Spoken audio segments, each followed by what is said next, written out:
Nithyanandam, we welcome all the Paramashivoham level 3 participants to today's Nityananda yoga session. We are going to be performing the Dvitiya Vinyasa Krama 308 asana sequence as revealed by the Supreme Pontiff of Hinduism. Let us all prepare for the yoga. Bring our yoga mats to the ground, prepare the Panchapatram and Adani, a cup with a spoon with some water for the ritualistic cleansing. Apply the vibhuti and kumkum, and if you are a male body, please remove your upper cloth and apply the vibhuti in 16 places over your body. Wear your Rudraksha mala, the sacred abharanam, and get seated on the mat. Prepare some weights if you want to intensify the asana practice. Keep them at the side of your mat. And if you want to go all out, prepare a rope to tie your feet in one of the asanas. Let us all now settle down. We're going to start the session very soon.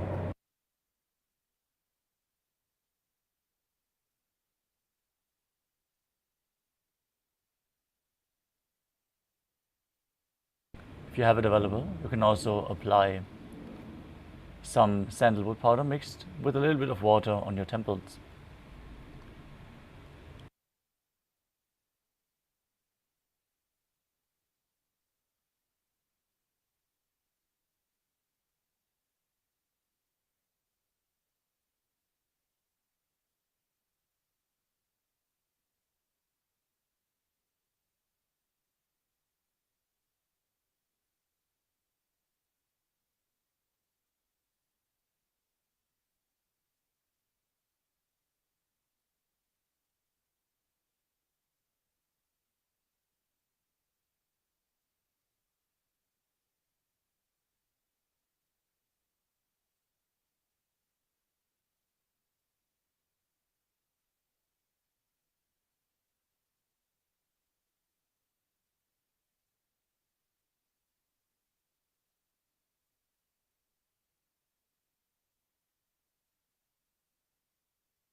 Now let us all settle down in a comfortable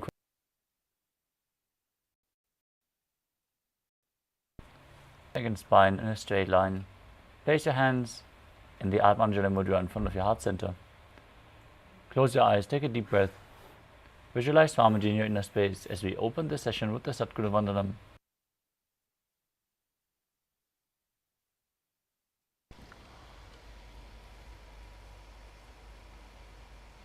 नित्यानन्दं परमसुखदं केवलं ज्ञानमूर्तिं द्वन्द्वातीतं गगनसदृशं तत्त्वमस्यादिलक्ष्यम् एकं नित्यं विमलमचलं सर्वधी साक्षिभूतं भावातीतं त्रिगुणरहितं सद्गुरुं तं Namami. Next we will be chanting the Shiva Mula mantra 11 times internally. Om Ham Haum Shivaya Namaha. Om Ham Haum Shivaya Namaha. Om Ham Haum Shivaya Namaha. Om Ham Haum Shivaya Namaha. Om Ham Haum Shivaya Namaha. Om Ham Haum Shivaya Namaha. Om Ham Haum Shivaya Namaha. Om Ham Haum Shivaya Namaha. Om Ham Haum Shivaya Namaha. Om Ham Haum Shivaya Namaha. Om Ham Haum Shivaya Namaha. Next up is the Tattvachamanam, the ritualistic cleansing. Now keep your right hand in the Gokarana Mudra in the shape of a cow's ear. Take an adani of water, a spoon of water from the Panchapatram and pour it into your right palm. Each time the word Swadha is chanted, sip the water from the bottom of your palm and take another spoon of water into your hand. Om Atmatattvam Shodhayami Swadha. Om Vidyatattvam Shodhayami Swadha. Om Shivatattvam Shodhayami Swadha. Now wash your right hand with the water from the Panchapatram and wipe your lips twice with the bottom of your right thumb as we chant Om Ham Hridayaya Namaha. Wash your hand again. With index, middle and ring fingers joined together, touch above the upper lip and below the lower lip. Wash your hand again. With index finger and thumb joined together, touch the right nostril and the left nostril. Ring finger and thumb touch left eye, left ear. With the little finger and thumb joined together, touch your navel, your right chest and your left chest.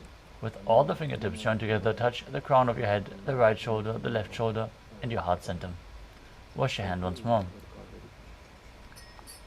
Now place the right hand over top of the left and place both hands on the right thigh.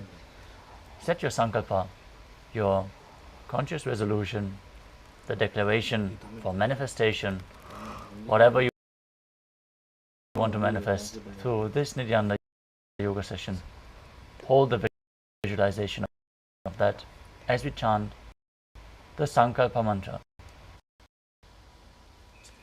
Om Mamo Prityartham Shri Nithyanandeshwari Paramashiva Shakti Sameta Shri Nithyanandeshwara Paramashiva Prityartham Cha Adya Purvokta Evam Guna Visheshena Vishishtayam Asyam Shubhatithau Purana Arogya Yukta Dridagatra Yogiga Sharira Siddhyartham Paramashiva Shakti Aviskaranaartham Nithyananda Yoga Abhyasam Karishye.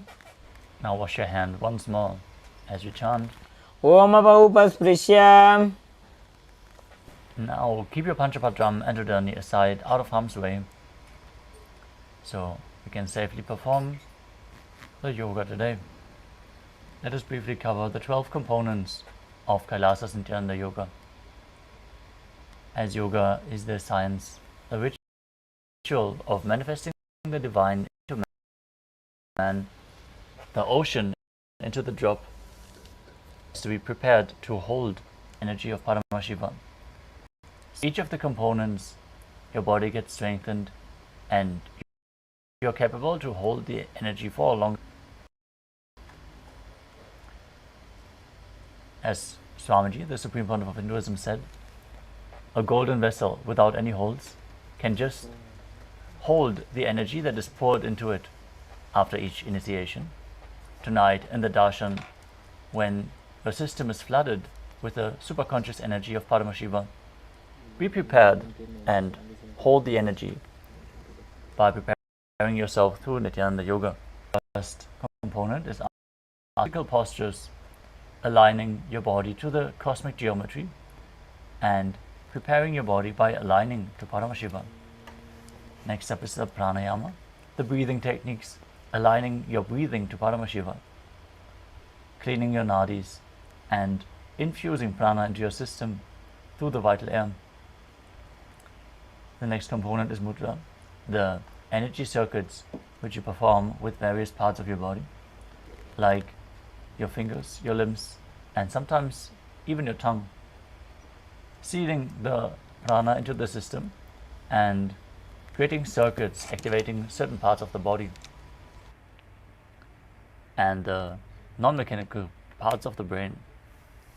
Next up is the bandha, the energy locks, which also prevent the prana from flowing out and downwards and pumping it up along your spine all the way to the higher chakras. The bandhas we are going to perform are of three kinds. The Mula Bandha, the root lock, sealing the perineal floor and pulling it up, preventing the prana from flowing down. The Uddiyana Bandha, the abdominal lock, contracting your abdominal muscles above and below the navel and pulling your stomach in and up towards your spine, literally pumping the prana higher and higher. And the Jalandhara Bandha, the throat lock, tucking your chin to the chest internally, contracting your throat muscles locking the throat, preventing the prana from flowing down again, holding the prana in the higher regions of the body. If performed correctly along with pranayama, this will pump the kundalini all the way up to the Sahasrara chakra. If you perform all the three bandhas together, they form Mahamudra bandha, to which we are going to perform multiple times throughout the vinyasa krama.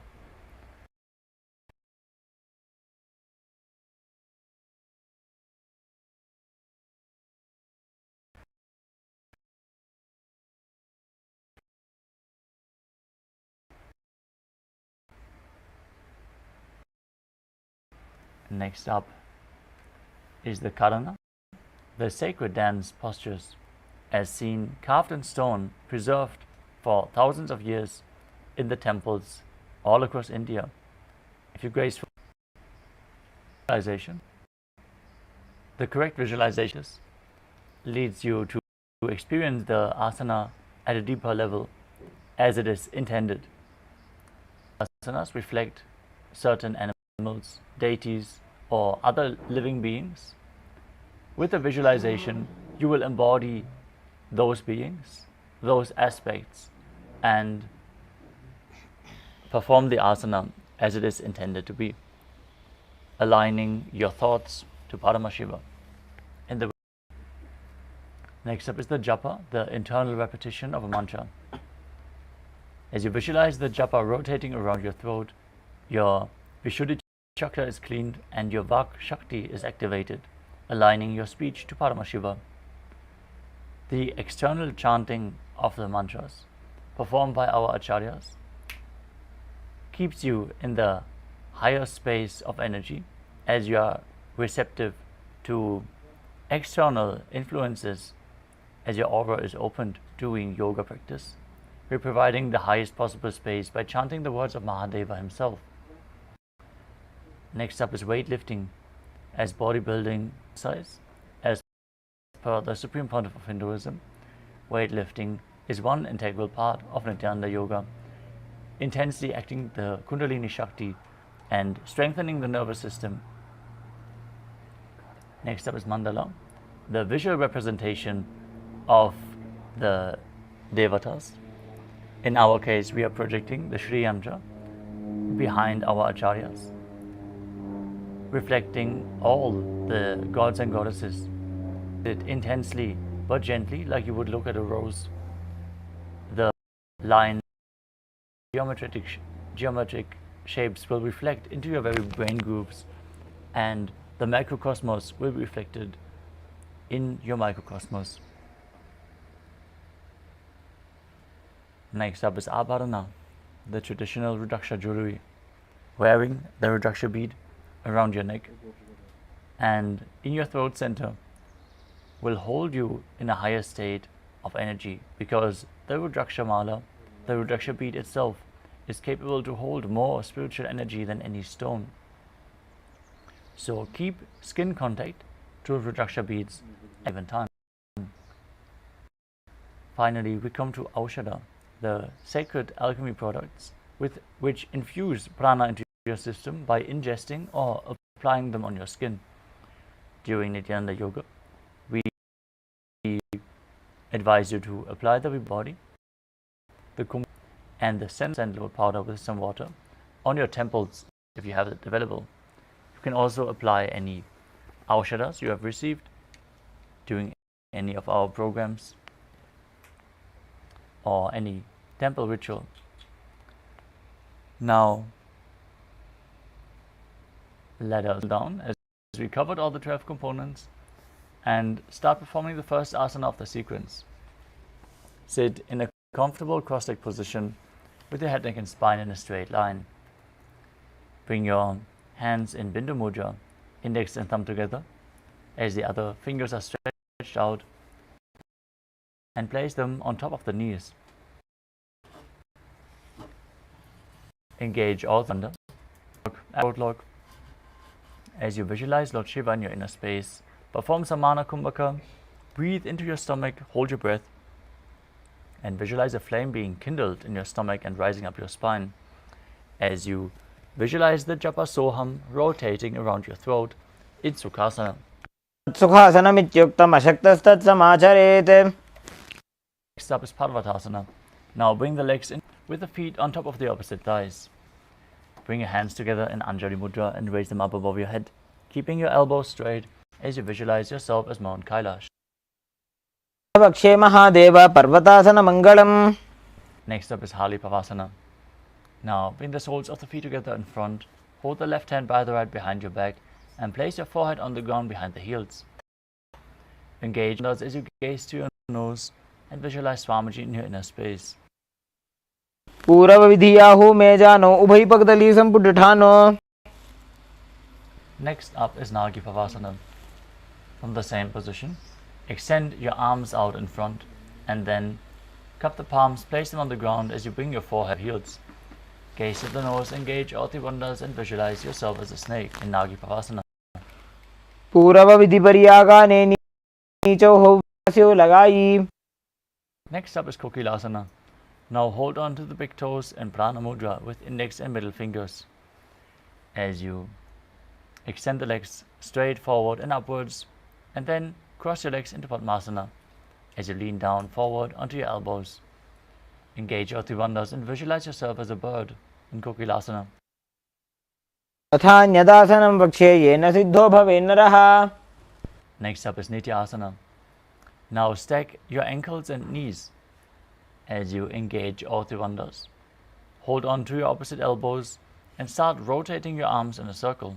Gaze to your nose, visualize Swamiji in your inner space, and after some time change the direction of the movement. गोडाबावां पादिकी आशमाहिली सोये दचचरण grower लोता परिकुल्भ समोय. Next up is Gajasana. Now place your hands on the ground shoulder width apart and raise your hip. As you lower your head, then your chest, scooping the body forward and down again and again. Visualize yourself as an elephant as you perform Uddiyana Bandha and Bandha. पादाग्रे भूमौ कृत्वाग्रे निधाय. Next up is Rikshasana. From the same position, alternate pressing the heel of one foot into the ground. Repeat this movement again and again as you visualize yourself as a bear, engaging Uddiyana Bandha and Mula Bandha. एकैकं पादमाकुञ्च्य गजासनं कुर्यात् रक्षासनं भवति.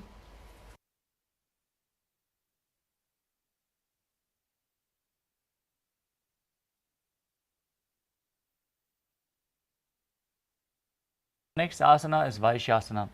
Now stand tall on the tips of the big toes with all other toes raised off the ground. Bring your head, neck and spine in a straight line. Hands in Hridaya Mudra with index, middle and ring fingers brought together to the heart center. Visualize Swamiji in your inner space as you perform Uddiyana Bandha and Mula Bandha. शेन पादयुगलं बद्ध्वा तिष्ठेत अधोमुखः. Next, Anukarana. Now stand in Adimandi position with the toes facing outwards, heels together and the knees bent. As you keep both hands at the chest, elbows parallel to the ground, raise one knee up along the center of your body in a circular motion, following along with the respective hand as you repeat the movement on both sides again and again.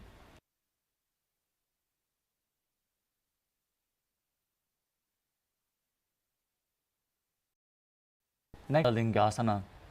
As you interlace your fingers from the outside in Sarva Shankari Mudra, hold onto one knee and pull it up towards your chest. Engage your Tribandhas as you visualize yourself holding a baby. एकं जानु ऊर्ध्वे आलिङ्ग्य स्थाङ्गनं भवति. Next up is Padapittanasana. Now take one foot and pull it behind towards your buttocks. Hold it with both hands. As you keep your head, neck and spine in a straight line, engage all Tribandhas and visualize Swamiji in your inner space. स्थित्वैकस्मिन् पादतले यत्तनं. Next up is Natarajasana. With the respective hand, hold onto the sole of one foot from the inside as you extend the opposite hand forward, with index and thumb together. Simultaneously kick and pull the foot back and up while leaning forward. Visualize yourself as Lord Nataraja as you perform the Mula Bandha.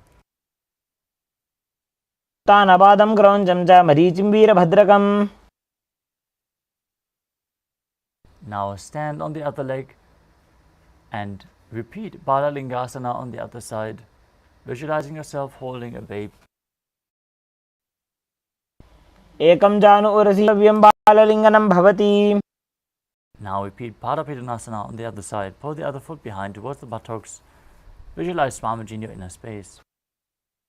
स्थित्वैकस्मिन् पादतले कराभ्यां वेष्टयेत्तनुम्. Now repeat Natarajasana on the other side. As you lean forward, holding onto the back foot, front arm, front hand in Bindu Mudra, as you visualize Lord Nataraja. तानपादं क्रौञ्चं च मरीचिं वीरभद्रकम्. Next up is the Atharishta Karana. From Arimani position, heels together, toes pointing outwards and the knees bend. Bring the right foot behind the left with the toes down, heel up. Bring the left hand to the chest and swing the right arm back and forth like a pendulum. Gracefully move the fingers one by one and then place the hand over the top of your nose, uncross your ankles and repeat the movement on the other side.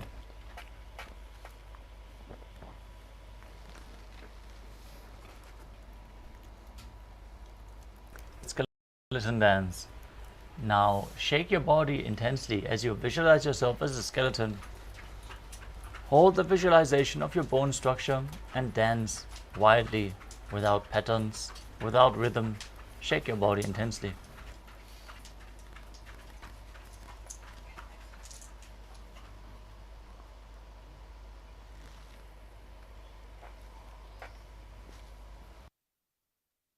Next up is Katichina Karana.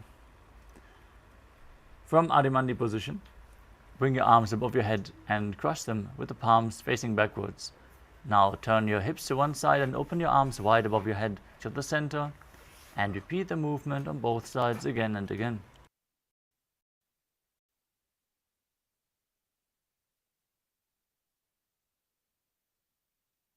The next asana is Tadasana.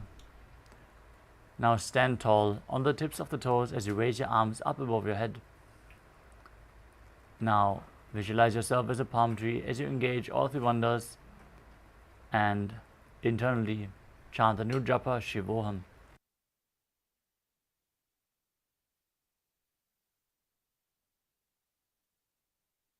महामुद्राबद्ध कोनो ताड़ासन विभेदकान्. Now lean forward and down. Place your hands flat on the mat in front of you as you bring your head towards.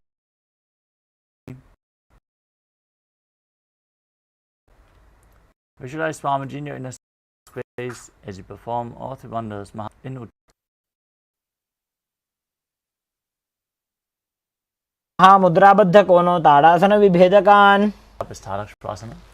As you place your hands on the, step your feet back into a plank and contract your knee region. Then start rotating as you visualize Swamiji in your inner space in Shavasana. गजासनवस्थित्वा मस्तकं वारं दक्षिणं नजेत तरक्ष्वासनं भवति. Next up is Bhujangasana. As you lower your entire body down onto the stomach, keep the toes pointing backwards, the hands at the side of your chest. Raise your head up using the strength of your lower back. Open your mouth wide and inhale through the hollow of your throat as you visualize yourself as a cobra.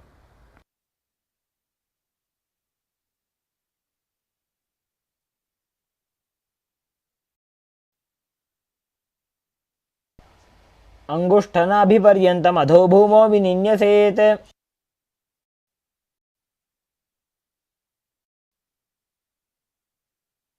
Shasana. Now push your body up into a plank position as you alternate one knee in towards the chest, back and forth. Perform the Mula Bandha as you visualize Swamiji in your inner space and breathe calmly through your nose and Sahasrara, leading the prana along your spine and holding the breath on and off. You are in control of your breath. The physical movements do not interfere with your breath.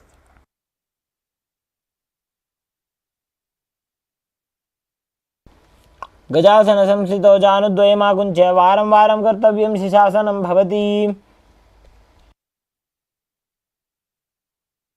Next up is Rathasana. From a tall plank position, step one foot in between the two hands. Now jump the front other one in between the hands, visualizing yourself as a chariot as you perform the Mula.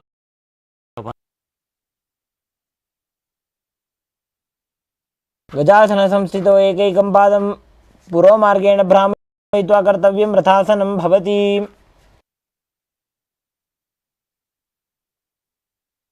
Next up is Virabhadrasana. Now keep one foot flat on the ground with the toes pointing forward and the knee bent at a 90-degree angle. Now extend the other leg backwards with the knee straight, toes pointing outwards. Raise your arms up above your head. Gaze to your third eye and visualize yourself as Lord Virabhadra as you perform Uddiyana Bandha and Mula Bandha in Virabhadrasana. वासिष्ठमथ कौण्डिन्यमूर्धकुक्कुटमेव च. Exchange the position of your repeat Virabhadra. कौण्डिन्यमूर्धकुक्कुटमेव च. Next up is a Vrikshasana. Now stand tall, foot to the inner thigh of the opposite leg as you join your hands together in Anjali Mudra and move your head. Engage Uddiyana Bandha and Mula Bandha, stomach lock and root lock as you visualize yourself as a tree.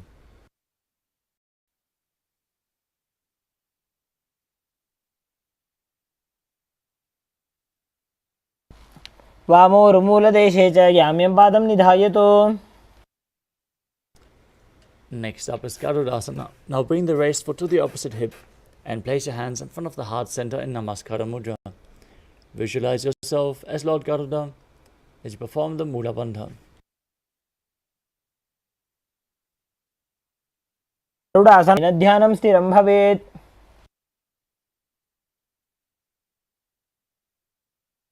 Next up is Vrikshasana on the other side.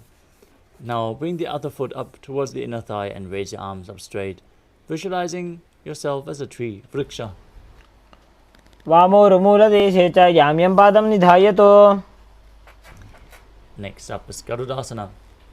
On the other side, bring the other foot to the opposite hip, hands in front of the heart center. Visualize yourself as Lord Garuda with big wings. गरुडासनमावक्षे येन ध्यानं स्थिरं भवेत्.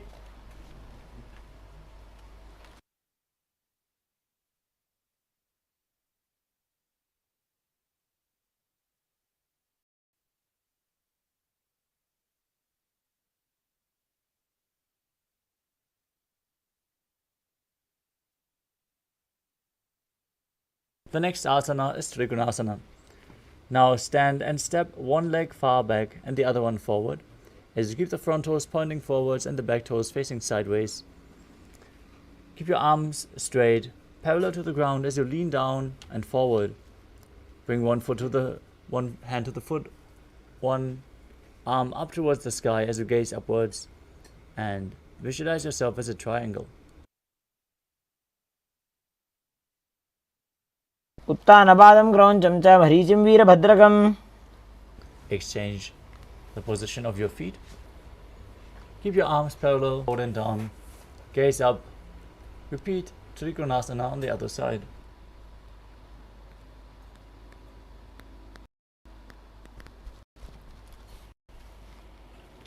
उत्तानपादं क्रौञ्चं च मरीचिं वीरभद्रकम्. Next up is Nikutaka Karana. From Arimandi position, heels together, toes pointing outwards and the knees bend. Raise one heel off the ground.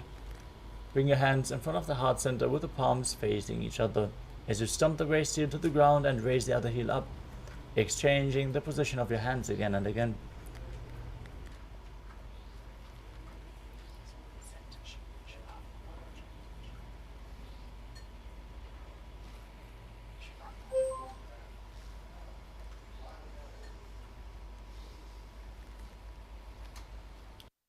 Next asana is Angushtasana. Now lower onto the tips of your toes as you place your perineum onto the raised heels.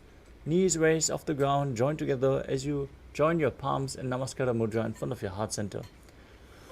Visualize Swamiji in your inner space as you start buzzing like a bee on the inhalation and exhalation in Brahmari Kumbhaka. Perform the Mula Bandha and internally chant the new japa Sadashivoham in Angushtasana. कबन्धासनमित्याहुः गोरक्षासनमेव च. Next up is Saurasana. From Angushtasana, extend one leg forward, heel down, toes pointing up as you keep the palms facing forward, hands down at the side, fingers just touching the ground in Varamudra. Visualize Swamiji in your inner space and perform the Mula Bandha. प्रसाद्य एकं पादतलं संस्थाप्य त्वेकपादकम्. Next up is Vidurvanasana. From Saurasana, lean forward and down and hold onto the big toe of the front foot in Prana Mudra with index and middle finger. Now hold onto the back heel with the other hand and balance as you visualize Swamiji in your inner space.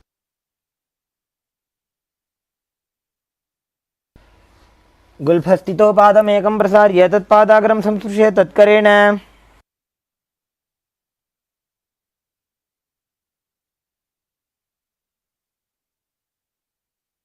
Now exchange the position of your feet. Stretch the other leg forward as you repeat Saurasana on the other side.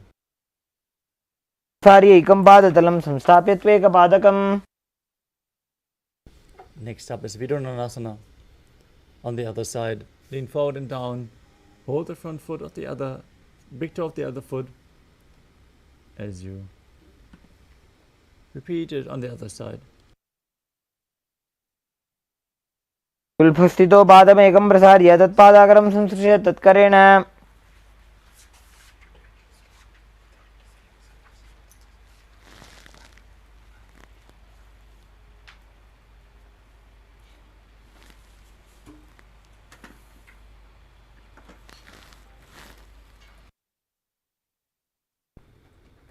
The next asana is Brahmajalankushasana. As you keep the toes down, the perineum placed on top of the heels, keep a gap between your legs and place the backs of your hands resting onto your knees. Gaze in between the palms with eyes wide open in Shambhavi Mudra, unblinking, actually gazing within. As you visualize Swamiji in your inner space, perform Jalandhara Bandha and Mula Bandha. दो फणा पानी होए वैसे एड़ी दो गुदानी वैसे. Next up is Kapilasana. Now place your knees on the ground with the toes tucked behind. Sit your perineum down on the heels as you rest your hands on top of the thighs. Pull your stomach in and up and gaze through your nose, visualizing yourself as sage Kapila Muni as you perform Uddiyana Bandha and Mula Bandha in Kapilasana.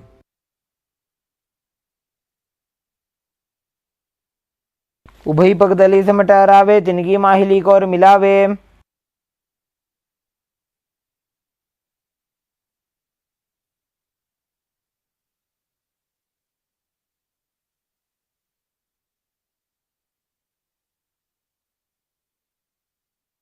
The next asana is Bhadra Gorakasana.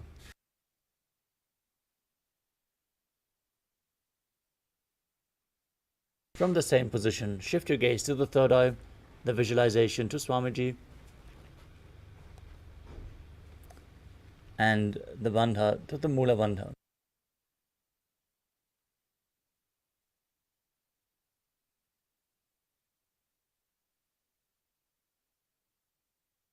दो पगदली संपट करे कोरबार ली भू परिधरे.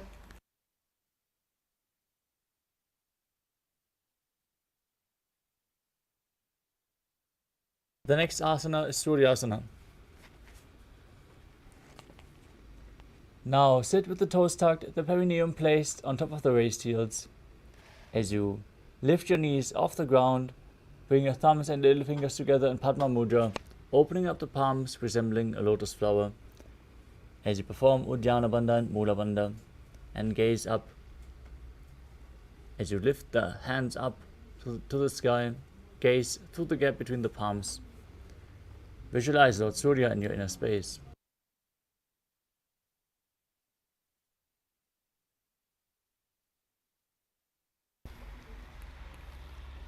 एड़ी दो गुदा तरियाने फना पानी बैठक बु निठाने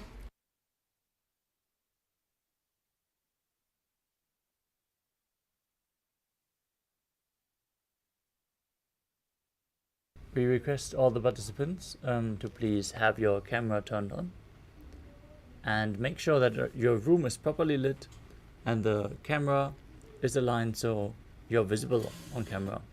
This is a security measure, so please follow along with the guidelines and join us in performing the Nithyananda Yoga. The next asana is Mandukasana. Sit with the toes flat on the ground, perineum on the heel.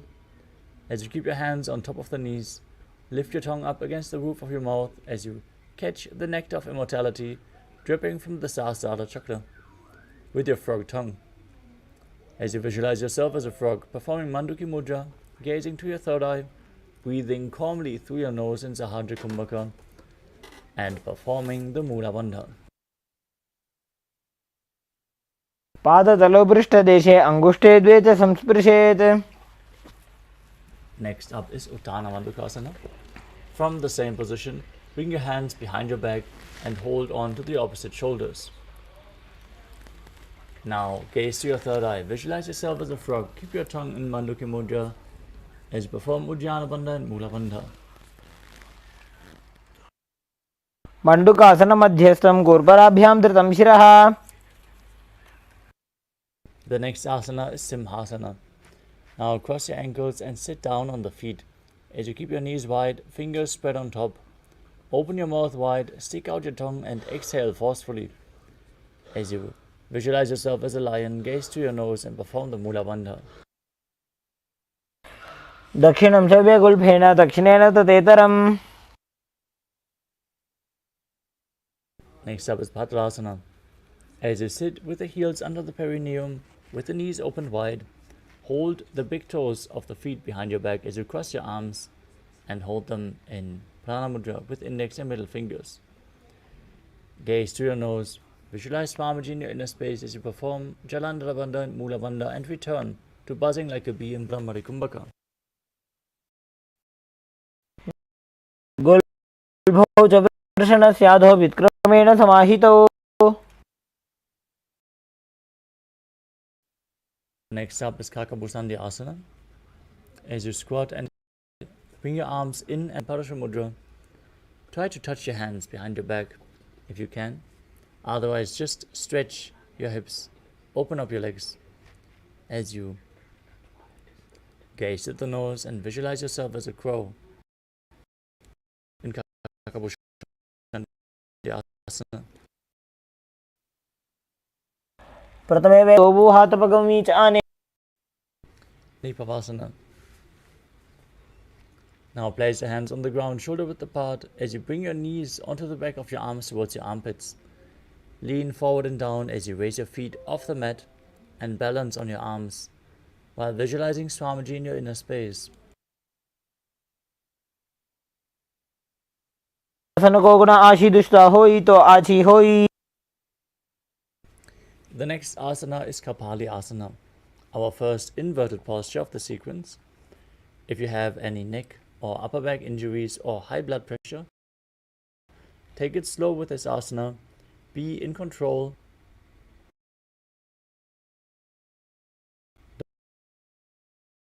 Don't take any risks. You can use a wall for support.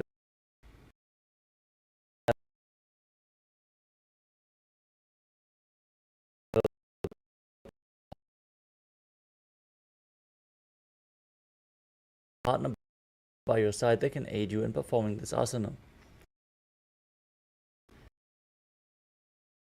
Now place your hands on the ground and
Exhale fully and hold your breath in Rijaka Kumbhaka and perform the Mula Bandha.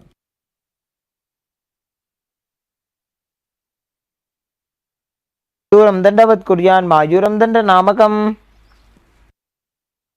Now twist your body in the opposite direction and repeat Parashvamayudasana on the other side. Mayuram dandavat kuryan mayuram danda namakam. The next asana is Bhairaganathasana. As you place your hands flat on the ground and step your feet back into Tadakshvasana, bring one leg outside the shoulder in between the two hands. Gaze up.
दोवू करके उभय तैली कोरवारली मेले भेली.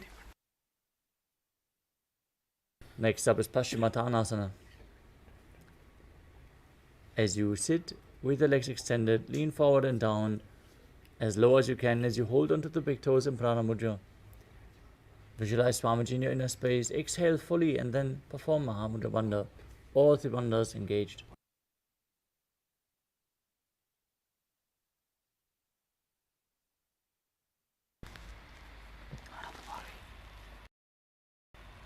जानु परिललाटन्तो पश्चिमं ताणमुच्यते.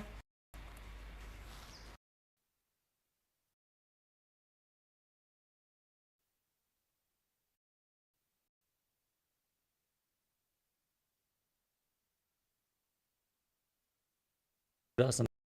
Position. Interlock your fingers behind your neck in Parashu Mudra and lean your body forward and down as low as you can by the strength of your core.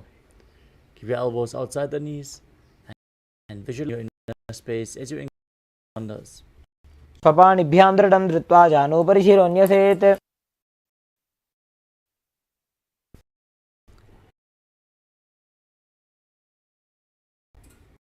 Next up is Asana. As you sit with your legs, bring one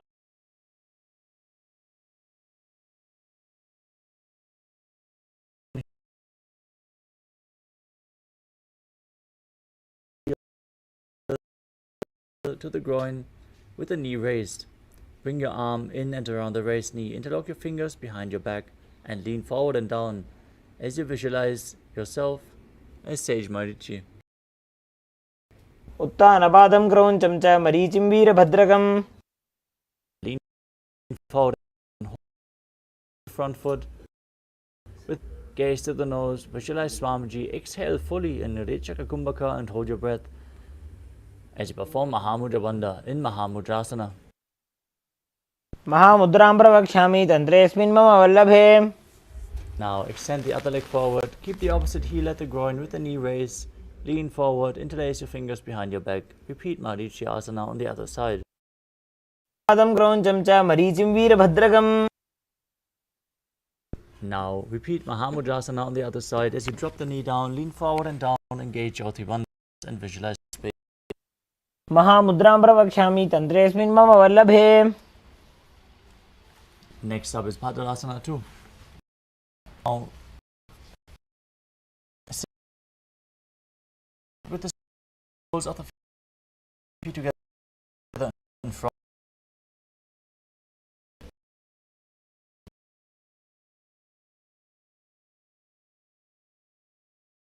Heels close to the pelvis. Hold on to the feet firmly.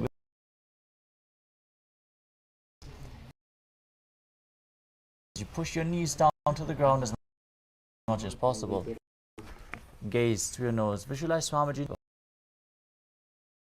under.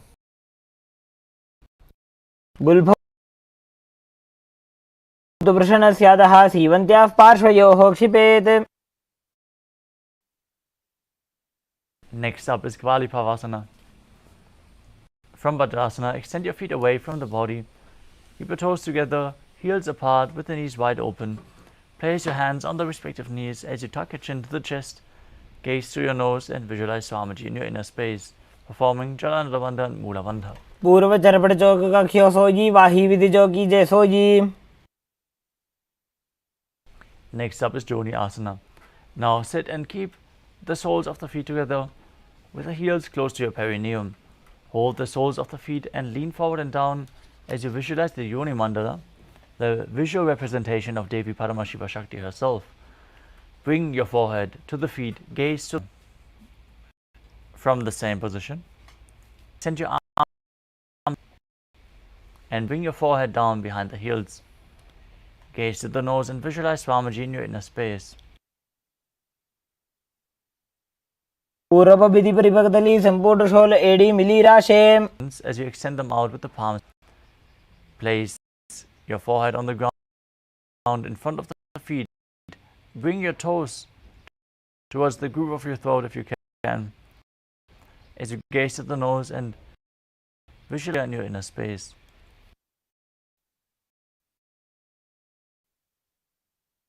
संपुटकरगा में धरे.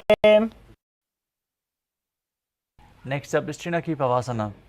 As you sit and keep the toes apart, hold your feet and open them up like a book as you press your elbows down onto your mat, your nose, and visualize Swamiji in your inner space.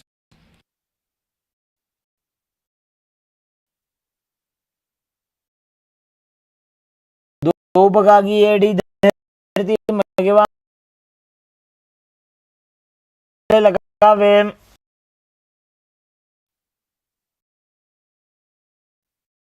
Next up is Charapada Chukasana. As you sit the soles of the feet, gently press them down towards the mat.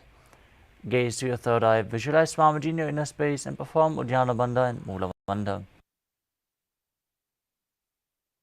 दो पगदली संपुटधारे आगा नेगर जा रहे. Knees opened wide, lift your heels off the ground and bring the toes down to the mat as much as you can.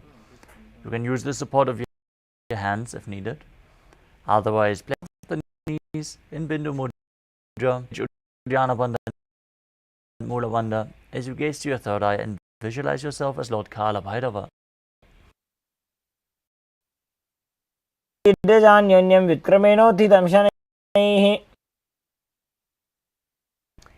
Next up is Samanasana. Now sit with one heel against your perineum and pull the other foot up towards your chest. Bring the soles as you gaze to your third eye and visualize Swamiji in your inner space.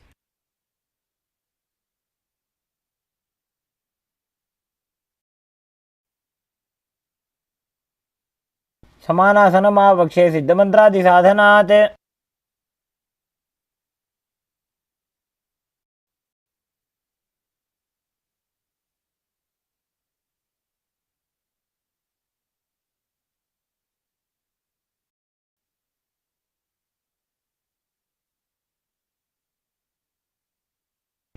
Next up is Apanasana. Now bring the respective foot over top of the shoulder as you extend the opposite leg up straight. Gaze up to your third eye, visualize space and perform the Mula Bandha.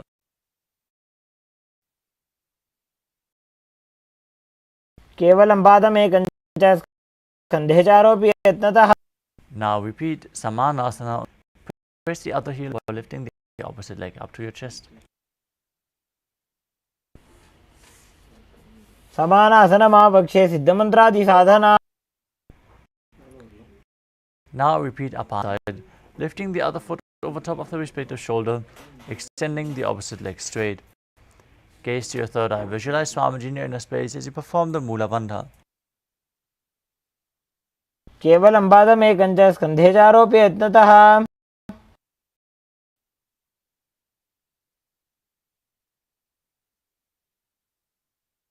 The next asana is Gomukhasana.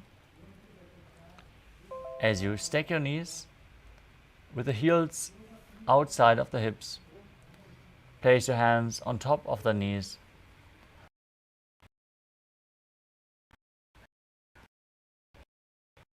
And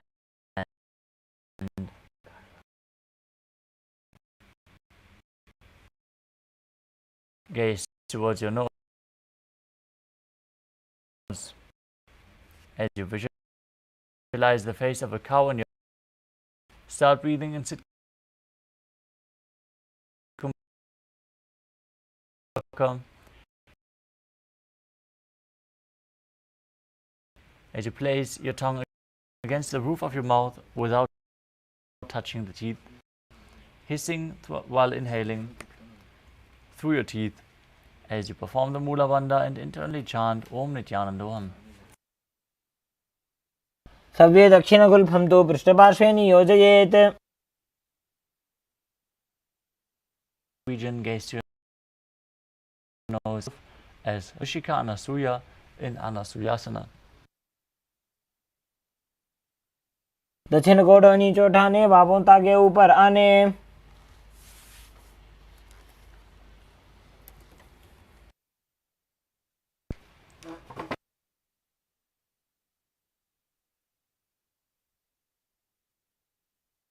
Now interlock your fingers behind your back, lean forward and down as you bring the chin over the knee, nose to the ground, gaze to your nose and visualize yourself as a Rishika Anasuya in Anasuyasana. जीमणा गोदा की संधि, उपरिड़ा वागोड़ा की संधि.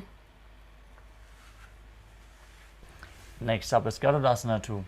Now bring one foot flat with the top of the foot on the mat and press the heel in Niyam.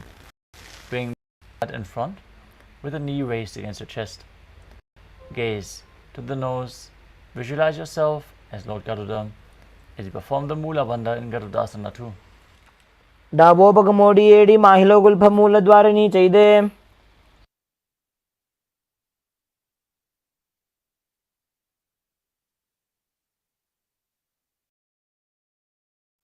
The next asana is Naradasana. As you sit on top of one heel with the top of one foot flat on the ground, interlace your fingers behind your neck, twist outside of the waist knee and gaze to your third eye as you visualize yourself as Sage Narada in Narada. वाम पगदली गेरी भूपरिता ही लगावे फेरी. Place one foot on top of the opposite hip as you hold of the other foot. Gaze, visualize Matsya, the fish avatar of Vishnu, as you perform in Matsya Pitakasana.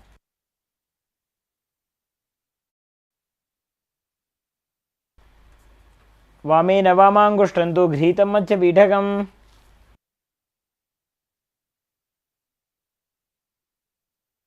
Now slide your knees over top with the other knee on top this time. Place your hands on top of the stacked knees. Visualize the face of a cow in your inner space as you repeat Gomukhasana on the other side. सव्ये दक्षिणगुल्फं तु पृष्ठपार्श्वे नियोजयेत्. Now hold onto the feet in Prana Mudra as you visualize yourself as a Rishika Anasuya, repeating Anasuyasana on the other side.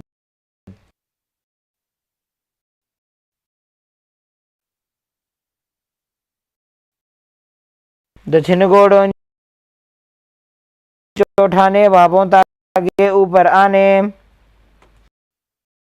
Fingers behind your back and Anasuyasana 2 on the other side. गोदा की संधि, उपरिड़ा वागोड़ा की संधि. On the other side, press the other heel against the perineum with the opposite foot flat, knee raised, hands on the knees, visualizing yourself as Lord Garuda. डावोपगमोडियेडि माहिलोगुल्भमूलद्वारिणी चैदे. Now raise your perineum onto the heel, interlace your fingers behind your neck, and twist your elbows outside of the raised knee as you visualize yourself as Sage Naradasana. पिष्टिजवाम पगदरी गेरी भूपरिता ही लगावे फेरी. Now repeat Matsya Pitakasana on the other side. As you place the other foot on top of the opposite thigh, hold onto the shin and visualize Matsya, the fish avatar of Lord Vishnu. वामांगुष्ठन्तो गृहीतं Matsya पीठकम्.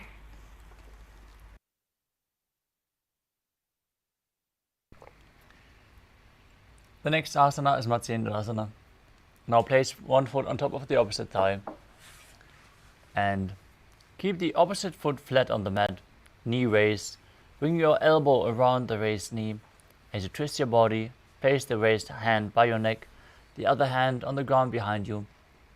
Gaze to your third eye. Visualize Sage Matsyendranath as you keep breathing in Sitkari Kumbhaka and perform the Mudra Bandha.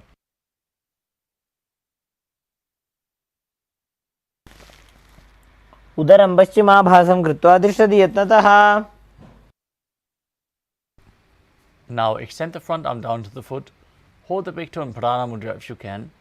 Otherwise, you can hold on to the shin.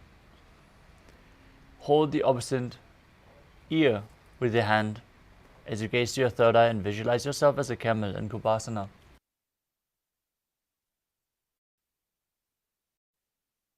आसन को गुण झोलो जाए.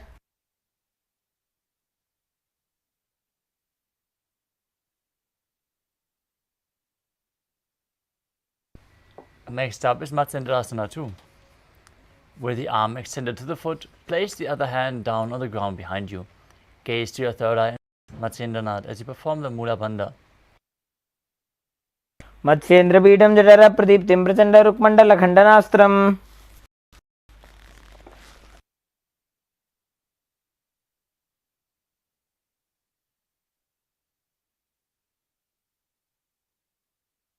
Now exchange the position. Repeat Matsyendrasana on the other side as you twist your elbow outside the raised knee. Keep the hand by the neck and place the other hand on the ground behind you. Visualize Matsyendranath. उदरं पश्चिमाभासं कृत्वा तिष्ठति यत्नतः. Now bring the front arm down to the hand to the ground behind you. Twist your body even further. Repeat Matsyendrasana 2 on the other side. Visualize Lord Shiva in your inner space as you perform Sitali Kumbhaka, this time pressing your... प्रोक्तं पद्मं वज्रासनं तथा. Next up is Padmasana 2. Now sit and place your feet on top of the opposite thighs in Padmasana. Cross your arms in front of the body and hold onto the big toes in Prana Mudra. Gaze to your nose. Visualize yourself as Goddess Parvati, the consort of Lord Shiva, as you perform the Mula Bandha and breathe in Sitali Kumbhaka. उत्तानौ चरणौ कृत्वा ऊरु संस्थो प्रयत्नतः. The next asana is Kukkutasana. From Padmasana, place your hands in between the thighs and calves, palms flat on the ground. As you push your body up off the mat and balance on your arms, visualizing yourself as a rooster. पद्मासनं सुसंस्थाप्य नान्मोरोरन्तरे. Next up is Baddha Keki Asana. From Padmasana, rise up onto your knees and place your palms on the ground with the fingers pointing towards your body. Keep your elbows together at your navel. Lean forward and down. Find balance and lift your legs off the ground as you visualize Swamiji in your inner space. मोष्टभ्यकरद्वयेन तत्कोर्परिस्थापितानाभिपार्श्वः. Next up is Mayurasana. From your knees, Place your hands flat on the ground, fingers pointing towards your body. Place your elbows at the navel, lean forward until you find balance. Lift your legs up as you visualize yourself as a peacock in Mayurasana. अथ वक्षे Mahadev मयूरासनमुत्तमम्. Now lower your body down to the mat, laying on your stomach.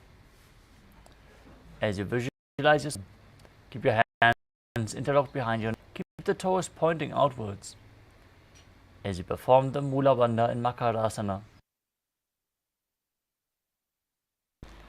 अध्यासशेते हृदयं निधाय भूमौ च पादौ च प्रसार्यमानो. Now place your hands flat on the mat beside your chest. As you raise your legs up off the mat completely, visualize yourself as a locust as you perform the Mula Bandha in Shalabhasana. अध्यासशेते करयुग्मवक्षौ भूमिमोष्टभ्यकरयोस्तलाभ्याम्. Next up is Ushtrasana. As you lay down on your stomach, bring your hands to the feet. Pull the feet down towards the ground outside of your hips. Bring them as close to the ground as possible as you visualize yourself as a camel. अध्यासशेते पदयुग्मव्यस्तं पृष्ठे निधायापि धृतं कराभ्याम्. Next up is Dhanurasana. From Ushtrasana, tighten the grip on your feet, kick your legs back and up as you simultaneously lift your chest up off the ground and raise your head, gazing to your third eye, while visualizing yourself as Pinaka, Lord Shiva's bow. पादौ भुजदण्डरूपौ करौ च पृष्ठे.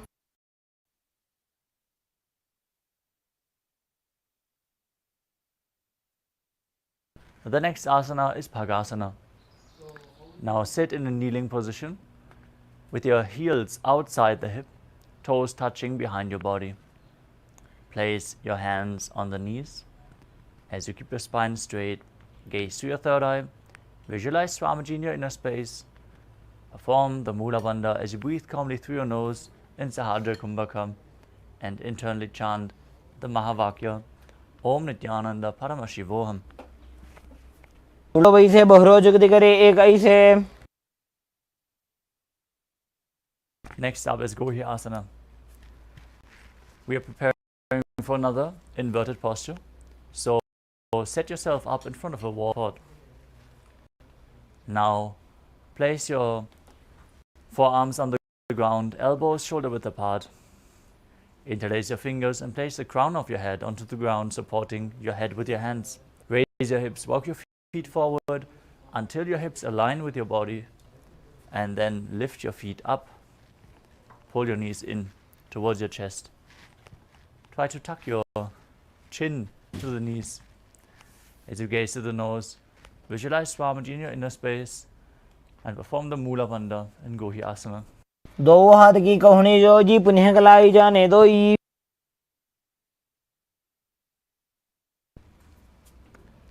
Now, from Gohi Asana, extend your legs up, Shasana. Gaze to your nose, visualize Swamiji in your inner space as you perform the Mula Bandha. परितं मण्डलं च द्विहिनः.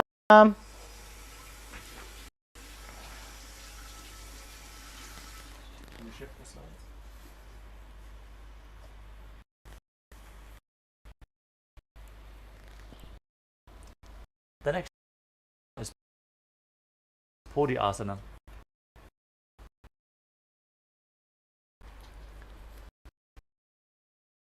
We are now going to enter a sequence of rapid exhalations in Bhastrika Kumbhaka, where you hold the abdomen in.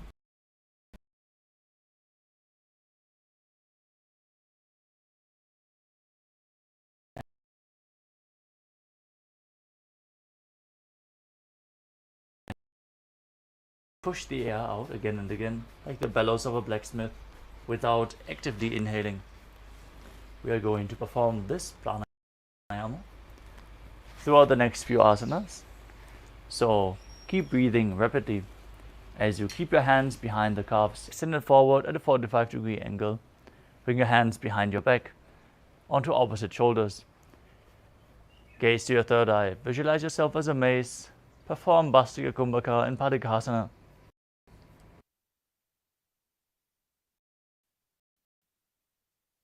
उत्थानशयनं कृत्वा पादौ मिलित्वा प्रसार्य With the legs extended forward and up. Bring your arms parallel to the ground in front of you. Place your elbows on the ground if you need. Visualize yourself as a boat. Breathe rapidly in Naukasana.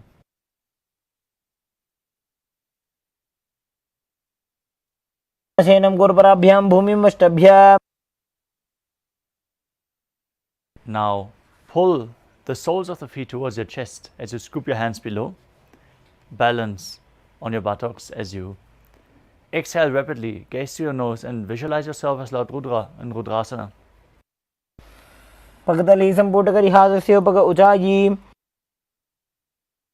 Now breathe naturally as you lay down on your back with the feet flat, knees raised off the mat. Place your palms on the ground towards your feet. As you push your hips up, contract the perineal region and tuck your chin to the chest. Lock the throat internally as you perform Mudra, forcing the air out through the throat lock while you exhale.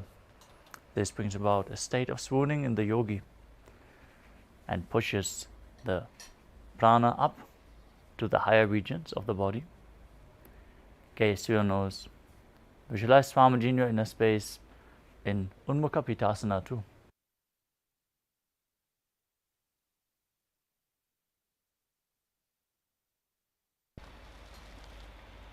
ऊर्ध्वे च जानुनी कृत्वा शवेत्वोर्ध्वमुखं तथा. Now lay down flat on your back. Keep your palms by the side of the hips, facing up in shavasana. As you contract the perineal region and forcefully pull the Kundalini Shakti up along the spine, all the way to the Brahmarandha. Relax, unclutch from all the micro movements of your body and mind. Be completely still, externally and internally. As you visualize that your body is dead and Swamiji, the Supreme Pontiff of Hinduism, is liberating you internally. Chant the Mahavakya, Om Nithyananda Paramashivoham. उत्तानं शववौ शयनं तु शवासनं. शवासनं श्रान्तिहरं चित्तविश्रान्तिकारकम्.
Now slowly return. Start to wiggle your fingers and toes, your wrists and your ankles, your elbows and your knees. Pull your knees up towards your chest as you rock your body from side to side. Slowly return to a comfortable seated position. Congratulations, you completed the first 108 asanas of the sequence, which form the Pratama Vinyasa Krama.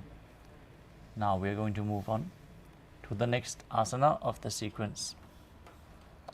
Before that, we would like to again request everyone to switch on the cameras and join us in the yoga practice. Even the difficult asanas which you feel you're not able to perform, try to get towards them as much as possible. Since we have 12 components, you can also focus on the other components if you really feel it is not possible for you, or if you have any injuries that prevent you from performing the asana. Just sit comfortably and perform the rest of the components like pranayama, the mudra, or intensity. Visualize yourself as the form which is projected. The next asana is Yathasana Nishthasana. Now sit in a posture that brings ease to your physical and mental space. Now place your hands on top of the knees in Bindu Mudra, index and thumb together. As you visualize Swamiji in your inner space, perform the Samana Kumbhaka, fill your stomach with prana, hold your breath and visualize a flame rising up your spine. As you perform the Mula Bandha and internally chant the Mahavakya, Om Nithyananda Paramashivoham, visualize it rotating around your throat for the remainder of this sequence.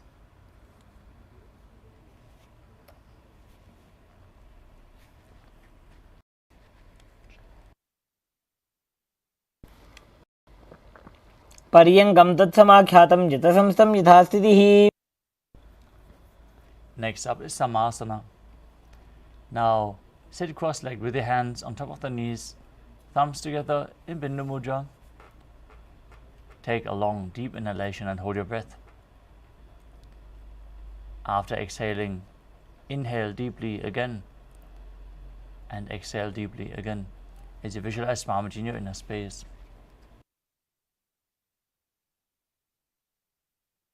इदानीं गर्भिणीनां योगाभ्यासो यथा लघु. Next up is Muktasana.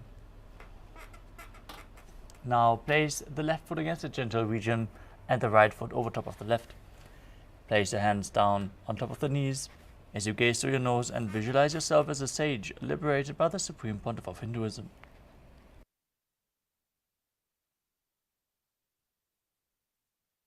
डेसीविनीं सूक्ष्मां दक्षिणेतरगुल्फतः. The next asana is Siddhasana. Now shift your gaze to the third eye and visualize Swamiji in your inner space. स्थानुसलदृशा पश्यन् भ्रुवोरन्तरं चैतन्मोक्षकपातभेदजनकं सिद्धासनं प्रोच्यते. Next up is Siddhyasana. Now maintain the same position. Shift your gaze to the ground as you engage all three wonders and visualize Swamiji in your inner space.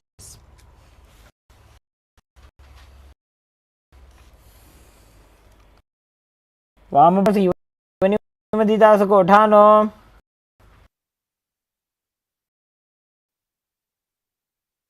Next up is Rudrasana 2. Now keep your legs in the same position. Rotate your hand to Mudra. Switch your gaze. Visualize yourself as Lord Rudra, the fierce dimension of Shiva.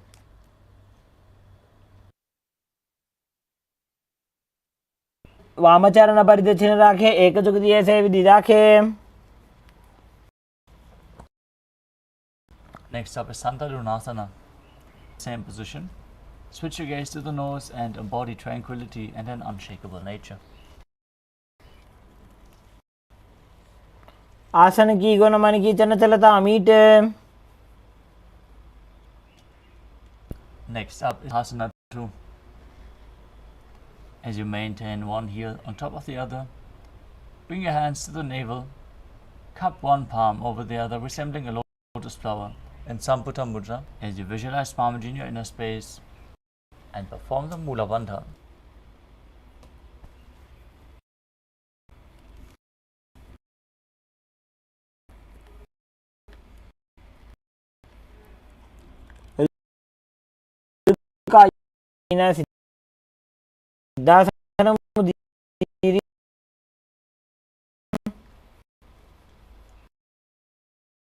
Next up is Bandha Yoni Asana.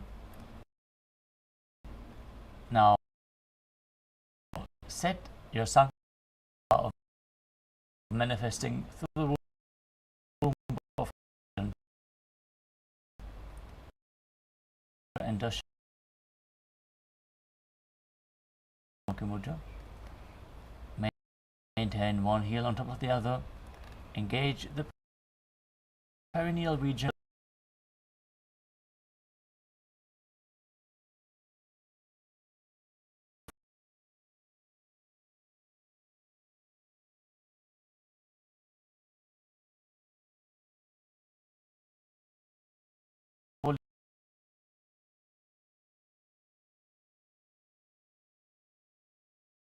As you place your little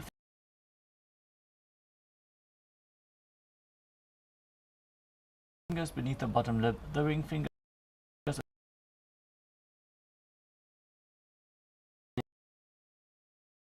the upper lip, the middle fingers closing your nostrils, the index fingers closing your eyes, and the thumb closing your ears, locking all the five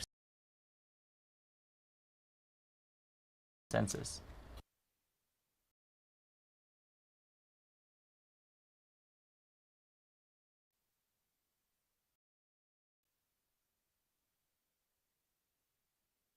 यत्र मध्ये महादेव बन्धयोन्यासने शृणु. Next up is the thigh and the other foot below the opposite knee. As you gaze to your third eye and as you gaze to the nose and visualize the Yoni Mandala, the representation of Devi Paramashiva Shakti, as you perform the Mula Bandha.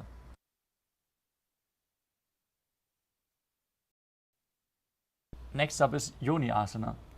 Maintain the same sitting posture. Shift your gaze to your third eye and visualize the Yoni Mandala as you perform the Mula Bandha. योन्यासनं पर्वतेन योगं योगफले नीलम्. Next up is Padmasana 3. As you sit and bring the soles of the feet together, holding them with both hands, bring your knees down towards the ground, gaze to your nose and visualize Lord Veerabhadra in your inner space as you perform Uddiyana Bandha and Mudra Bandha. गुल्फौ च वृषणस्याधो व्युत्क्रमेण समाहितः. Next up is Aghodasana.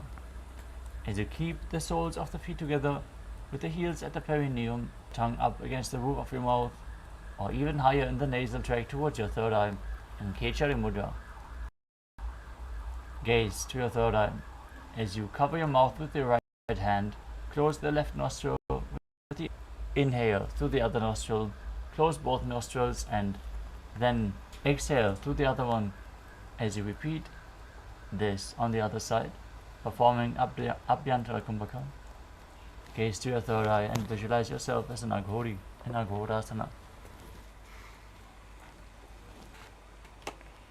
पूर्वको भिश्रिका Joji वेसोजी. Next up is Kanari Pavasana. As you keep the feet together in front, toes together and the heels apart, place your elbows on the heels, rest your chin on the palms, gaze to your nose, engage Uddiyana Bandha and Mula Bandha. As you perform Richaka Kumbhaka, visualize yourself as a female elephant drinking water. कक्षो है जैसे Yahoo में जाने विदिते से.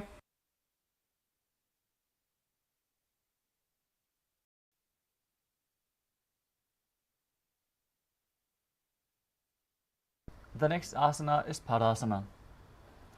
As you sit with your knees raised, arms between the thighs and calves, interlace your fingers and raise your feet off the mat. Gaze to your nose. Visualize Swamiji in your inner space as you perform the Mula Bandha. ततोर्ध्वम्रे च येद्वायुं मृदुनिश्वाससंयुतम्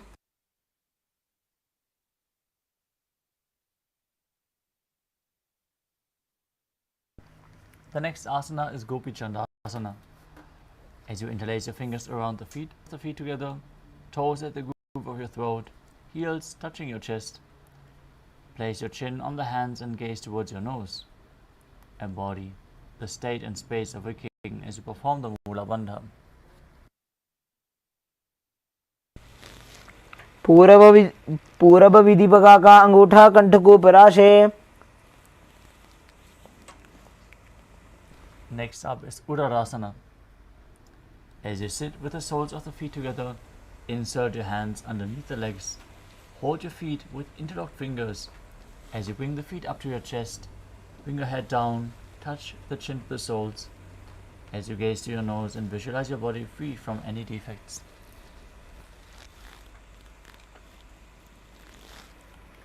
दोवु पगदली संपुटटाने उभय हस्त करियो. Next up is Vishishtasana. As you sit with your feet together, arms under the legs, raise up your feet to the face. As you keep the fingers interlocked, palms over your forehead, visualize yourself excelling in everything.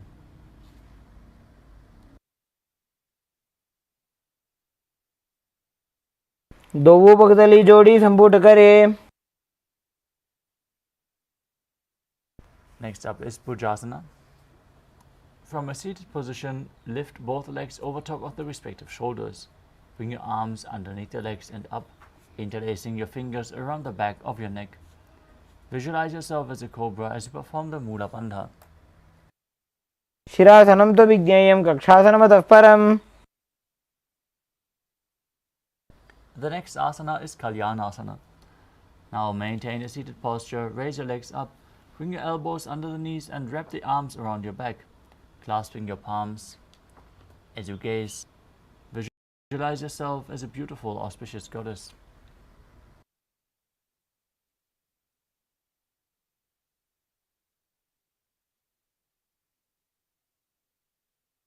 वो हाथ भगम नीचे आने जिनको गोड़ा नीचे ठाने.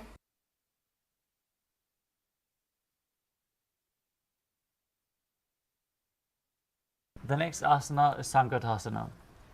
Now place the top of your left foot flat on the ground, toes pointing back as you sit on top of the left heel and stack the right knee over the left, placing your hands on opposite knees.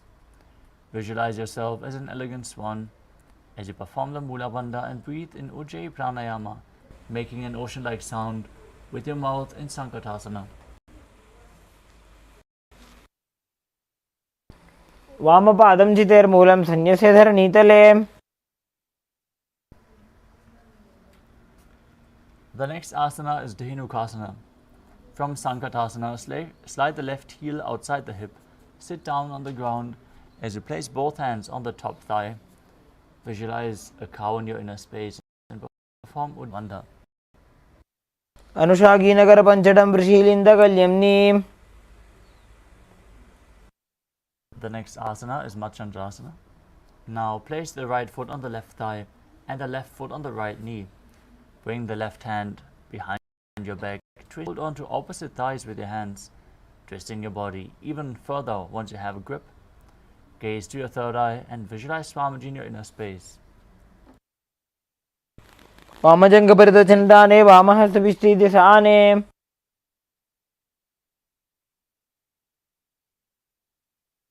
From Machandrasana, untwist your body, hold onto the feet and lean forward and down as you place your forehead on the ground.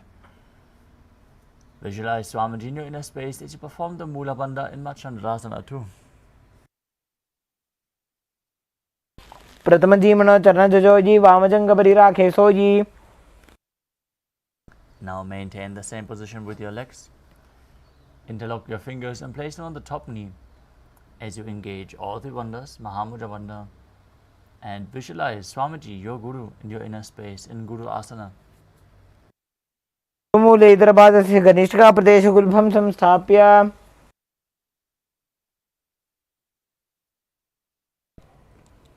The next asana on the other side.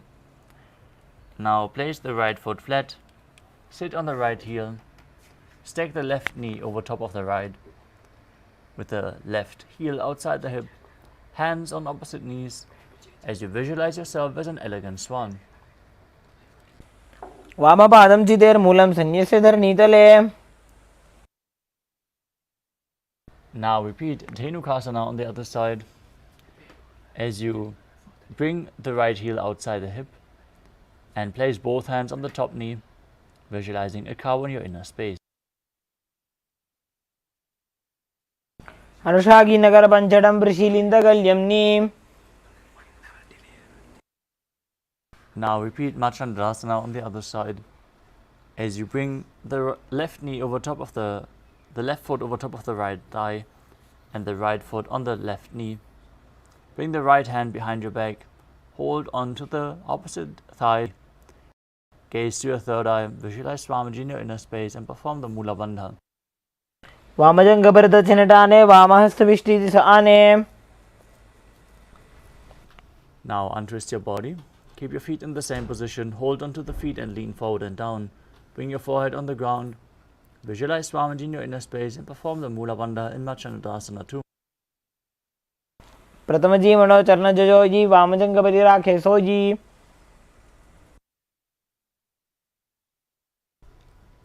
The next asana is Guru Asana.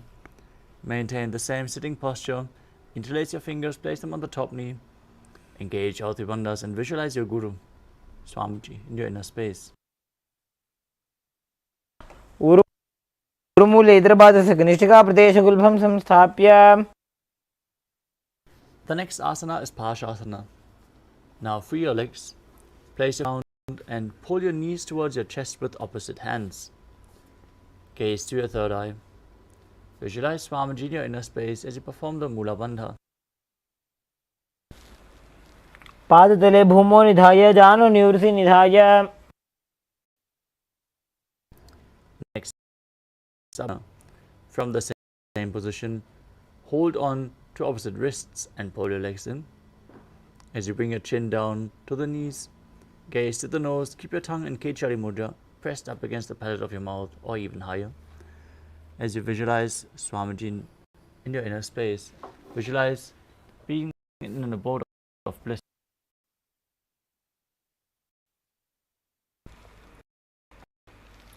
दो भूपगदली भूपरिधरे कोरे.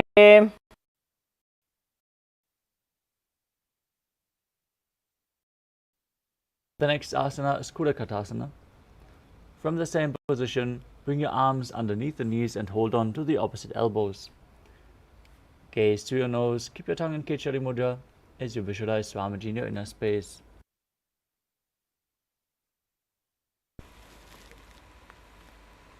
दो हाथ पग बाहर ले आवे, गोडा नीचे ले टहरावे.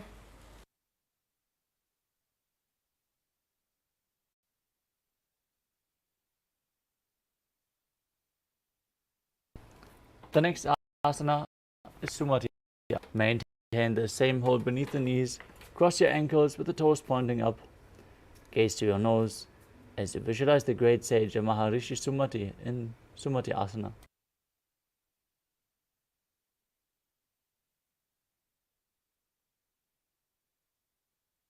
मूलद्वार धरती परिटाने डावा पग परिदच पदाने.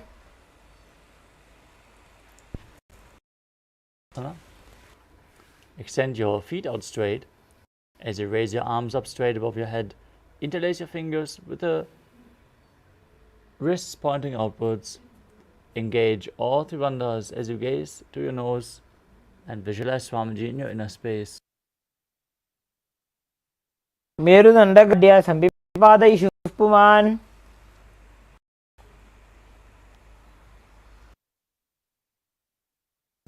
The next asana is Arambhasana. As you sit with your legs straight, hold the big toes in Prana Mudra as you lean forward and down.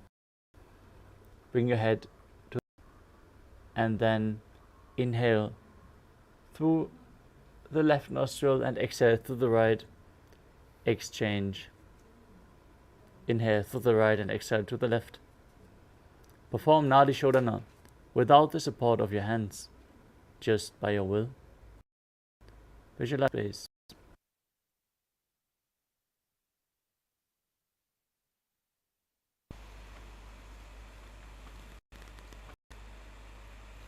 दो पग मिलिवा पसारी पगा का अंगूठा पकड़ी लीला टगोड़ा लगावे. Next up is Purification. As you sit with your legs straight, extend your knees slightly up. Keep one hand distance between the heels. As you bring your shoulders down, wrap your hands in and around the legs. Hold the soles of the feet and gaze to your third eye.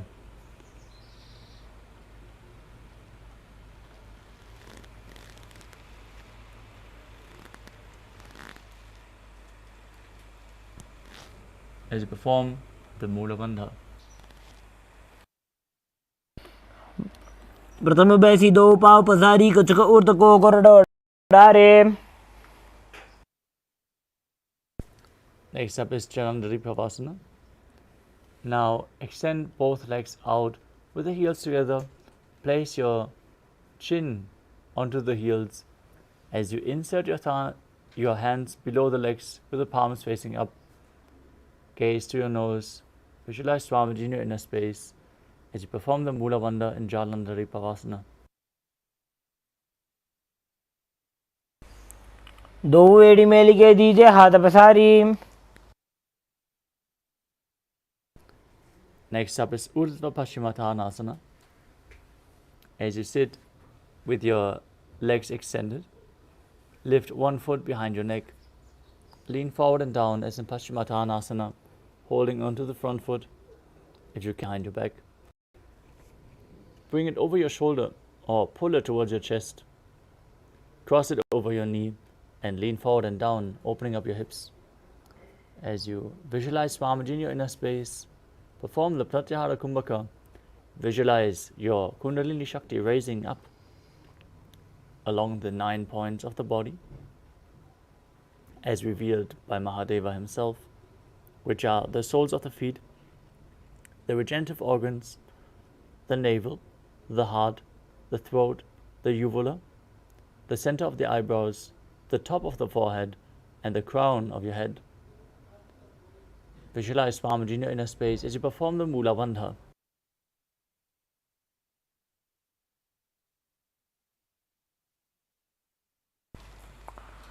पश्चिमतानवत्सं स्थितिं कृत्वा एकं पादं ग्रीवायां धृत्वा तिष्ठेत्.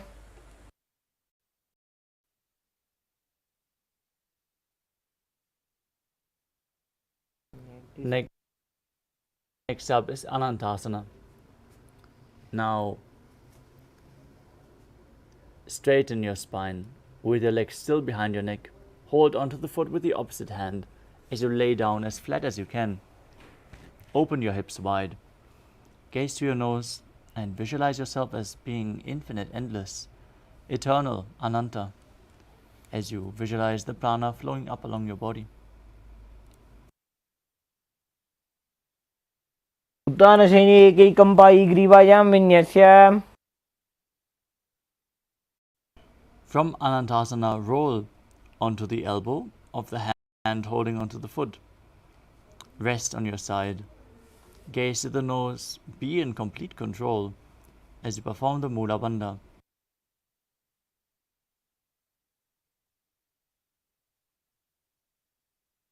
उत्तानशीत एकैकं पादं ग्रीवायां कुर्वन्.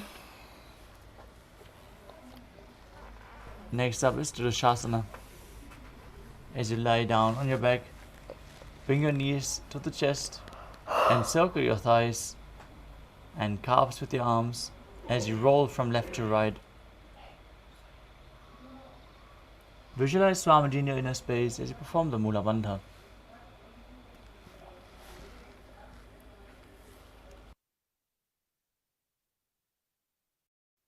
उत्तानशयनं जानुनि हृदयवष्टम्भ. Now, extend your legs out forward and bring the other leg behind your neck. In Urdhva Paschimottanasana on the other side. Again, if you can, bring it behind your back.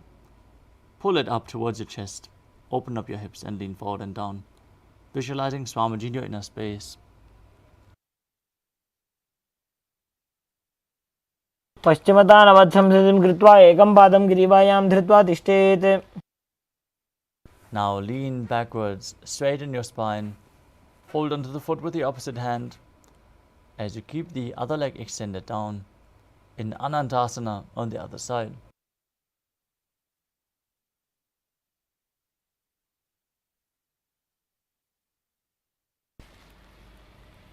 उत्तानशयने एकैकं पायिग्रीवायां विन्यस्य.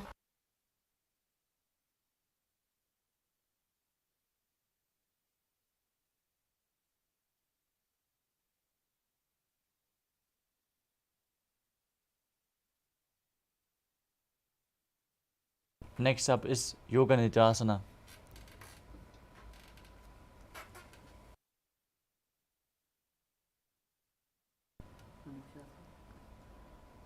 Ankushasana. With your leg behind your neck, roll onto the side and rest on the arm of the hand holding onto the foot. Gaze to the nose, feel in complete control, and focus on the prana flowing upward along the 9 points in Pratyahara Kumbhaka. उत्तानशयितः एकैकं पादं ग्रीवायां कुर्वन्. Now perform Yoga Nidra. As you lay on your back, bring your legs up behind your head one by one. Can again bring them up above your shoulder, or just cross your feet and pull them close to your body. Gaze to the nose and visualize Swamiji in your inner space as you perform the Mula Bandha. पादाभ्यां वेष्टयेत् कण्ठं हस्ताभ्यां पृष्ठबन्धनम्. The next asana is Atmaramasana. While laying on your back, raise your legs towards your head, your hands around the legs. As you interlace your fingers around your neck, gaze through your nose and visualize Lord Vishnu blessing you from within.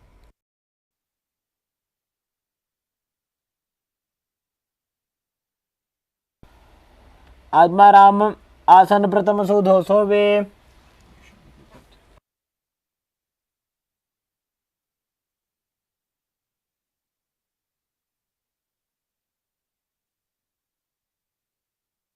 The next asana is Kochikasana.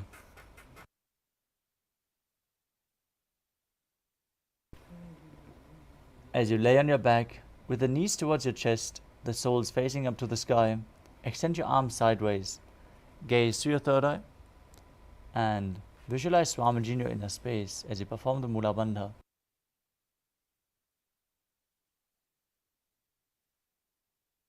दो हाथ सीधा सा करे, 300 बेसपा करे.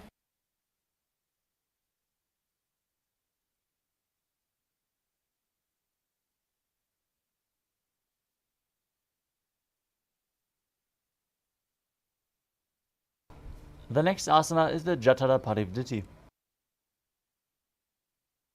This asana consists of 3 steps. We are going to perform all 3 steps on one side and then repeat them on the other side. Now enter a neutral position with your body as you lay on your back with the knees to the chest, arms extended out to the sides at shoulder level. Visualize Swamiji in your inner space, perform the Mula Bandha and the Pratyahara Kumbhaka, focusing on the upward flowing prana. Now,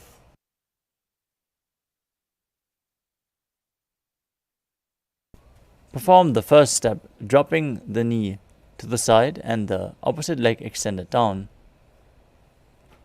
Now bring both legs to the side bent. Extend both legs straight to the side and hold onto the feet as you gaze in the opposite directions.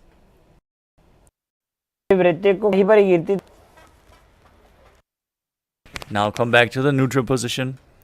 Pull your knees to the chest, arms extended out to the side. As you drop the other knee to the ground, opposite leg extended down. Then bring both knees bent to the side. Extend both legs to the side, hold onto the feet and visualize Swamiji in your inner space.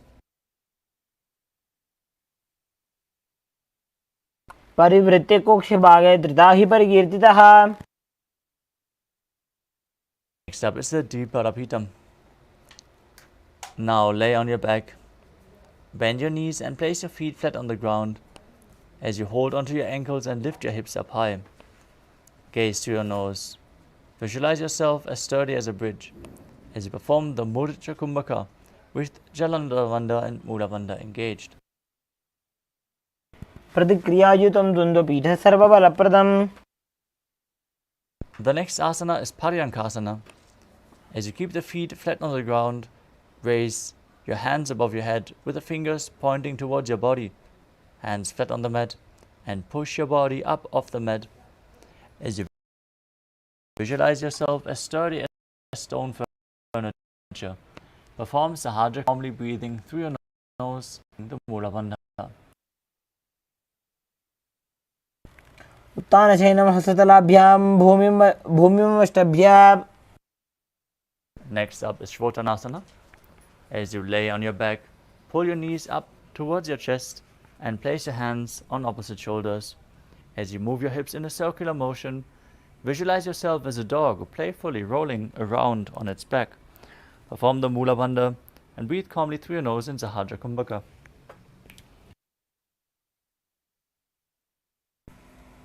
शवच्छरीरं संस्थाप्य जानुनी सम्मील्य नाभो वाणिज्य.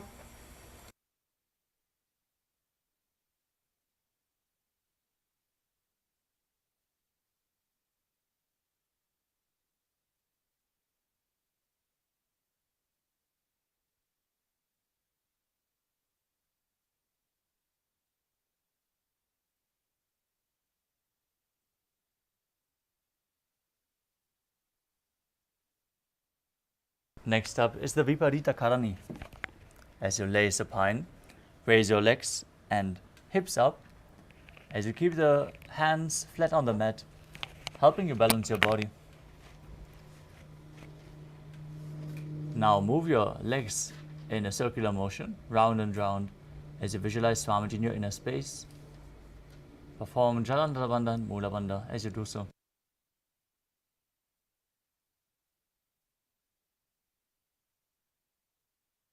भूतले सुशिरो दत्त्वा खेनये चरणद्वयम्.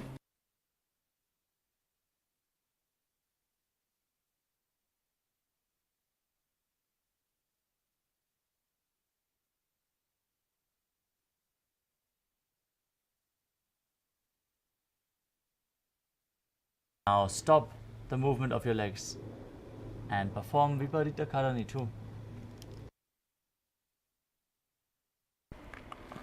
करणी विपरीताख्या सर्वाधिव्याधिनाशिनी.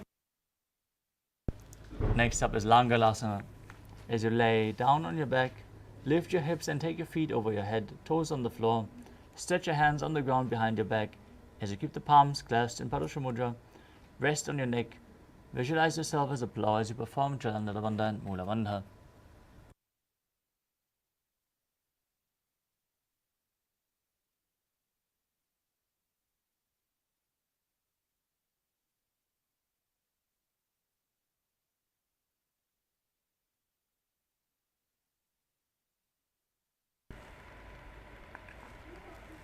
नरकासने स्थित्वा नासिकाप्रदेशे भूमौ पादपृष्ठे स्थाप्य.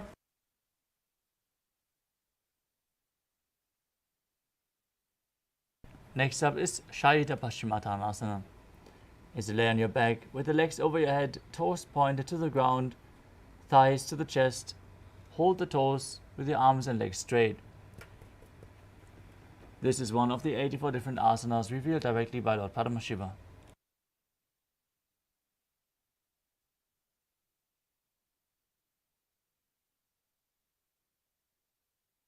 तानं शयित्वात् कुर्वीत शयितपश्चिमतानकम्.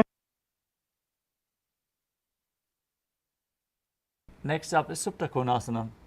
From the same position, bring your hips over top of the shoulders, spread your legs wide, and hold on to the feet as you visualize Swamiji in your inner space. Perform the Mudra Kumbhaka with Jalandhara Bandha and Mula Bandha engaged.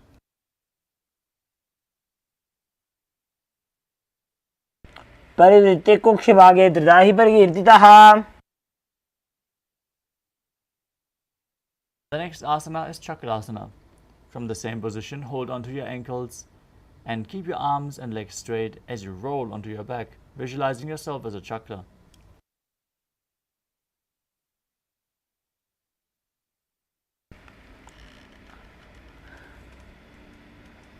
शवासनस्थद्वौ पादौ कुर्यान्मस्तकतः परौ. Next up is Supta Prasadita Parangushtasana. Now hold onto the big toes in Prana Mudra as you extend your legs up.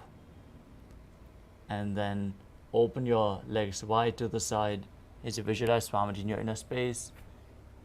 Perform the Ujjayi Pranayama, making an ocean-like sound with your mouth as you perform the Mula Bandha.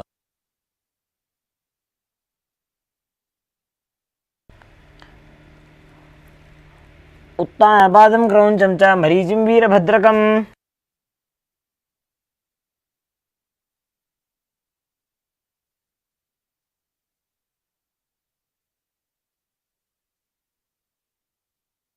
The next asana is Supta Parangushtasana. Now join your feet together above your body, still holding on to the big toes in Prana Mudra, arms and legs straight as you visualize Swamiji in your inner space.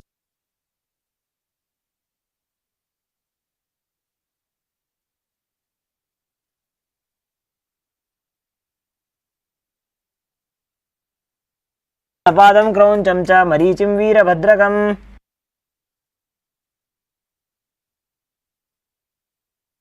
Next up is Matsyasana. From Supta Parangushtasana, move your legs into Padmasana, lay on your back and hold onto the opposite elbows over your head.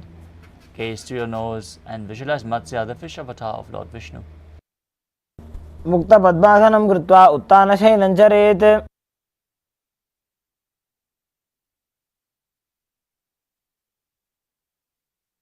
Next up is Parasharamasana. As you lay on your back with the legs in Padmasana, place the backside of the right hand on top of the left palm. Visualize Lord Rama in your inner space as you perform the Mula Bandha and gaze towards your nose. प्रथमकरे पद्मासन आचे सूधो सोवे भूपरिपाचे. Next up is Sarvangasana. As you lay on your back with the legs in Padmasana, raise your hips and legs up. Bring your hands to the lower back for support with the elbows on the ground.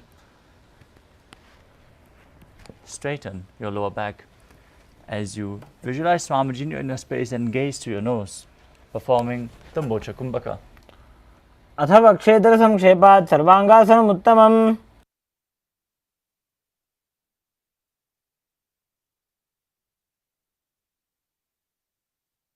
Next up is Vrishikasana.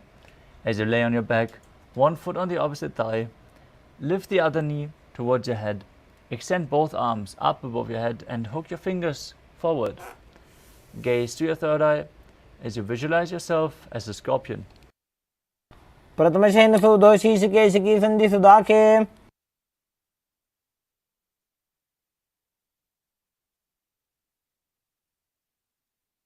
Next up is Vrishikasana on the other side. Bring the other foot to the opposite hip. Extend your arms up, hooking the fingers forward. प्रथमशयन सूधो शीर्षकेशकी संधि सुदाखे. Next up is Vrishaparakshipasana. As you lay on your back, interlace your fingers behind your neck and alternate, bringing your knee in towards your chest back and forth while keeping your legs up.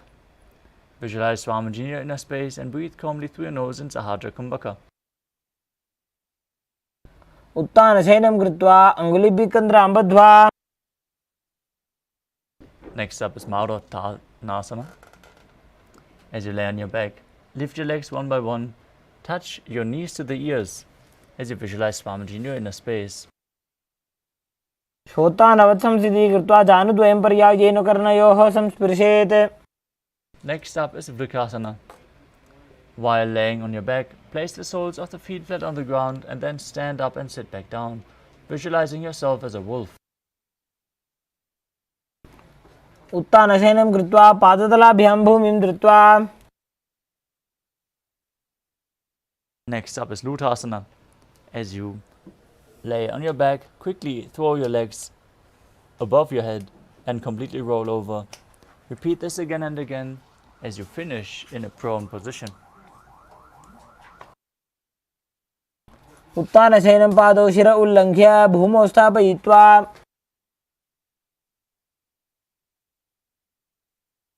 Next up is Tadasana, laying on your stomach with the hands flat on the ground next to your shoulders. Keep the toes pointing backwards and make a whistling sound on your inhalation through your mouth as you visualize yourself as a chariot carrying warriors into a battle for Dharma on your chariot back in Saradhasana.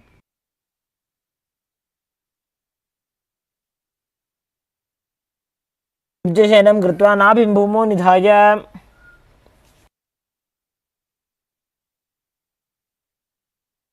The next asana is Dehalyulanganasana.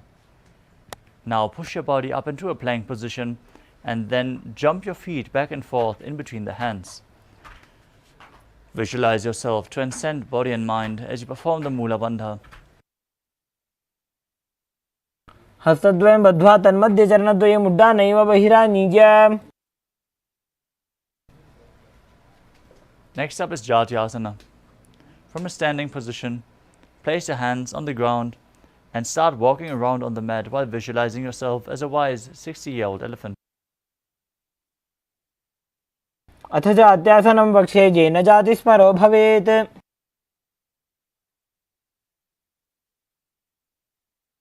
Next up is the Lolitika Karana. As you stand on the mat, with the knees bent, the feet pointing outwards, bend your elbows and keep your hands at the chest level.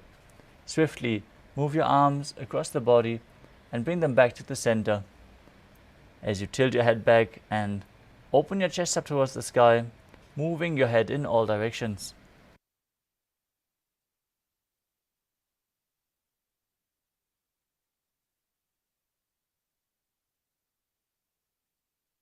Next up is Sarapasana. Now tie your feet with a rope if you have one available, and then stand erect on the mat. As you keep your arms by the side, hands touching your thighs, visualize your Kundalini Devi raising and curling upward around your body. Perform the Sahadra Kumbhaka and the Mula Bandha. अथ सर्पासनं वक्ष्ये वायुपाणाय केवलम्.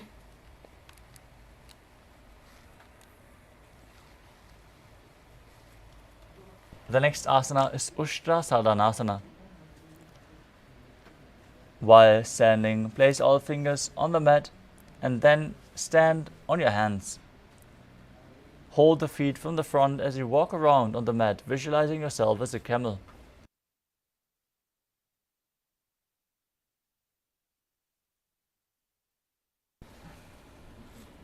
मुष्टिकनिष्ठिका प्रदेशेन भूमौ निधाय उपरि पादतले संस्थाप्य. Next up is Ashvasana. From the same position, hold the feet from the outside, walk around while visualizing yourself as a horse. मुष्टिकनिष्ठिका प्रदेशेन भूमौ निधाय उपरि पादतले संस्थाप्य. The next asana is Kapota Nitakasana. As you stand straight with the feet together, interlace your hands behind your back in Purusha Mudra.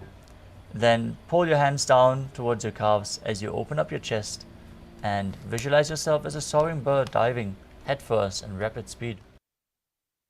पादतले भूमौ निधाय पृष्ठभागेन हस्तौ जङ्घापर्यन्तं नीत्वा.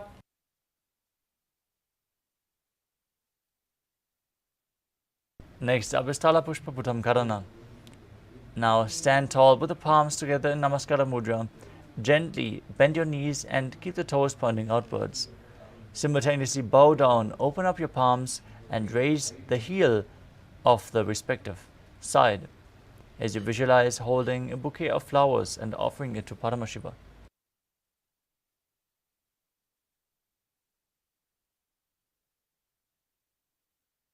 Next up is Khadgasana. Now visualize yourself as a rhinoceros as you lay down on your belly and jump your feet back up to the hands. As you keep your hands in Namaskara Mudra and extend it to the front, visualizing your hands being the horn of the rhinoceros. उज्जसरतमासनं कृत्वा पादतलाभ्यां भूमिं धृत्वा. Next up is the Uttanottanam. As you lay on your stomach,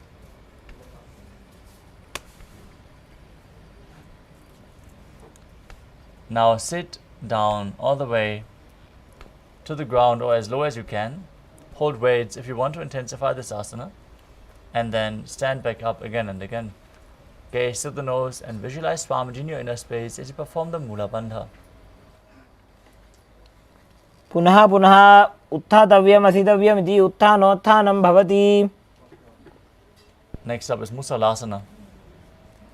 Now stand up straight, raise your arms over your head and jump repeatedly while visualizing yourself as a mace. सरलं स्थित्वा ऊर्ध्वं बाहु नजेत्. Next up is Utshirshakasana. From a standing position, pull the sole of one foot towards your belly.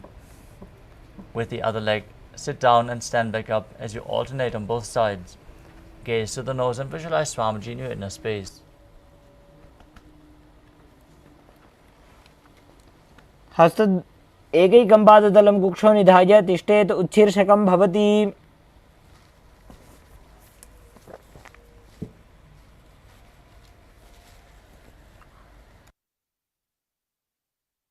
Next up is the Parshvajanukarana.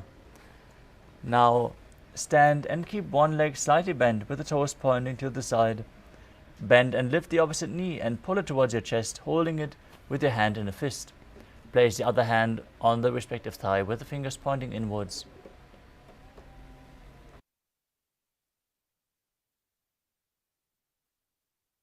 Next asana is Tandavasana. As you stand on one leg with your arms and the opposite leg extended forward, lower your body down to the mat and stand back up, holding weights if you want to intensify this asana, visualizing yourself fiercely dancing as Lord Shiva. एकेन पादेन स्थातव्यं ताण्डवासनं भवति. Next up is Brahmanasana. Now place the left foot onto the opposite thigh. Stand erect on the mat like a rod as you keep the hands by the sides and visualize yourself being blessed by Lord Brahma.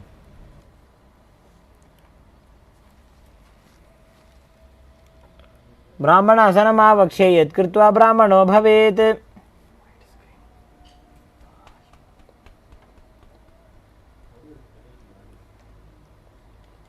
Next up is Garudasana 3. Now stand tall and wrap the left leg over and around the right knee as you tuck the left toes on the other side of the right calf.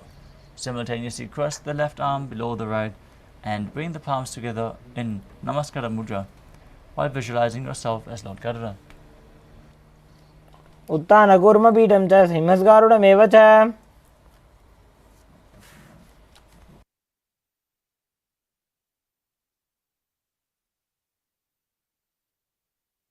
Next up is Ekapadasana. As you stand straight on the right leg with the left foot on the opposite thigh, keep your hands relaxed by the knees as you visualize Swamiji in your inner space. दक्षाङ्घ्रिं वामपादस्य जङ्घोपरि निधाय च. Next up is Dhruvasana, the pole star posture. Now stand on one leg and hold onto the big toe of the other foot, extending the leg out to the side, rotating your body on the standing leg as you visualize yourself as a North Pole star. एकेन हस्तेन दण्डरूपस्य एकस्य पादस्य अग्रं धृत्वा. Next up is Trivikramasana. Now standing on the same leg, lift the opposite leg behind your neck. Again, if you can't bring it behind your neck, pull it towards your chest or bring it over the shoulder. For Trivikramasana, you can hold on to a solid object to support you while sitting down and standing back up, performing the 3 steps of Lord Vishnu. ग्रीवायां पादं संस्थाप्य स्थातव्यम् उत्थातव्यं त्रिविक्रमासनं भवति. Now repeat Parshvajanukarana on the other side.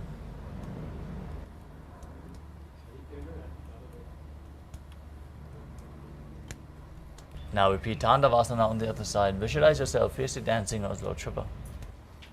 एकेन पादेन स्थातव्यं ताण्डवासनं भवति. Now repeat Brahmanasana on the other side. Visualize Lord Brahma blessing you from within.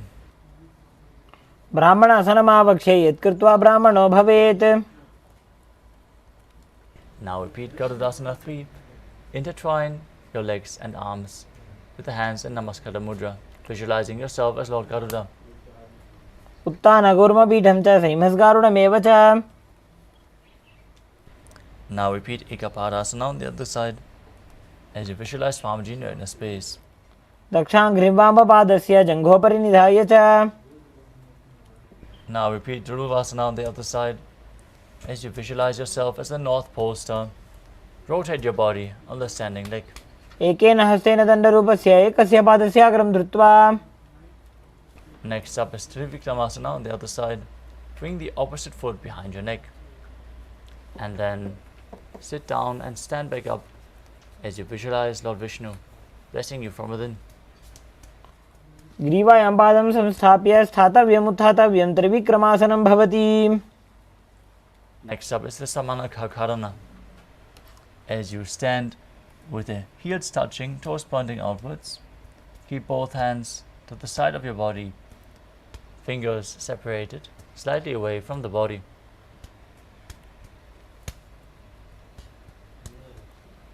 We move on to the final 100 asanas of the sequence, starting with Gorak Anjali Asana.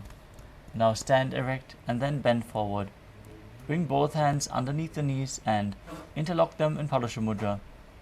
As you sit down in a squatting position, let the finger lock touch your navel.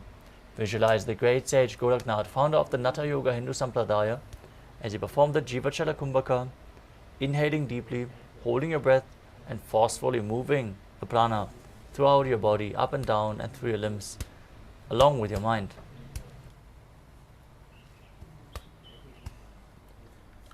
प्रथमे हि विभोः बाहुरी नीचो पुनिहो वे. Next up is Kanchi Asana. As you insert your hands between the thighs and calves, then wrap them around behind your butt, interlacing them in Padasha Mudra. Keep your chest upright, visualize Swamiji in your inner space as you perform the Mula Bandha. ऊर्ध्वमध्याधस्थो निवेश्य नितम्बं धृत्वा.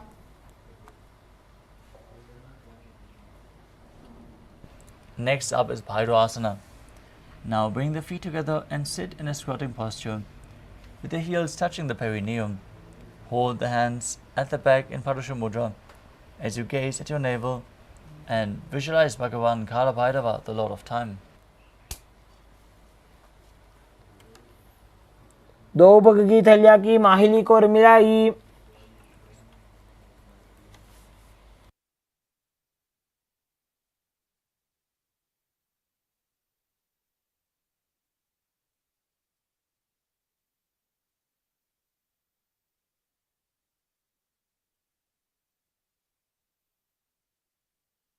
The next asana is Varahasana.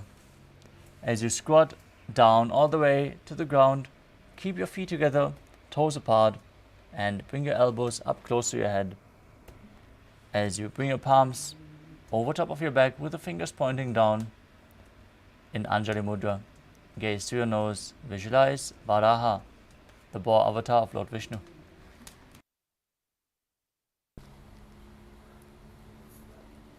पागदली की माहिली को मिलाई फना पानी उकड़ बैसे. Next up is Prapitasana. As you hold onto the big toes in Prana Mudra, raise your hips up to the same level as your knees.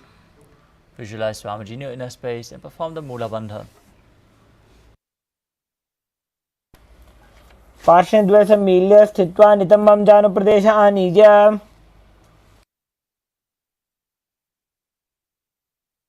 Next up is Bakasana. As you place your hands on the ground, shoulder width apart, place your knees onto the back of your arms towards your armpits. Lean forward and down, raise your feet off the mat as you visualize yourself as a crow, performing the Jivachala Kumbhaka. हस्ताभ्यां मौनिमवष्टभ्यां.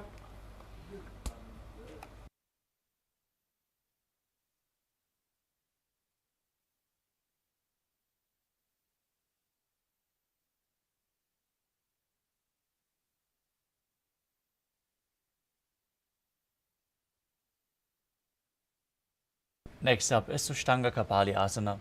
As you place your hands down, shoulder width apart, bring your head down to the ground, forming a triangle. As you raise your legs up and bring your legs into Padmasana. Gaze to your nose and visualize Swamiji in your inner space as you perform the Mula Bandha.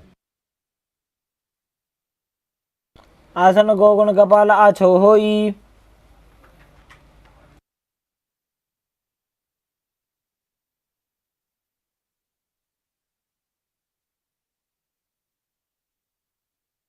Next up is Guptasana.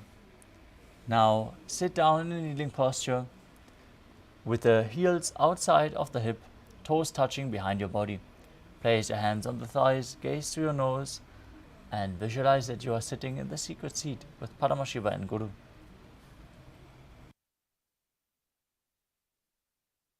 Janur Vorantare Padau Kritva Padau Cha Gopayet.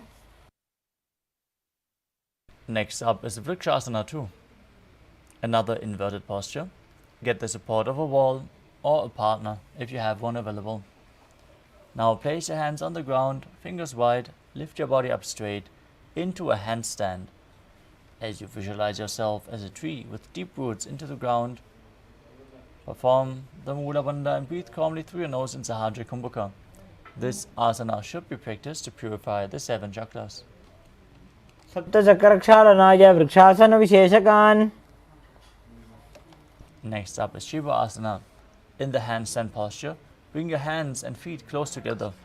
Gaze to your third eye and visualize Tejas energy flowing to your third eye. Dou Bagajodi Mahi Gulpamilaye. The next asana is Matsya Asana 2. Now place your hands flat on the ground, shoulder width apart as you step your feet back into a plank position. Lower your body down to the mat and push it back up again and again as you visualize yourself as a fish. Perform the Mula Bandha. Nibjam Shaninam Gurparo Parshabhagaya Murtha Kritya.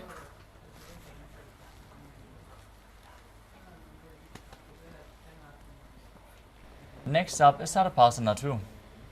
As you lay on your stomach, bring your hands to the hips and visualize yourself as a snake as you move your upper body to the left and right.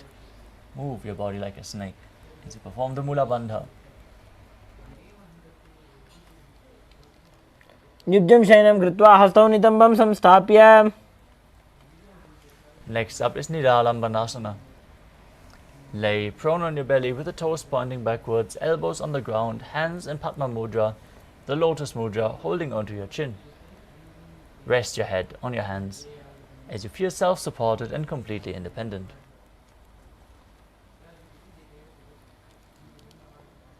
Karabhyam Pankajam Kritva Tishtet Kurparaya Sudhihi. The next asana is Chakrasana. Now lay on your stomach, place your hands flat on the mat in front, straighten your arms and bend your knees. Bring the feet towards your upper back as you lift up your head and chest. Visualize yourself as an umbrella protecting your Guru from the sun rays. Ardhyasanavastitva Hastadalabhyam Bhumim Dritva.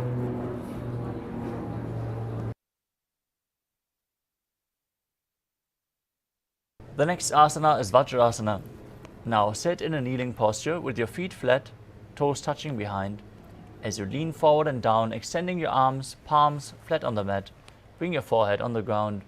Gaze to your nose, contract the perineal region, and visualize yourself as Vajra, the weapon of Indra, symbolizing your indestructibility.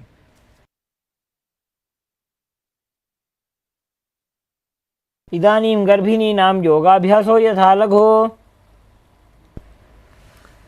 Now with your hands flat on the mat, shoulder width apart, raise your hips up high into Gajasana and then alternate, striking the ground with your hands as you visualize yourself as powerful as a ram in Maheshasana.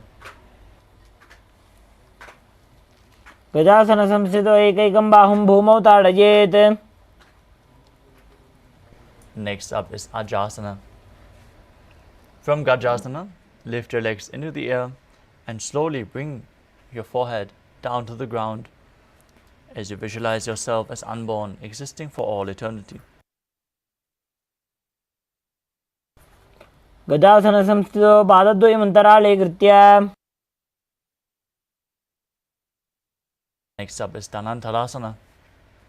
As you sit on the heels with the legs together, interlace your fingers around the big toes. Pull the feet towards the perineum and then place your hands on the respective knees. Keep your spine straight, gaze to your nose. Visualize Swamiji in your inner space as you make an ocean-like sound with your mouth in Ujjayi Pranayama. पूर्व विधि परिघाता की काकसी से फना शरा मोड़ी. Next up is the Angamotanam. Now interlace your fingers in front and then behind you. Stretch your arms forward to the sides, backwards in all directions, giving massage to various different joints and muscles of your body. As you visualize Swamiji in your inner space, perform the Mudra Bandha. हस्तयो अंगुलीर्बद्ध्वा हस्तयोर्मध्यात् सर्वमंगम निष्कासयित्वा. Next up is Garudasana form. As you sit in a kneeling posture, with your heels, sitting on your heels in Vajrasana, turn your feet outwards, toes pointing to the sides, as you visualize that you are Lord Garuda, flying Lord Vishnu and Lakshmi on his back. जंगोरुभ्यां दरां बीड्य स्थिरकायो द्विजानुना. Next up is Ananda Mandirasana. As you sit with the legs folded back, toes pointing backwards, with the knees open wide. Place the front of your buttocks on the ground and gaze to your third eye, visualizing yourself residing in the blissful space of a temple.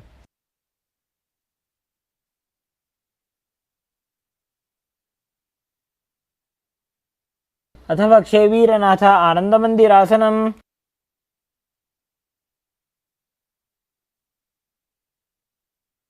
Next up is Mandukasana 2. Sit with your knees wide, feet overlapping on your ankles. Keep your hands under the knees and gaze to your nose.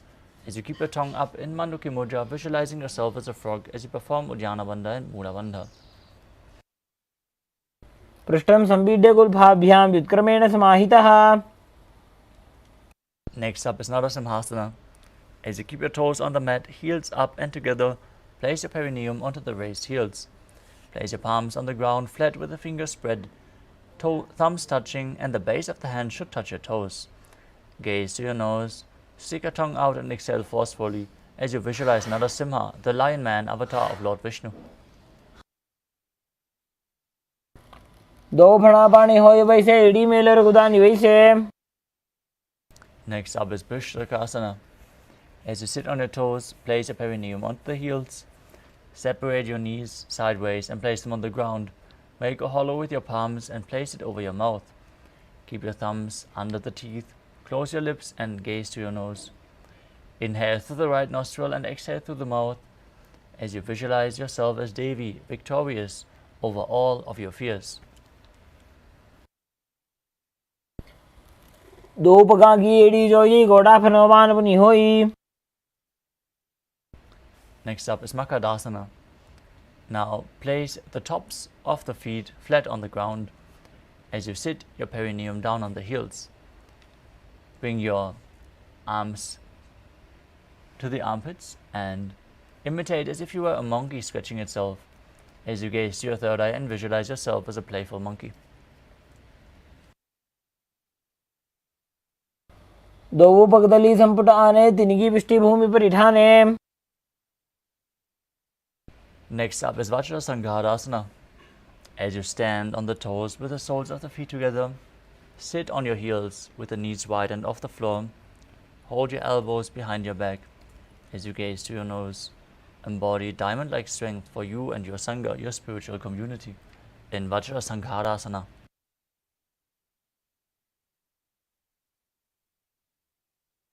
प्रथम पणापाणी होय वैसे दो AD गुदानी वैसे. Next up is Kanjanasana. As you keep the toes down, ankles crossed behind, and sit on your heels, place your palms on the mat to the sides as you gaze to your nose. and visualize perfect health beyond any and all physical or mental ailments. Engage Uddiyana Bandha and Mula Bandha as you do so. भञ्जनासनमावक्षे यत्कृत्वा सुस्थिरो भवेत्. Next up is Kurmasana. With the toes flat, cross your feet and place your perineum onto the back of the heels. Keep your knees wide and on the floor as you rest your hands on the knees. Visualize a turtle having a stable body and mind to live for hundreds of years. Kurmasana.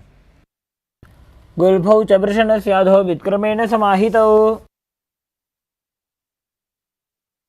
Next up is Yogasana. Maintain the same position. Gaze to your nose and visualize Swamiji in your inner space. गुदं नियम्य गुल्फाभ्यां व्युत्क्रमेण समाहितः. Next up is Vijogasana. As you stand on your knees, cross your ankles behind the feet, near your opposite knees. As you hold your calves with the fingers inside, thumbs outside, gaze to your third eye and visualize a space of eternal oneness, Advaita, with your Guru, Swamiji.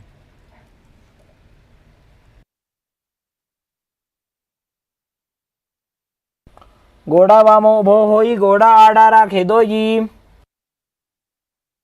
Next up is Ushtrasana 2. In a kneeling position, bend backwards and hold your ankles with your hands. As you keep your arms straight, push your hips forward and tilt your head back as you visualize yourself as a camel. मेरुदण्डग्रन्थि दाढ्य संविपादयिः पुमान्. Next up is Chatyasana 2. With your heels together, hands on the soles of the feet, slowly lean back and bring your elbows and then the back of your head to the mat. Gaze to your nose and experience yourself as a lotus blooming. दो एड़ी संपुट करे सोले मूलद्वारी तरि धरे. Next up is Viratasana. As you sit on the knees with the thighs and calves together,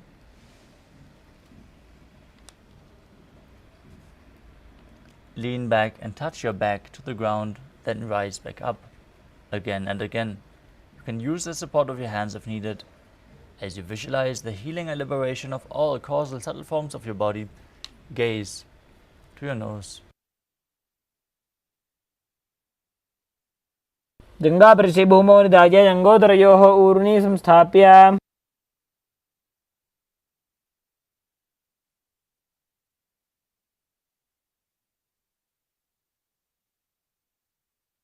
The next asana is Kapotasana. From Viratasana, raise your hips even higher. Bring your forearms to the mat, hold the back of the heels as you bring your head in between the feet. Visualize yourself as a beautiful dove as you perform the Mula Bandha. मेरुदण्डग्रन्थि दाढ्य संविपादयिः पुमान्. The next asana is Vadasana. As you stand upright on the knees with the toes tucked, hold your arms with opposite hands and gaze to your nose. This is the boon-fulfilling posture. Receive your boon from Paramashiva. जानुनि भूमौ संस्थाप्य हस्ताभ्यां बाहुपरस्परं धृत्वा.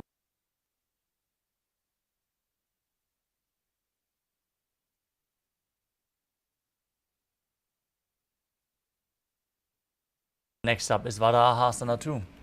As you keep your knees together, toes tucked, lean forward and bring the elbows to the mat with your hands holding your head. Rest your butt on the heels and visualize yourself as Varaha, the boar avatar of Lord Vishnu. सूर्यं चन्द्रं भेदनानि आसनानि निकथ्यते. Next up is Mundasana. Kneel down, place your elbows on the mat shoulder width apart, interlock your fingers and place your head on the mat, supporting it with your hands. As you raise your hips up, walk your feet forward and then lift your feet off the mat, extending them straight up. Be stable, gaze to your third eye and visualize yourself as a lop tree in Mundasana. मुण्डासनं वक्षे सर्वेषां प्राणिनां सुखम्. bring your head in between the knees in Andhasana. As you hold your head and bring your elbows outside the knees, keep your feet flat on the mat and exhale through your mouth as you inhale through the nose in Sahadra Kumbhaka. Gaze through your nose and visualize Swamiji in your inner space. प्रथम पगदली से मटरावे कोरमाहिली उभे मिलावे. Next up is Viparita Shalabhasana. You can hold weights to intensify this asana. As you lay on your belly, with the arms extended straight out, lift your thighs, arms and chest off the ground. As you visualize yourself as a locust, perform the Mula Bandha.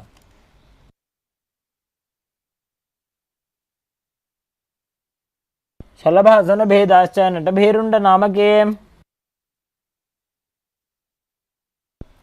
Next up is Kapalasana. As you lay flat on your belly, with the palms at the side of your body facing down, raise your entire legs off the mat, forehead on the ground. Visualize a skull representing the mind with purified thoughts and the strong will to attain enlightenment as you perform the Mula Bandha. कालं भूमो निधाय ऊर्ध्वं पादौ नयेत्.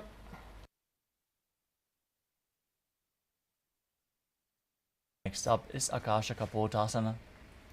As you lay on your stomach with the hands by the sides, lift your legs up over your head and slowly place your feet on the mat in front of your head. Keep your palms flat on the mat behind as you visualize yourself as a free and open dove. उष्ट्रासने स्थित्वा चरणौ भूमेरुत्थाप्य.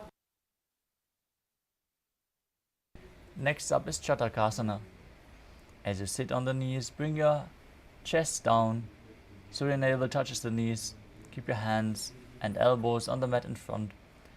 Be sturdy and visualize yourself as a sparrow.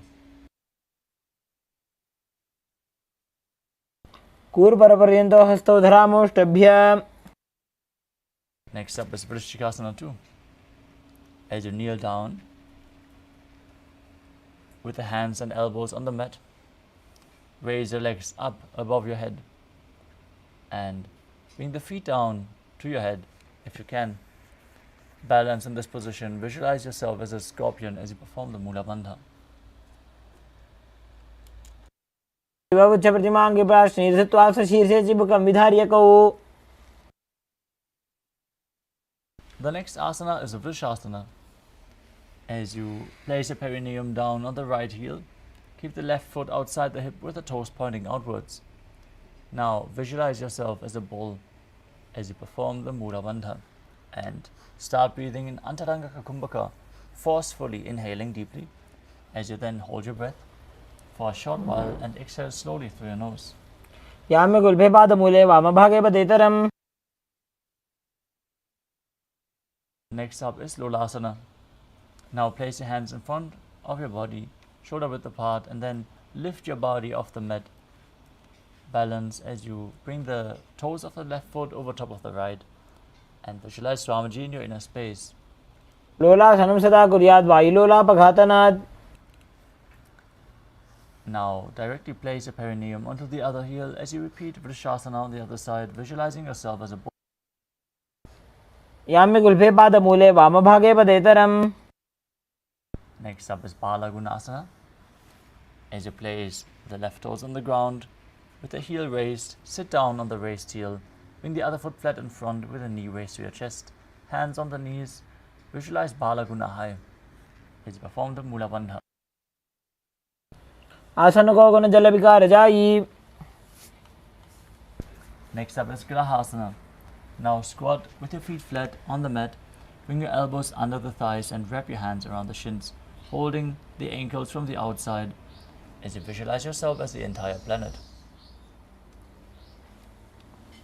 पादतले भूमौ संस्थाप्य जानुमध्ये गुरुपरौ स्थाप्य. Next up is Balagunasana on the other side. Sit down on the other heel, hands on the knees, one knee raised. आसन को गुण जल विकार जाई. Next up is Utkatasana. You can hold weights to intensify this asana as you squat under the toes with the heels up and the knees off the mat. Place your perineum onto the heels and keep your hands on the respective knees. your spine straight. Visualize Swamiji in your inner space as you perform the Mula Bandha. युजास्पिजोऽसि यत ऊर्वजानो यत्रासने पादतलद्वयोपरि. Next up is Vajrasangadasana 2. As you sit with the knees raised, heels on the perineum, hold your elbows behind your back as you visualize Swamiji in your inner space. प्रथम पणापाणि होय जैसे दो एड़िगुदानि वैसे. Next up is Anilasana. Now squat with the feet hip width apart. Place your hands under the soles of the feet with the palms facing down. Gaze to your nose and visualize you are able to live above air alone. दो हाथ भूमि पर उठाने, कहनी जाड़ी नाभि लगाने. Next up is Padukasana. Now place the back of your hands onto the mat as you step your feet on top and wrap your hands around the feet like a shoe, walking around as you visualize yourself wearing padukas walking across India. हस्ततलयोः पादतले कृत्वा तिष्ठेत् गच्छेत् पादुकासनं भवति. Next up is Kukkutaranasana. As you place your palms on the mat in front, raise both feet upwards into the air and let them fall back down. Do this again and again as you visualize yourself as a rooster. हस्ततले भूमौ कृत्वा पादतले च ऊर्ध्वमुड्डानं कृत्वा.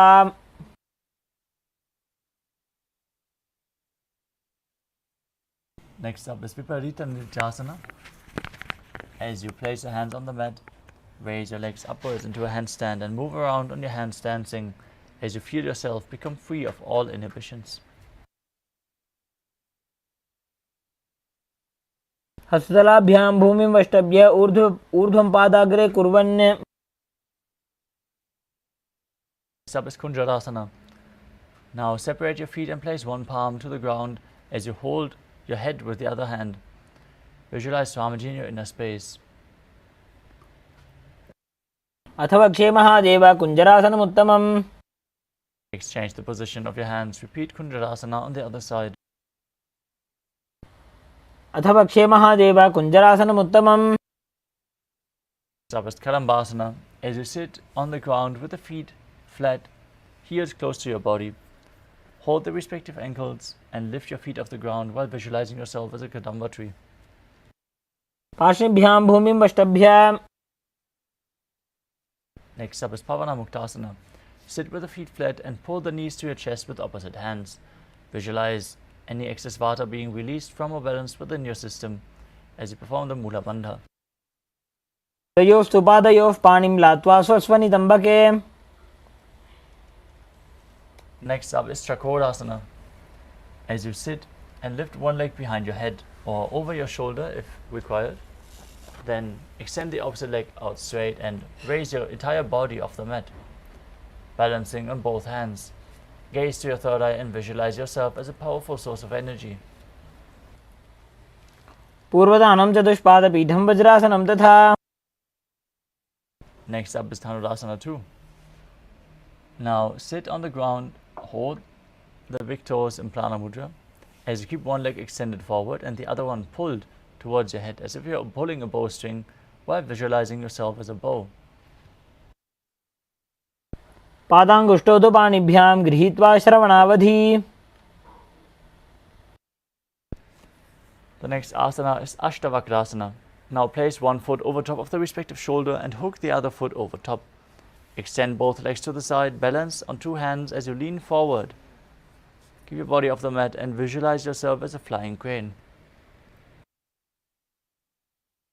वासिष्ठमथ कौण्डिन्यम् ऊर्ध्वकुक्कुटमेव च.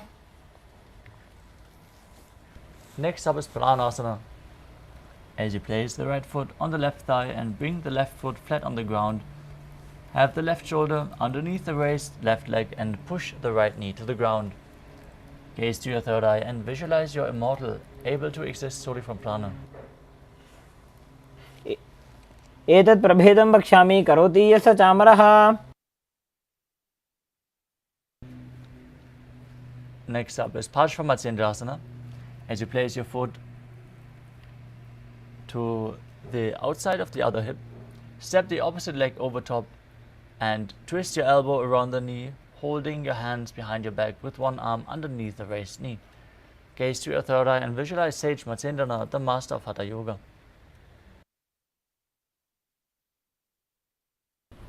वामोरुमूलार्पितदक्षपादोजान्वो बहिर्वेष्टितदक्षदोष्णा. Now repeat Chakrasana on the other side. Bring the opposite leg behind your neck and lift your entire body off the mat while visualizing yourself as a powerful source of energy. पूर्वतानं चतुष्पादपीठं वज्रासनं तथा. Next up is Dhanurasana 2 on the other side. Hold onto the big toes and pull the other foot towards your ear, visualizing yourself as a bow. पादाङ्गुष्ठौ तु पाणिभ्यां गृहीत्वा श्रवणावधि. Now repeat Ashtavakrasana on the other side. Balance above the mat while visualizing yourself as a flying crane. वासिष्ठमतकौण्डिन्यम् ऊर्ध्वकुक्कुटमेव च. Now repeat Planasana on the other side. Place the other foot on the opposite thigh. Press the knee down and bring the respective shoulder underneath the raised knee. Visualize yourself able to exist solely from Plana.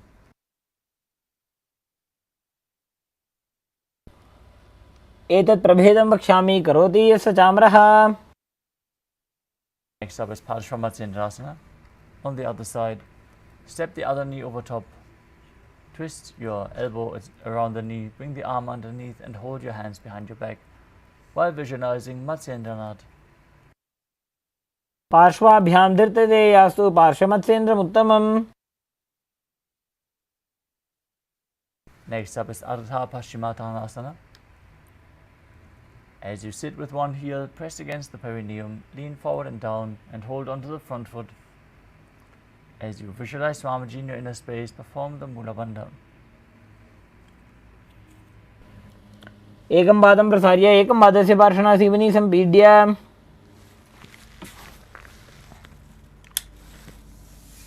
Next up is Kranchasana.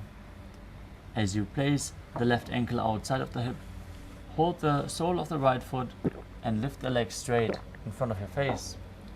Visualize yourself as a crane as you perform the Mula Bandha. उत्तानपादं क्रौञ्चं च मरीचिं वीरभद्रकम्. Now repeat Ardha Paschimottanasana on the other side. As you bring the other heel towards the groin and lean forward and down, extending all three bandhas. एकं पादं प्रसार्य एकं पादस्य पार्श्वनासीवनी सम्पीड्य. Now repeat Kranchasana on the other side. As you bring the other foot outside the hip and extend your leg up straight, holding it with both hands while visualizing yourself as a crane. वासिष्ठमतकौण्डिन्यम् ऊर्ध्वकुक्कुटमेव च. Next up is Swastikasana.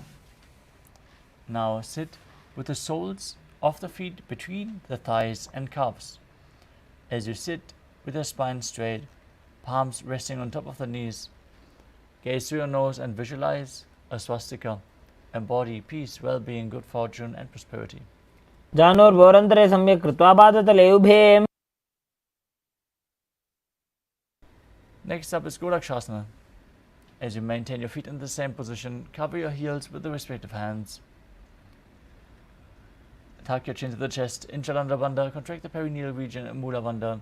As you gaze to the nose and visualize the great sage Goraknath, founder of the Natha Yoga Hindu Sampradaya.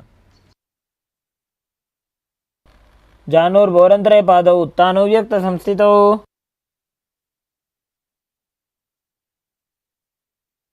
Next up is Bhagasana 2.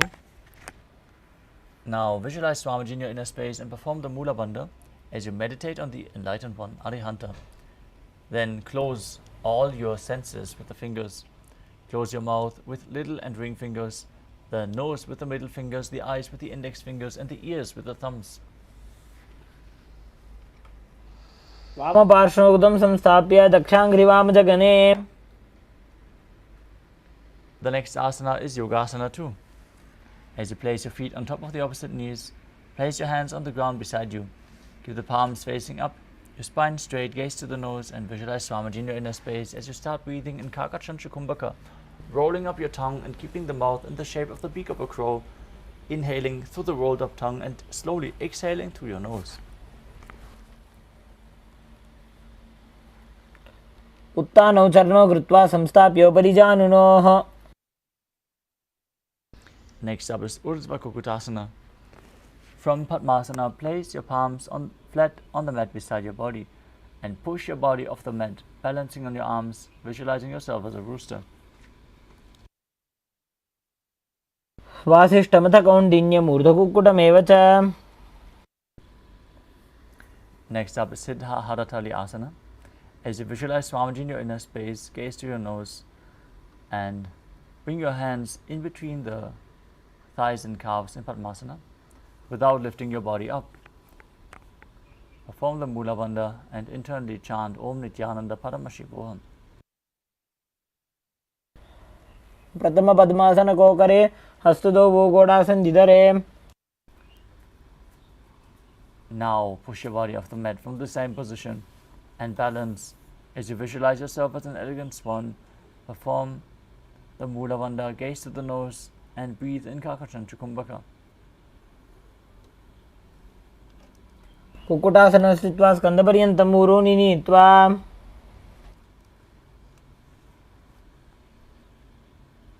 The next asana is Karmukasana. From Padmasana, place your hands between the thighs and calves and lean forward as you push your hand back behind your body in Padusha Mudra, bringing your forehead on the mat. Visualize yourself as Lord Shiva's bow, Pinaka. प्रथम पद्मासन को करे, गोडासन दिमाही कर इधरे. The next asana is Kurmasana too. From Padmasana, bring your arms in between the thighs and calves and lift your knees towards your chest as you interlace your fingers around your neck. Visualize yourself as a turtle having a stable body and mind to live for hundreds of years. By जंग पर दक्षिण बाबा, दाई जंग पर by ल्यावा. Maintain the same position, tuck your chin to the chest as you perform Granthi Bhedasana. Rejoice, knowing you're sitting in Shiva's secret knot posture. अथ वक्षे नीलकण्ठ ग्रन्थिभेदासनं शुभम्.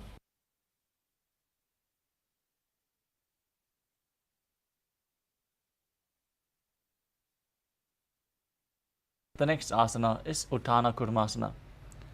From the same position, legs in Padmasana, arms in between the thighs and calves, roll onto your back. Embody a turtle laying on his back as you gaze to your nose and perform the Mula Bandha. Still breathe in Kakachanchu Kumbhaka.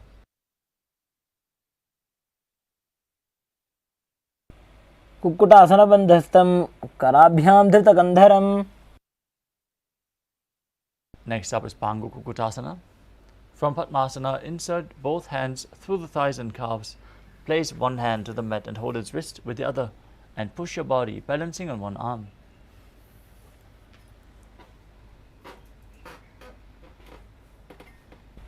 Kukkutasana स्थित्वा एकेन हस्तेन अन्यस्य मणिबन्धं धृत्वा.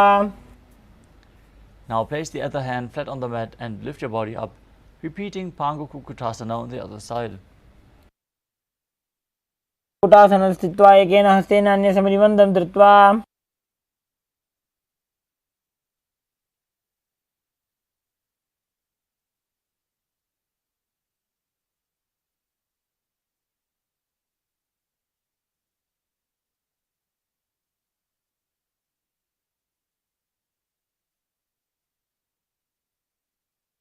जानोर्भोरन्तरे पादौ उत्तानौ व्यक्तसंस्थितौ. Next up is Padmasana 3. As you sit in Padmasana, place one hand on top of the other with the palms facing upwards. Gaze through the nose and visualize Swamiji in your inner space as you engage all three bandhas. उत्तानौ चरणौ विधाय विधिवत् शक्तिस्थितौ योगिरात्. Next up is Padmasana 4. Sitting in Padmasana, place your palms on top of the knees.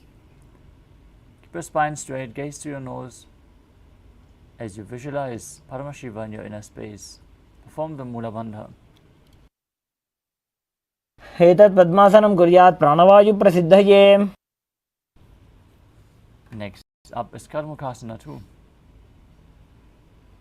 From Padmasana, keep one hand on top of the respective knee and hook the other hand around the big toe of that leg. rotate the toe round and round, as you then repeat the movement on the other side while visualizing yourself as Pinaka, Lord Shiva's bow.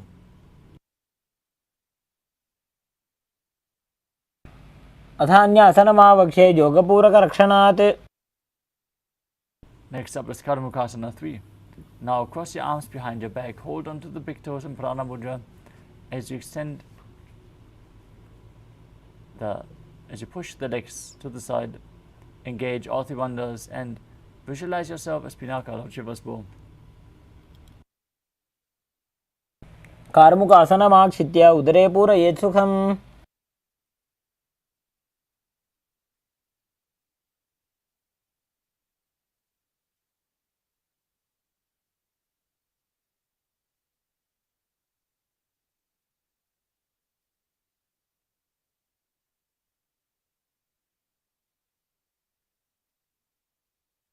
ऊरुभ्यामुपरि स्थाप्य पादयुग्मं प्रयत्नतः.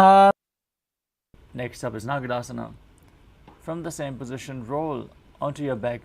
Keep the arms crossed behind and hold onto the big toes if you can. Otherwise, you can uncross your arms or bring them outside. As you visualize yourself as a snake, gaze to the nose and perform the Mula Bandha. प्रथम पद्मासनकोठाने द्वौ हातपाछाने आने. Next up is Kandukasana. As you lay on your back, bend your knees and lift your feet up off the ground. As you embrace the knees to the chest, rock. Keep your head touching the knees as you squeeze your body into a ball.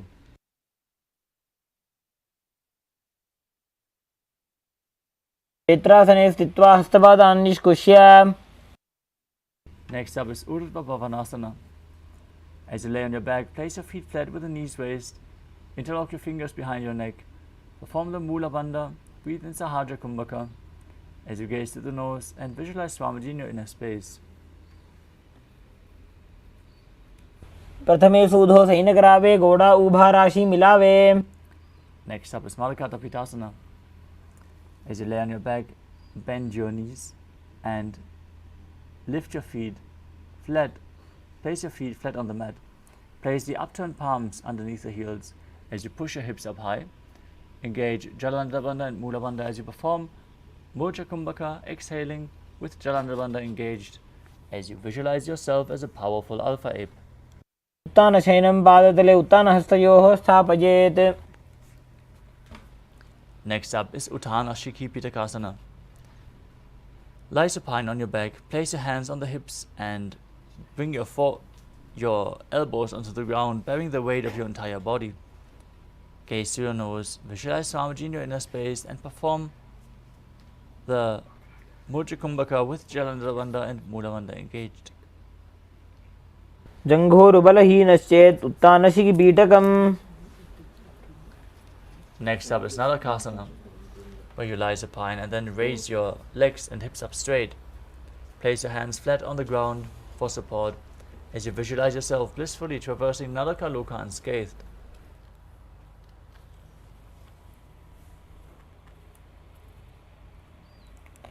ग्रीवाकण्ठेन भूमिं विष्टम्भ पादाग्रद्वयमूर्ध्वमुत्त्रयेत् नरकासनं भवति.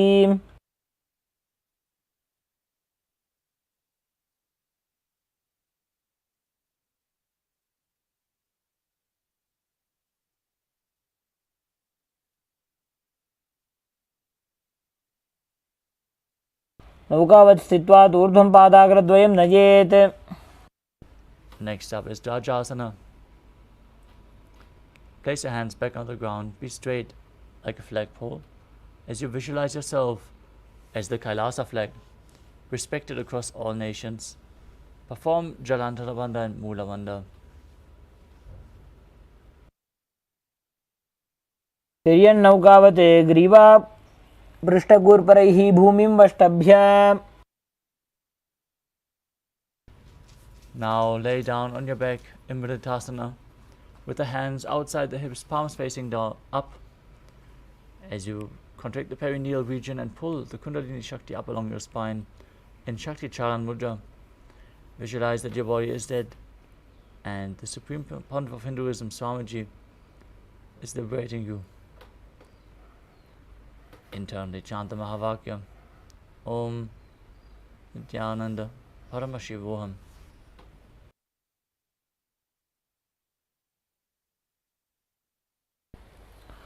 उत्तानं शववद्भूमौ शयनं तु शवासनं शवासनं श्रान्तिहरं चित्तविश्रान्तिकारणम्.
Now slowly return to your physical body.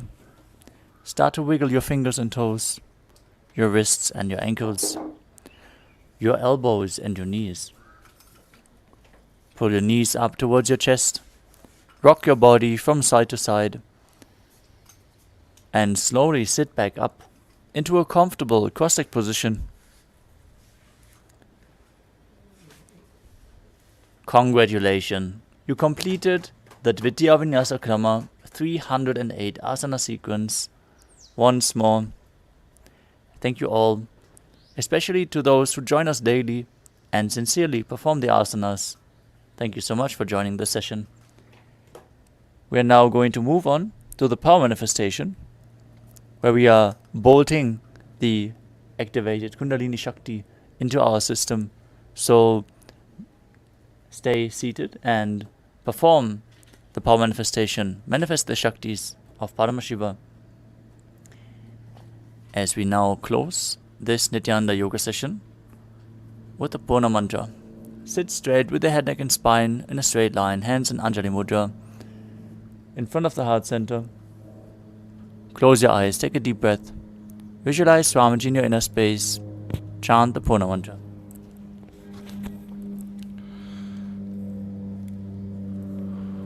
Om Purnamadah Purnamidam Purnat Purnamudachyate Purnasya Purnamadaya Purnamevavashishyate. Om Shanti Shanti Shanti Harihi Om Tat Sat. Sarvam Bhagavat Sri Nithyananda Paramashiva Padukarpanamastu. Om Nithyanandam. Thank you all, Nithyanandam.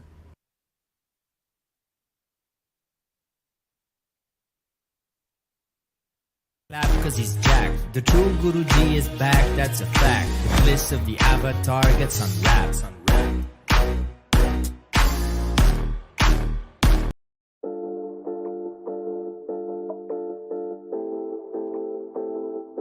Har har bole nath nath nath nath nath nath.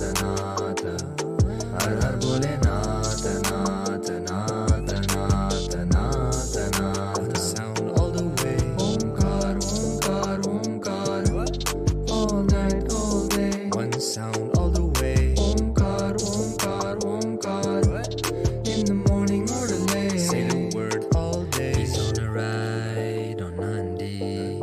can't be stopped, he sets us free.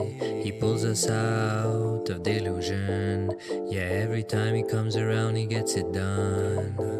100 to 1, he doesn't bargain. You meet him once, you're not the same. You meet him twice, you're on a plane. The lion and cub story ain't no joke. Sri Kailasa, the destination for sure. Har Har Bole Nath, Nath, Nath, Nath, Nath, Nath.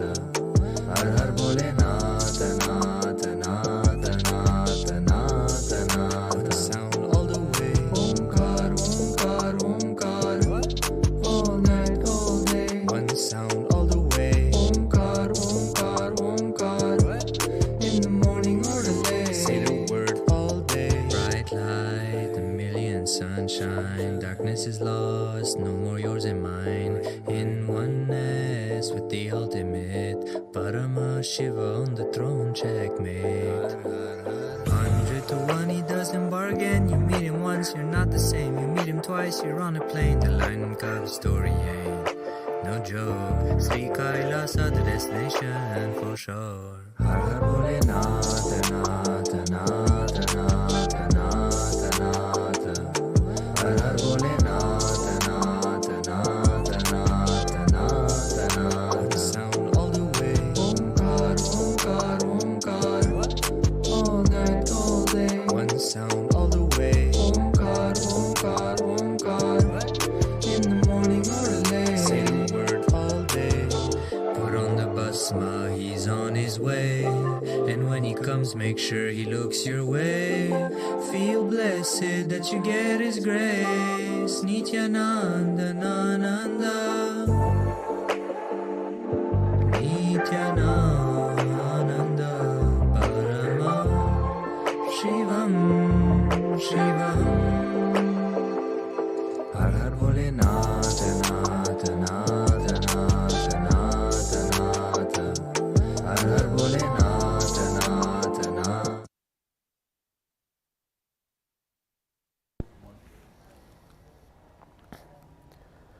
नित्यानन्दं परमसुखदं केवलं ज्ञानमूर्तिं द्वन्द्वातीतं गहनसदृशं तत्त्वमस्याधिलक्ष्यम् एकं नित्यं विमलमचलं सर्वदी साक्षिभूतं भावातीतं त्रिगुणरहितं सद्गुरुं तं Namami.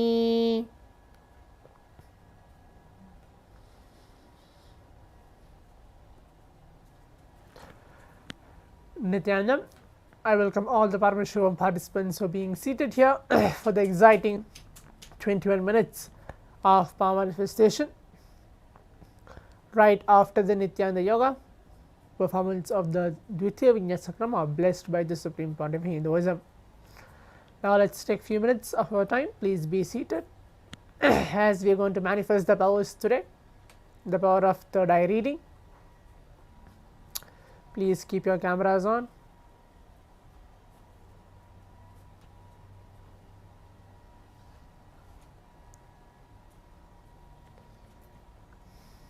And please be seated as we are entering to the power manifestation.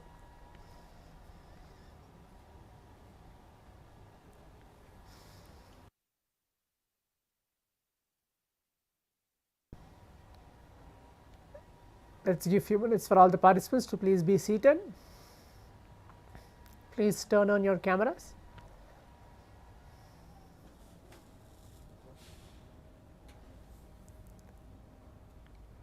Daniyar Bhatyar, please turn on your camera as well.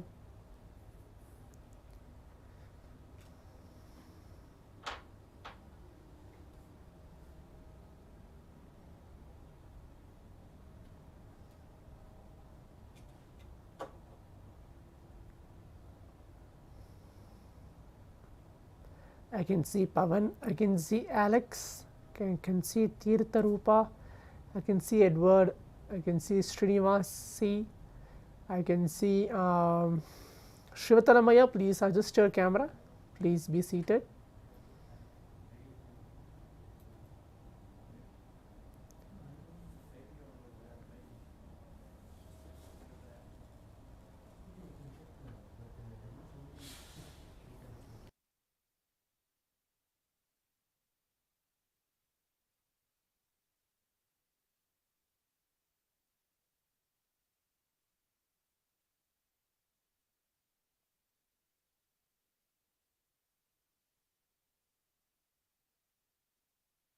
Requesting all the participants to please bring your eye bands, pen and paper, and please be seated.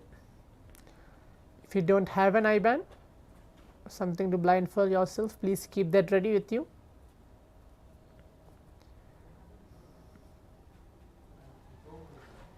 Do not blindfold yourself now. Keep your eye bands, pen and paper ready. Today we are going to be manifesting 3 rounds of the power manifestation. Yesterday we are manifesting, or the previous days we are looking only and manifesting only 2 rounds of power manifestation. Today we are going to be manifesting 3 rounds of the power manifestation today, increasing 1 more round for all of us to manifest more powers of Paramashiva. So please be seated, please bring your eye bands. Let's have a conscious resolution onto our being, telling that yes, in today's power manifestation, all the 3 rounds which I am going to manifest, I am going to get it correct. I am going to be manifesting the power of third eye today. So let us all take few seconds for that, telling into our being. Every single one of us has the Paramashiva component in ourself, telling to that Paramashiva component, yes, today I am going to be having the 3 rounds of the power manifestation, and all the 3 rounds, let Swamiji flow through me and manifest this power perfectly 100%. So let us all take that few seconds of conscious the resolution into our being.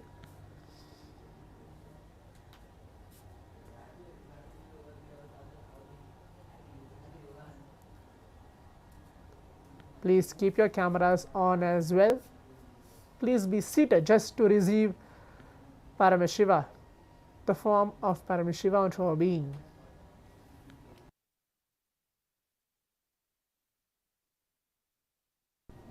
As every day the revelations of the Shastra Pramana are being recited, today again I am going to be reciting the Shastra Pramana, the scriptural reference to manifest the power of third eye. Many of the participants may have noticed or may even have a question, why is the Shastra Pramana being chanted every day? The Supreme Pontiff of Hinduism very beautifully tells that when you manifest these powers, when you chant the Shastra Pramana, you are invoking Paramashiva onto our being, telling that these power manifestations are real and are blessed directly by Bhagavan Paramashivam himself, validating and telling to the whole world that it is real and it is already been a science. It is not something extraordinary, but it is something very ordinary in our human lifestyle. So that is the reason the Shastra Pramana is being chanted and the translation also is being given.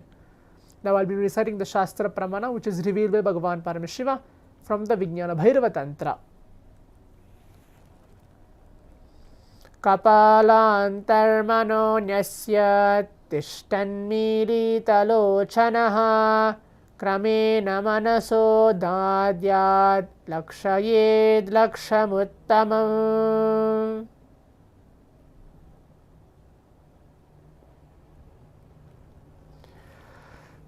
This is a verse directly revealed by Bhagavan Paramashivam himself.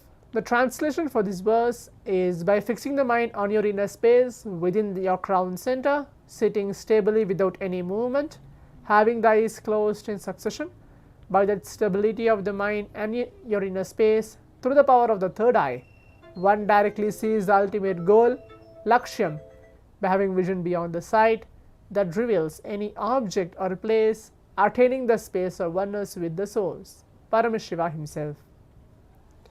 So this is a Shastra Pramana directly revealed by Bhagavan Paramashivam from the Vijnana Bhairava Tantra, validating the science of the power of third eye. Hope all the participants are able to hear. Now we will be entering to the power manifestation. Again, before entering, please bring your eye bands and please be seated. Make sure you are turning on your cameras.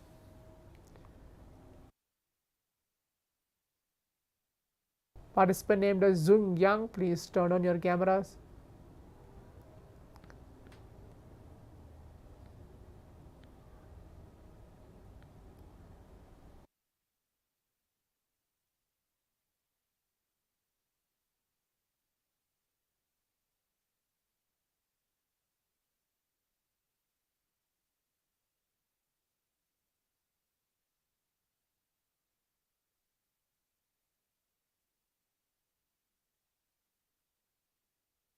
Today we are going to be manifesting the power of letters again.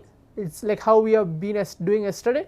Today we are going to be manifesting the letters again. Hope all the participants are able to hear. You can see in the slides which is given beside of me, the clue for the letters which I will be choosing is the letter H, I, J, K, L, M, N and O. So these are the letters from which I will be choosing. It is going to be fun playing with the power of third eye today, not just closing your eyes and just seeing how it is appearing, but giving different clues just to see how we are manifesting, how we are able to see, and how Swamiji, the Supreme Pontiff of Hinduism, is showing to us in a different unique way for every single one of us. So today is going to be again letters. Hope all the participants are able to understand clearly. I will be repeating again the clue for this power manifestation for this round 1, round 2 and the round 3. We will be having 3 rounds of the power manifestation today. The letters will be chosen is from the letter H, I, J, K, L, M and N and O. So these are the letters will be chosen for all of us. If all the participants are able to hear, you can maybe give a thumbs up on your cameras or leave a message in the Zoom chat telling yes.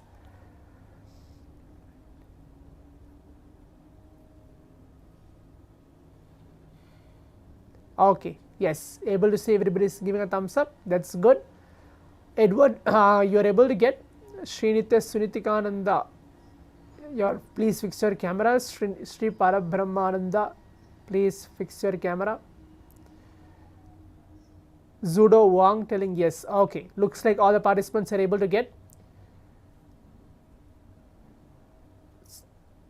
Now let us blindfold ourselves. Please keep your eyes closed. Put on your eye bands.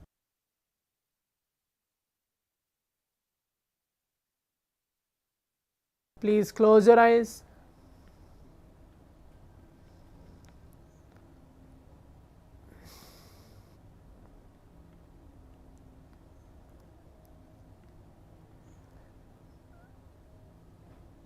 Participant named as Sunitikananda. If you are participating in this power manifestation, please give your full attendance and please keep your eyes closed. The round 1 of the power manifestation has started. Sri Parabrahmananda, please keep your eyes closed. Visualize Swamiji onto your inner space.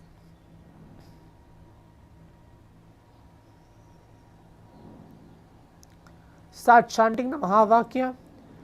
Om Nithyananda Paramashivoham. Om Nithyananda Paramashivoham. Om Nithyananda Paramashivoham.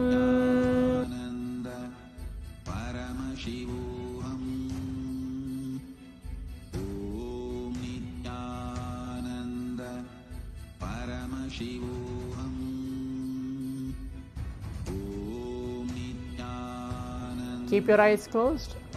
Again, for all the participants who are joining with us, the letter will be chosen for all of us is from the letter H, I, J, K, L, M, and O. These are the 8 letters. From these 8 letters, I'll be choosing and presenting it to all of you. The round 1 of the power manifestation has started. Keep your eyes closed.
As Paramashiva, inhale and exhale deeply with 25 heads and 75 eyes and 50 hands.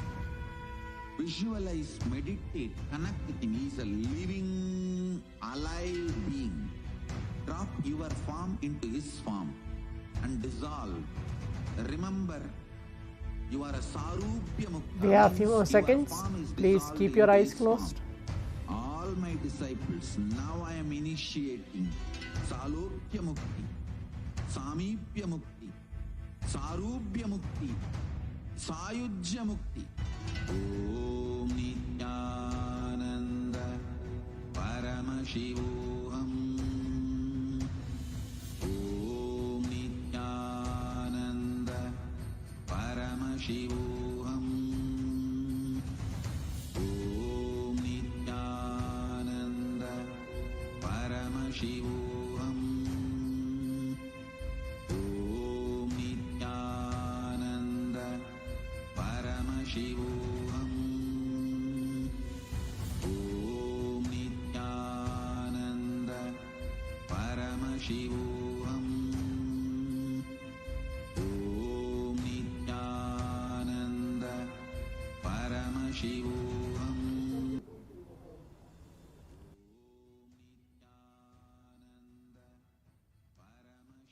Yes, now the round 1 of the power manifestation has been completed.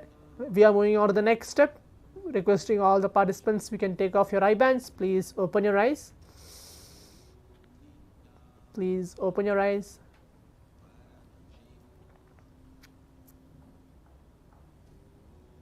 Yes, now let's take a few minutes of our time going ahead, typing out our answers in the Zoom chat, telling what was revealed to you through your third eye. Tell what was the letter which was revealed to you through your third eye. Even though you're able to see 1 or 2 letters together at the same time, please type out that as well. Please type out your answers on the Zoom chat, telling what was revealed to you through your third eye.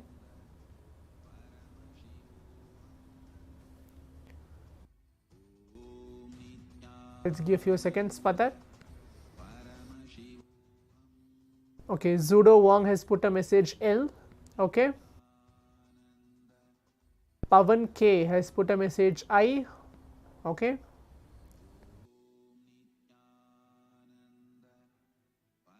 Srinivasaya, what about you?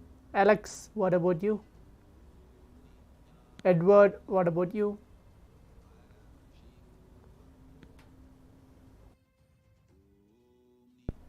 Daniel Bhatir has put a message L. Okay. Srinivas C.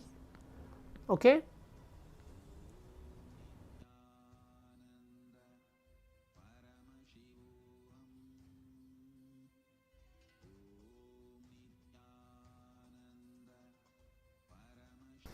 Edward, you still have not left the message. Alex, please leave the message.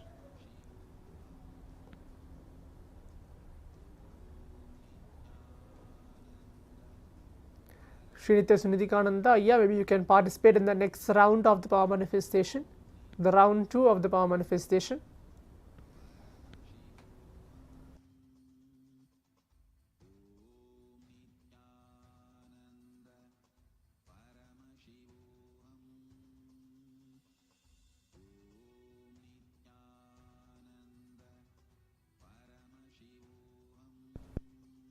Yes, looks like everybody has put the message.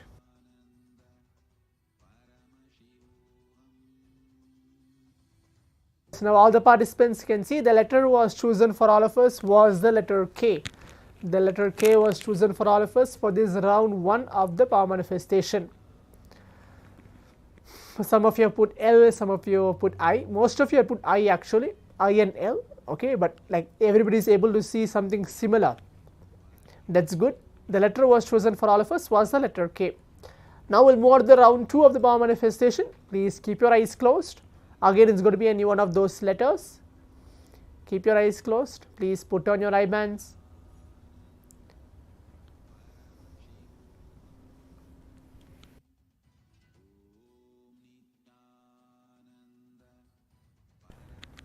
Srinitya Sunithikananda, yeah, please keep your eyes closed. Your round 1, I think so you have missed. You can maybe participate for this round 2 of the power manifestation.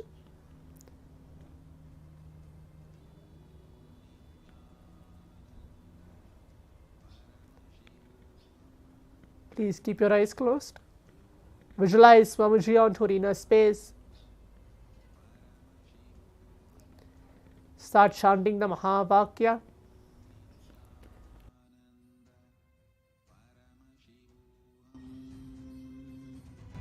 Om Nithyananda Paramashivoham. Om Nithyananda Paramashivoham. The round 2 of the power manifestation has been started. Please keep your eyes closed. Paramashivoham. Om Nithyananda Paramashivoham. Om Nithyananda Paramashivoham.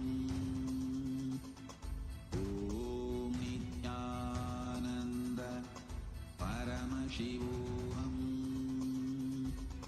Om Nithyananda Paramashivoham. Om Nithyananda Paramashivoham. Om Nithyananda Paramashivoham. Om Nithyananda. Your fears, incompletions, insecurities, nothing is needed for you to exist. Paramashiva alone is enough for you to live absolutely, blissfully, celebrating, fulfilled, complete. We have a few more seconds. Keep your eyes closed. Just keep seeing what is getting revealed to you through your third eye. Keep your eyes closed. Paramashivoham. Om Nithyananda Paramashivoham. Om Nithyananda Paramashivoham. Om Nithyananda. Yes, now requesting all the participants, we can relax, take off your eye bands, please open your eyes. We are moving on to the next step of the power manifestation. Yes, we can take off your eye bands. Now please type out your answers as well as how you did in the first round. Please type out your answers on the Zoom chat for the second round of the power manifestation. And let's see what is the letter was chosen for all of us for this round 2. Please leave the message. That will be the next step of the power manifestation. Zudo Wong M. Okay. Pavan K H or M. Okay. Daniel Batir J or O. Okay. Alex, he's saying saw nothing. Okay. That's fine. Not a problem. It looks like everybody has left the message. Srinivasaya, what are you able to see?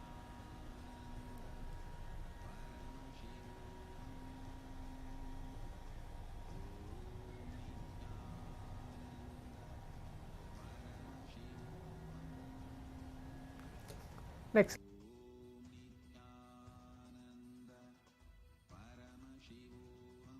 Yes, now as all the participants are able to see, the letter was chosen for all of us was the letter N. The letter N was chosen for all of us for this round 2 of the power manifestation. Okay, looks like many of the participants getting close, like Pavan K has put M, but it's very close to the letter N as well. Okay, that's good, you are getting closer to the manifestation. Now we'll move on to the round 3 of the power manifestation. Please keep your eyes closed. We are moving on to the round 3 of the power manifestation. Today we are having 3 rounds. Please keep your eyes closed. As we manifest more and more powers with Paramashiva, we are getting connected in the space of oneness with him. Please keep your eyes closed. Please blindfold yourself. Om Nithyananda Paramashivoham. Visualize Swamiji onto your inner space. start chanting the Mahavakya. Please keep your eyes closed. Om Nithyananda Paramashivoham.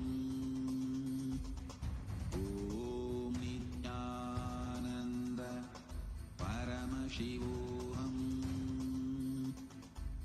Om Nithyananda Paramashivoham. Om Nithyananda Paramashivoham. The round 3 of the power manifestation has started. Keep your eyes closed. Do not open your eyes. Paramashivoham. Om Nithyananda Paramashivoham. Om Nithyananda Paramashivoham. Om Nithyananda Paramashivoham. Om Nithyananda Paramashivoham. Om Nithyananda Paramashivoham. Om Nithyananda Paramashivoham. Om Nithyananda Paramashivoham. Om Nithyananda Paramashivoham. Om Nithyananda Paramashivoham. Please keep your eyes closed. We have a few more seconds. Om Nithyananda Paramashivoham. Om Nithyananda Paramashivoham. Om Nithyananda Paramashivoham. Om Nithyananda Paramashivoham. Om Nithyananda Paramashivoham. Om Nithyananda Paramashivoham. Om Nithyananda Paramashivoham. Om Nithyananda. Yes, now the round 3 of the power manifestation has been done. Let's take a few minutes of our time. Now please open your eyes. Take off our eye bands. Please open your eyes. It's good that today we have manifested 3 rounds of the power manifestation. Now let's move on to the next step of typing out our answers, telling what was revealed to you through your third eye for this round 3 of the power manifestation. Please type out the answers as well. Okay, Srinivas Ayya is telling O. Dhaniyar Bhatyar is telling O. Okay.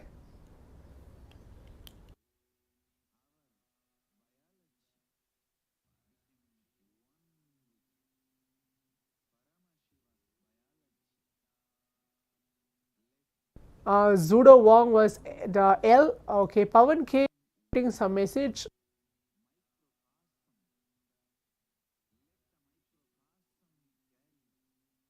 I don't know if I'm imagining is or it is getting revealed, but my answer is O. Okay, it's okay. Yeah, it doesn't need to be that whether you're imagining or you are guessing. Even though it's just appearing for you, you're able to say O. That's great actually. So let's wait for everybody for leaving their message. Let's see what is the answer getting revealed round 3 of the power manifestation. Should you say anything for this round 3?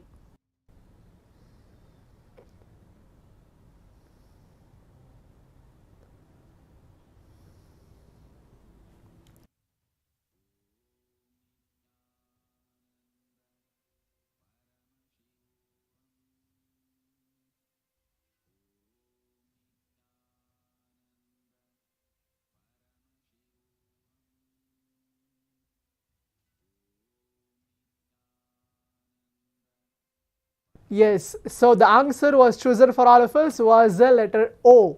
The near birth year O. My feelings are O, you are telling. That's good.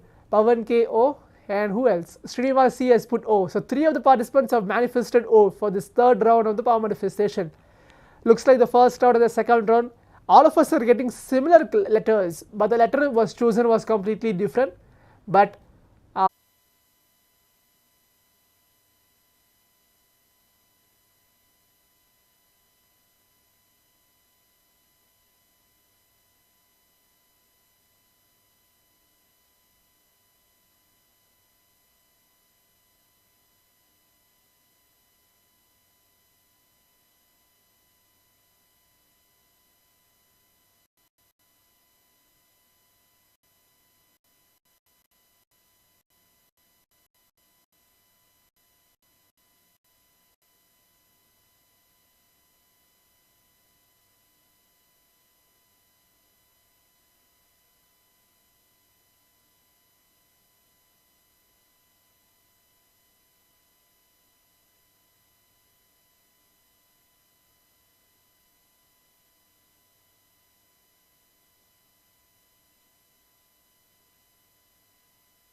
नित्यानन्दं परमसुखदं केवलं ज्ञानमूर्तिं द्वन्द्वातीतं गगनसदृशं तत्त्वमस्यादिलक्ष्यम् एकं नित्यं विमलमचलं सर्वदी साक्षिभूतं भावातीतं त्रिगुणरहितं सद्गुरुं तं Namami.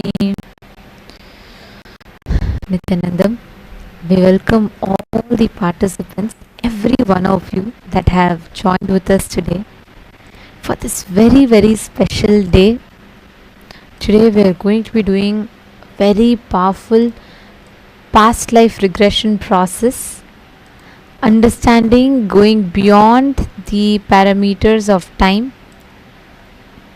and all of us are going to be experiencing a lot of beautiful truths, whether it is lifting ourselves out of the time, the whole boundaries of time, experiencing transcending the past, present and future, and how you're going to be experiencing that breakthrough in your very consciousness, going beyond all of these ideas.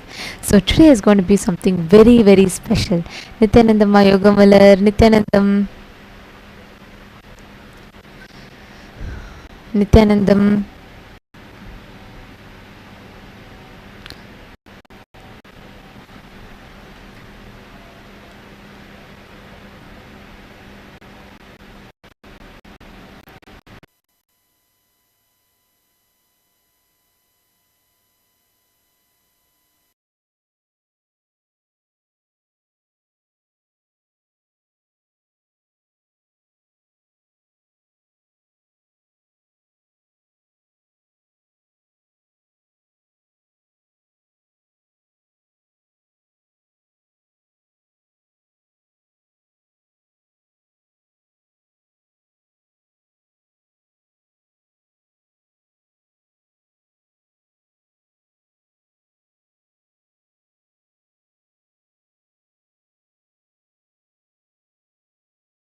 Yes, Nithyanandam. I apologize for the voice. I hope now all of you are able to see us and hear us better. Welcome.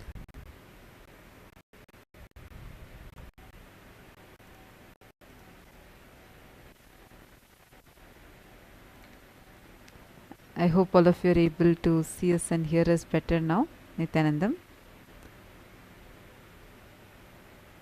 Yes. Now,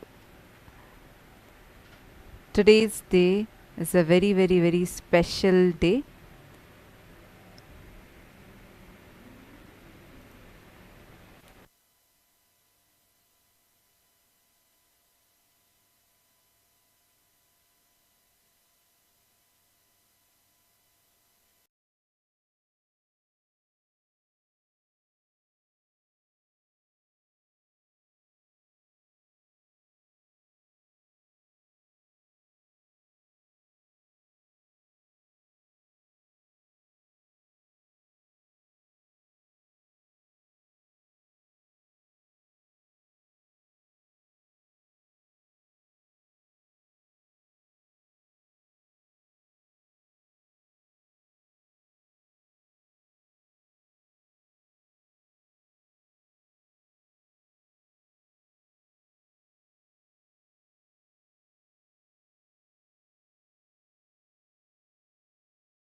Nithyanandam.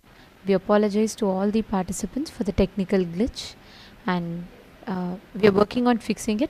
We request all the participants to please let us know if you are able to hear the voice. We are working on fixing the technical issue. We apologize.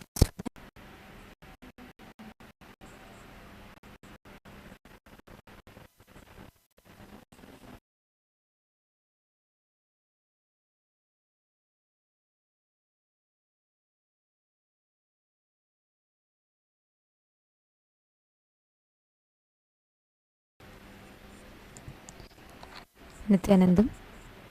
Nithyanandam.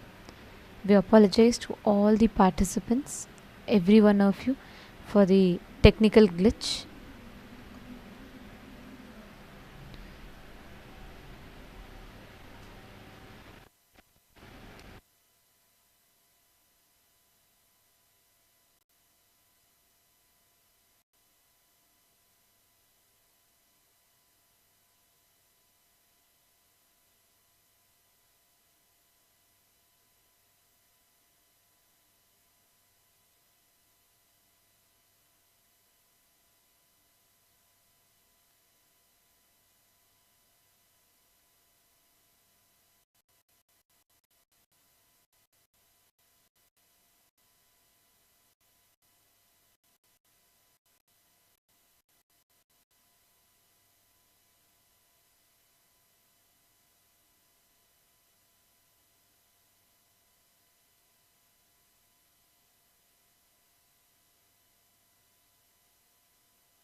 Paramashivoham.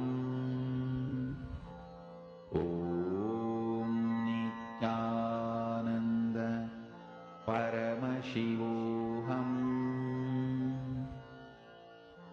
Om Nithyananda Paramashivoham. Om Nithyananda Paramashivoham. Om Nithyananda Paramashivoham.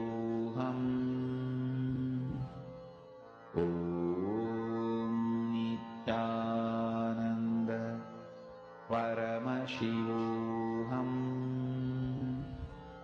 Om Nithyananda Paramashivoham.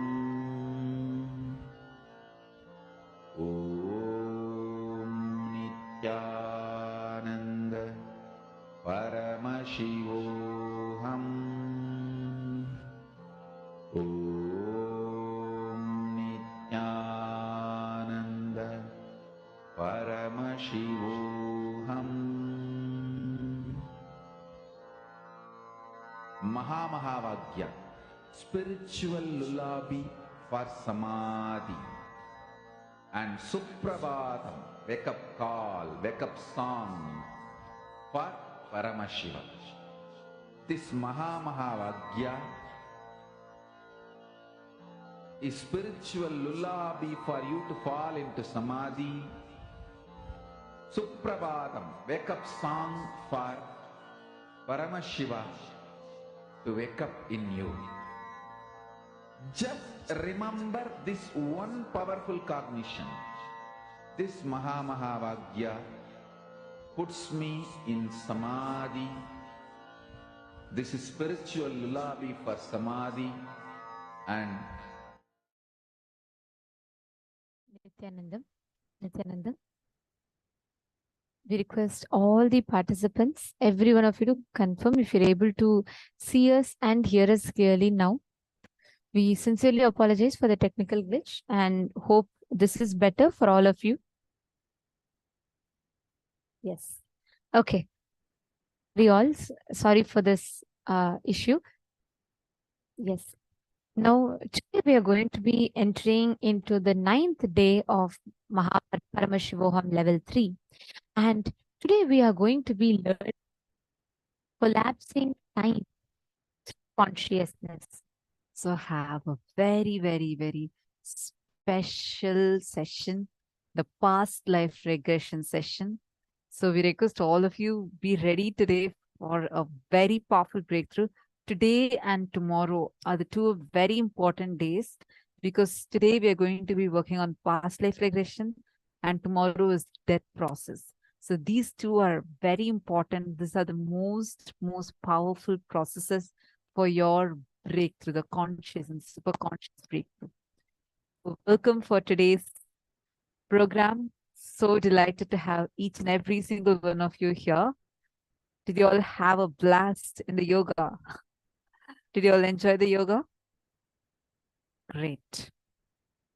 Now let's enter into the session. We are going to now be starting with our very first session. We are going to learn about the Sahaja Samadhi. What is perpetual completion? How to exist in that perpetual completion space. Let's learn about this revelation now from Swamiji. all the great beings, experts, masters in each field was available to me. Same way in Vedanta. I can't even imagine somebody beyond Annamalai Swamigal in Vedanta. He can just sit in Nirvikalpa Samadhi and Sahaja Samadhi forever. Unbroken Sahaja Samadhi.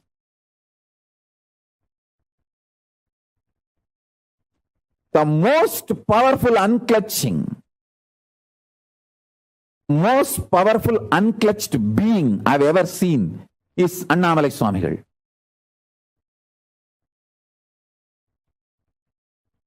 Even when his eyes are open, you can look into his eyes and see that he is unclutched. He is in Nirvikalpa Samadhi. Only in his eyes I realized anybody can come in front of him, there will not be any expression in his eyes. He will be just seeing, but there is no reaction from inside. Such pure Nirvikalpa Samadhi.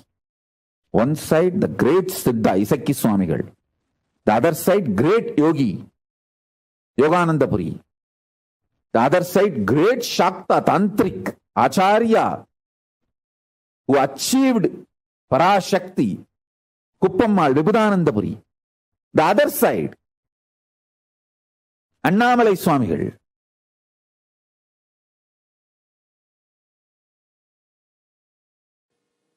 Samadhi means being one with the source. Perpetual completion means Sahaja Samadhi. Understand,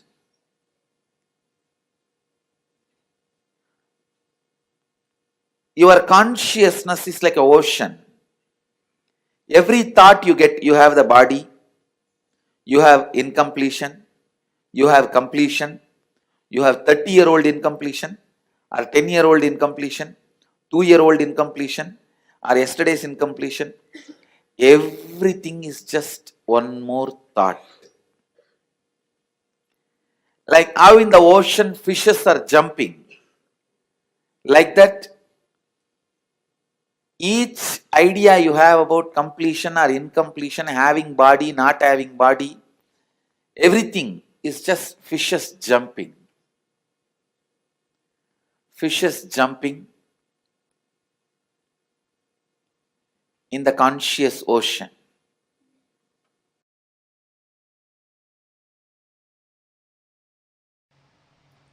Listen, this verse has two dimensions.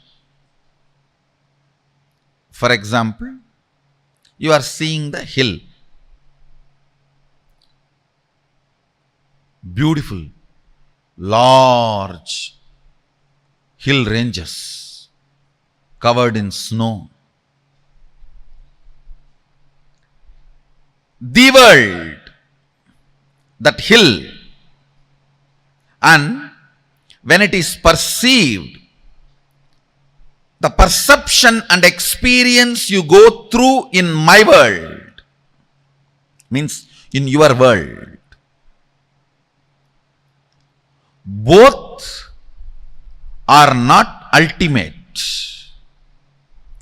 See who is perceiving inside my world and who is showing outside as the world. In both, if you start seeing the source, you will find Sadashiva. If you start looking, who is showing my world, your world, you will straight have the experience of Sadashiva. If you start looking, who is showing here as the world, who is manifesting, you will start experiencing directly Adi Shakti, but both are one and the same ultimately. Adi Shakti or Sadashiva. Listen, looking with depth, listening from the depth, breathing to the depth. Everything, if you start looking at the source, you will do it from the depth. Understand all the suffering of human beings because you are superficial.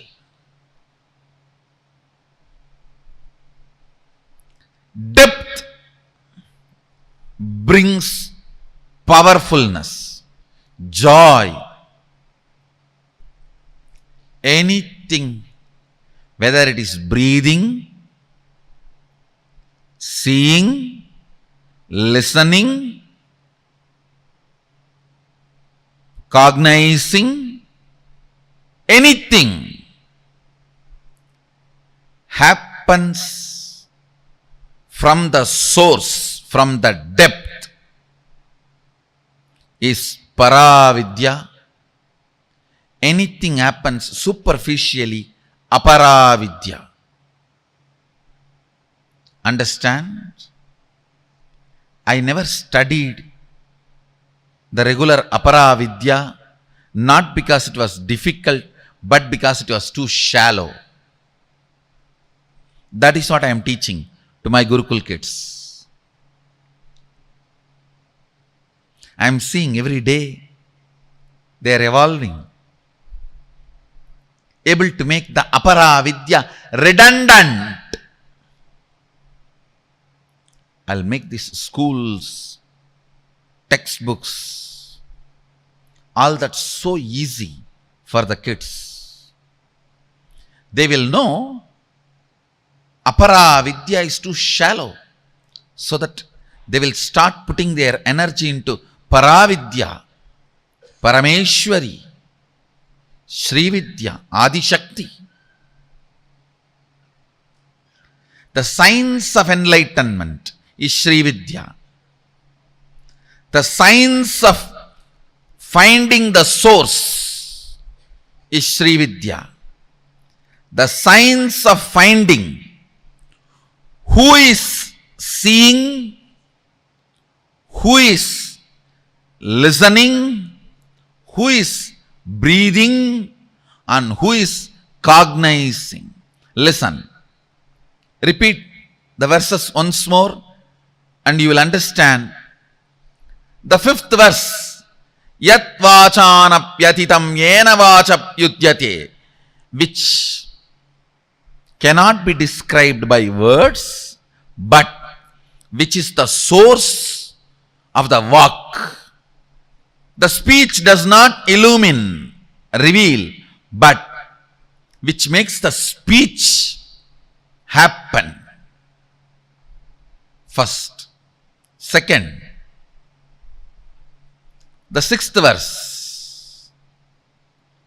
Yan manasana manute yena hurmano matam, means cannot be cognized by the mana, but which makes mana cognize,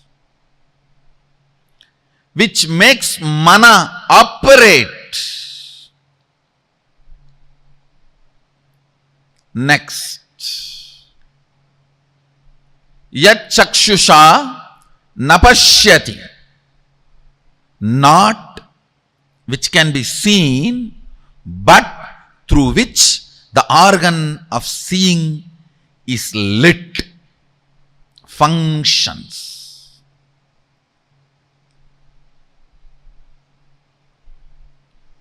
Yashrotrena nashrunoti, not by the listening, but through which the listening happens in you. Yat pranena na praniti, ena prana praniyate, not which can be breathed, but by which the breathing happens. This is one of the most powerful Sahaja Samadhi technique. Constantly try, whole day whenever you can, just try to remember, who is making me see? What is the energy in me which makes me listen? What is the source of me which makes me cognize and think? What is the source of me which makes me breathe in and breathe out? Suddenly you will see, your eyes will be open, but you will be sitting like a hatching mother bird whose eyes are open, but she is not looking outside. The mother bird which sits on the eggs for hatching, her eyes will be open, but she will not be seeing. Your eyes will be open, but you will not be seeing, because you are seeing the seer.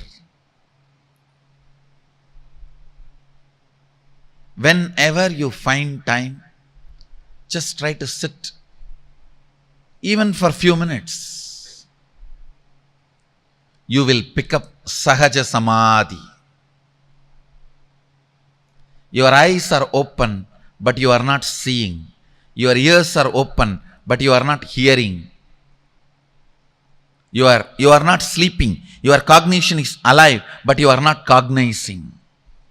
That is the state called Sahaja Samadhi. After some time, even if you are cognizing, you will not be moved out of that state. You will continue to be in that state and you will continue to cognize. That's the perfection of Sahaja Samadhi. Understand these 5 verses of Kenopanishad is the most powerful technique, method for Sahaja Samadhi.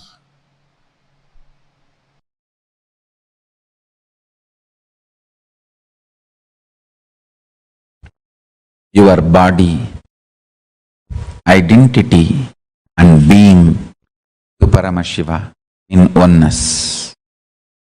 I tell you, Paramashiva is a pure being, pure identity and pure body.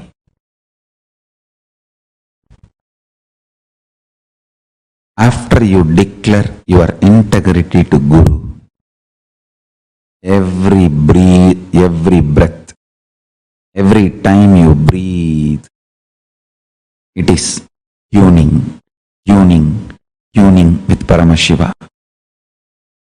Inhaling, exhaling, everything is tuning with Paramashiva. Whether you do yoga, or waking up in the Brahma Muhurta, or attend satsang, do the oneness process, Paramashivoham process, or chant Mahavagya, do puja, anything. The tuning goes on and on and on. When I come and sit in the satsang, I am spending this moment with you all and celebrating your existence with my existence as Paramashiva. Listen to this truth. When I come and sit in the satsang, I open myself to your being and tune your body, identity, being to Paramashiva in oneness. And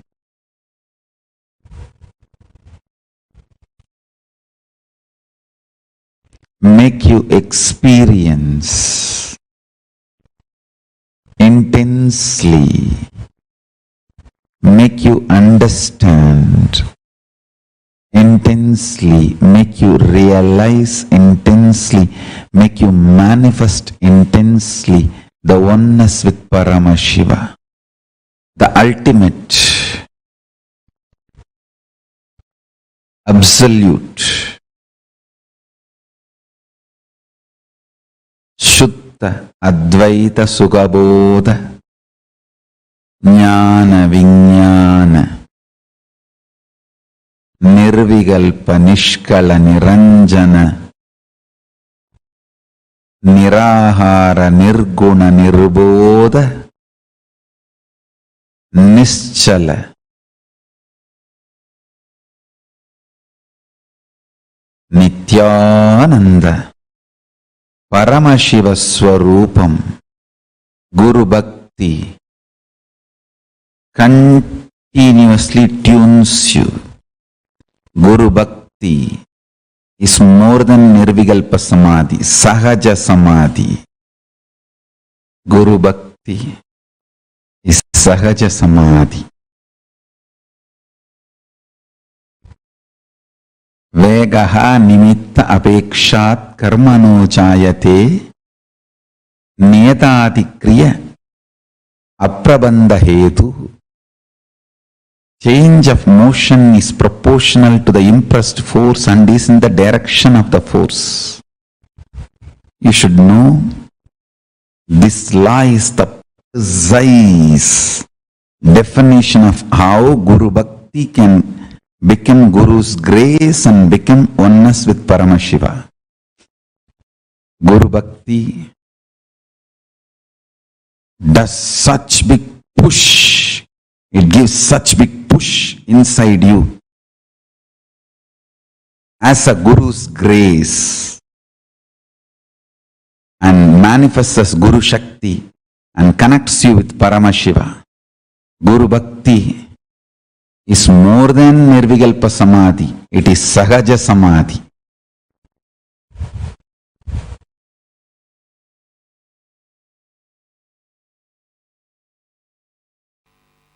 Let me explain that word, Guru Bhakti. Being authentic to Guru. Look into your inner image. See how much of your inner image is influenced by Guru's presence in your life. Look into your inner image. See in how much you are still stuck with your old stupid identity and inner image. How much the Guru has influenced, Guru's presence has influenced, and how much of your idea about you has changed. Please understand, your inner image is not you. Not only your inner image is not you, what you think as your inner image is a screen, iron curtain, stopping you to experience the real you. See how much your inner image has been influenced by your Guru's presence in your life. If you continue to have your inner image without changing, you are living your logical life. Yesterday you have been sick. Logically today you will be sick. Logically tomorrow you will be sick or more sick. Till death. That is supposed to be the logical life. Inspiration and energy of the Guru enters into your inner image. Life will not be any more logical. It will become just magical.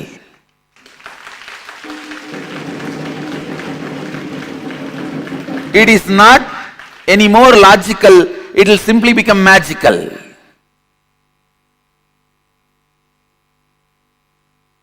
How much your inner image is inspired, influenced by your Guru's presence in your life.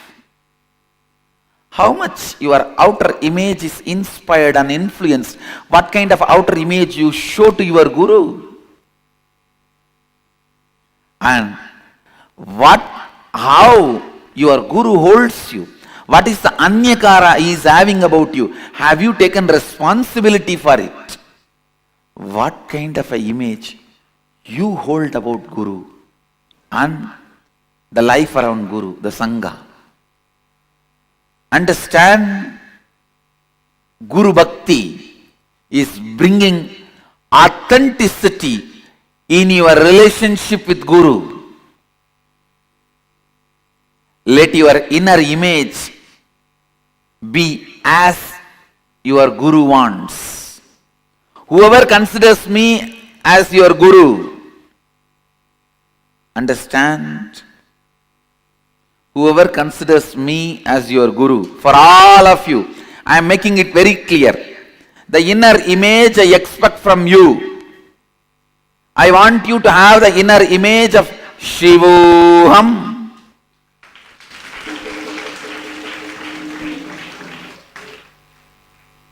My taste is very simple in anything. I just want the best thing.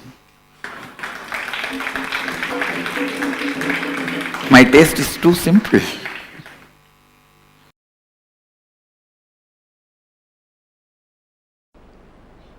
See, if your inner space is in the mode of self-denial, you will have exactly the friends, family, people with self-denial only falling in your eyes, falling in your senses falling in your perception. If you are in the mood of completion, you will have only people who want to do completion falling in your perception. Listen. So, whether you are in the state of a devil, demon, bhuta, preta, rakshasa, gandharva, muni, kinnara, kimburuda, gandharva, yaksha, rakshasa, rishi, whatever space you are in Advaita.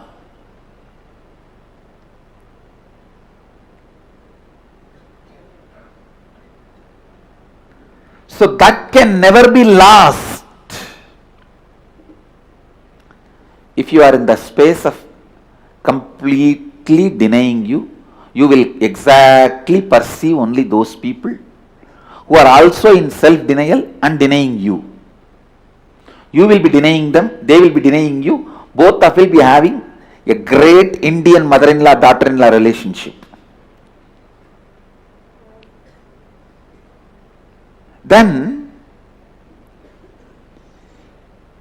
if you decide to complete, you will perceive suddenly everybody around you are struggling towards completion. Understand?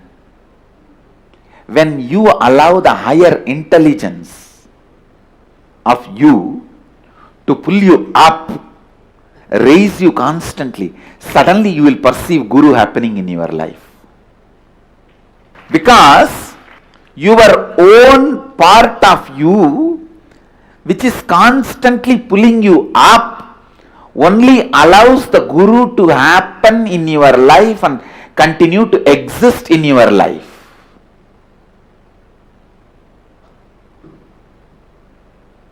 Only then you perceive Guru in your life.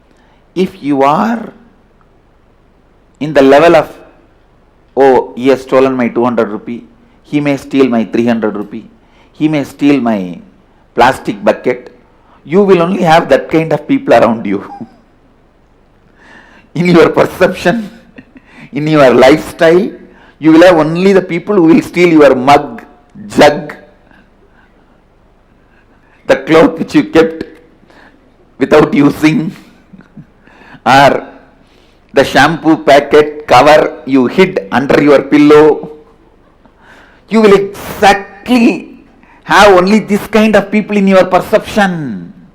And when you start perceiving, oh, I will defame this fellow, I will destroy his identity, you will see exactly that kind of people happening around you, who will be defaming you and trying to destroy your identity.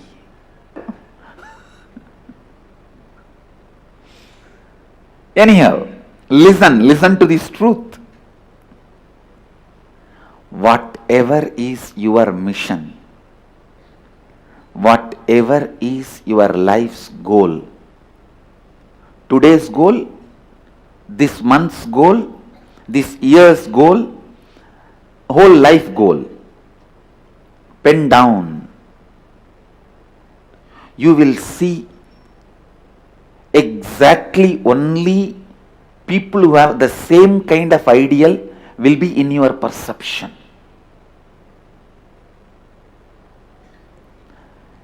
Today's goal is just to get out of this problem. 1 month's goal is how to get out of this reporting system. 1 year's goal is how I can cheat that method, this method, and become Mahant, whatever goal you have. Or your goal may be the other way. Today's goal, how I can really become authentic.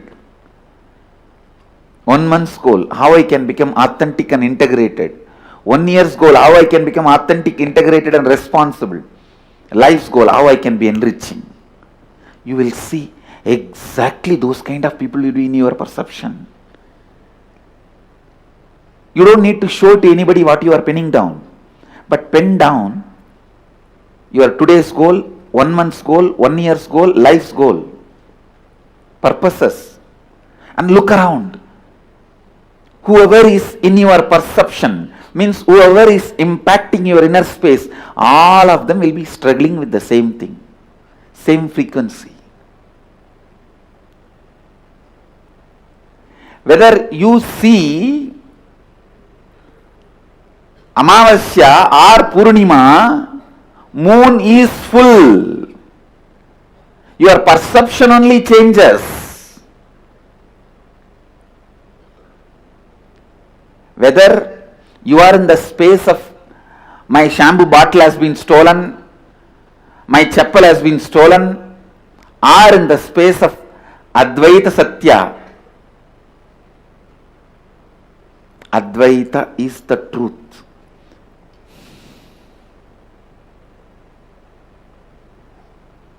Listen.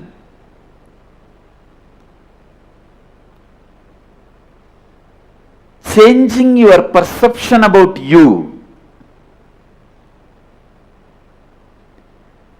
changing your perception about you is the most important, most powerful, listen, most important, most powerful, most authentic, Advaitic sadhana you can do. Because Advaita is existence. Even if you are suffering in the worst physical problems, mental problems, you are in Advaita.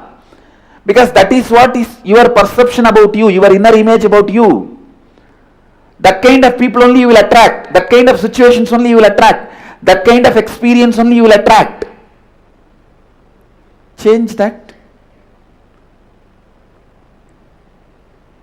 Whether you are in the space of a complete perfect health, perfect happiness, perfect relationships, perfect wealth, and ultimate enlightenment and the contentment, you are in Advaita.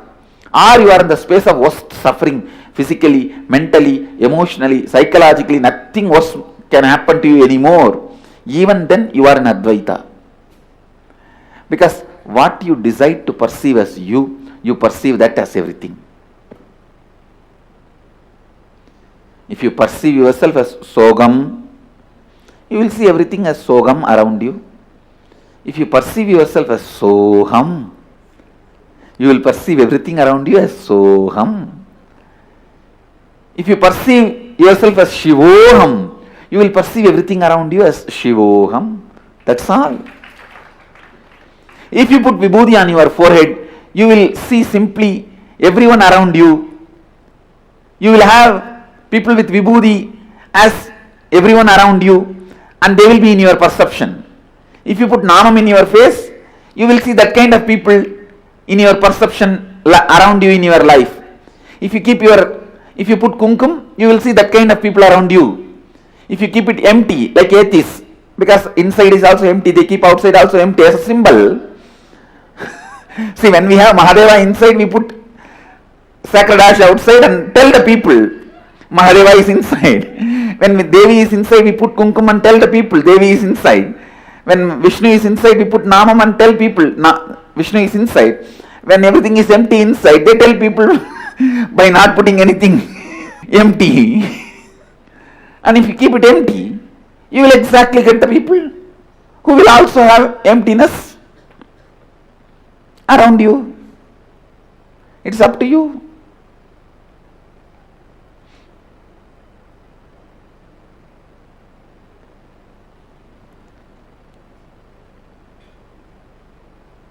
So listen.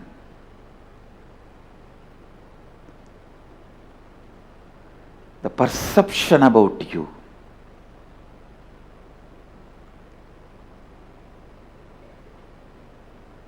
should be built newly with that great truth of Shivoham.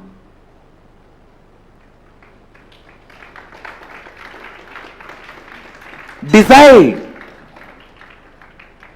If you want to cook, you have to burn the firewood. If you want to create that Shivoham space for you, you have to burn all the incompletions. Decide. Good news is, it is possible. Best news is, it is very easy. Good news is, it is possible. Best news is, it is very easy.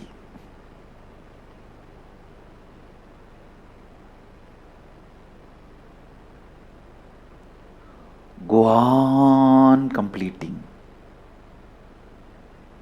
Decide very clearly, till I am perceiving myself as Shivoham, I am going to be doing completion. That cannot be stopped. Tell yourself, do you want to become Shivoham today or after 25 years? I am okay with anything. But till then I am going to be doing completion, I am not going to drop it. Better, why don't we become today instead of wasting 25 years? Then simply, naturally, your being will tell, yes, yes, why waste unnecessarily 25 years? To celebrate the truth which already I am. And simply you will see, all your inauthenticities will be burnt. Simply your biomemory will be purified and cooked. The cooked biomemory is only called as Siddha. Siddha means in Sanskrit boiled. In Bengali they say Siddha Alu, means boiled potato. A cooked biomemory is Siddha. If you cook your biomemory with Shivoham,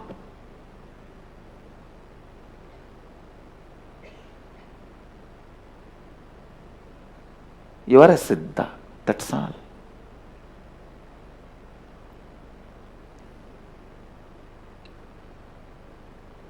Cook your biomemory with Shivoham, Shivoham, Shivoham. Shivoham, Shivoham, Shivoham. Simply you will see, you become Siddha. You become Siddha. Shivoham, Shivoham. Shivoham, Shivoham. Shivoham, Shivoham.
after that, deep revelations from Swamiji on the beautiful science of Sahaja Samadhi that Swamiji has given us, how we can be at every moment in our life holding that ultimate space, never falling from that space. That's what Swamiji was saying.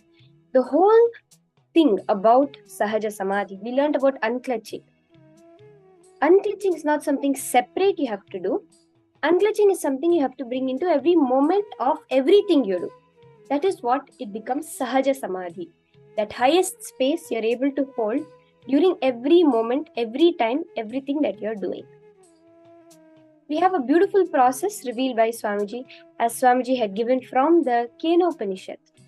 Contemplating, understanding.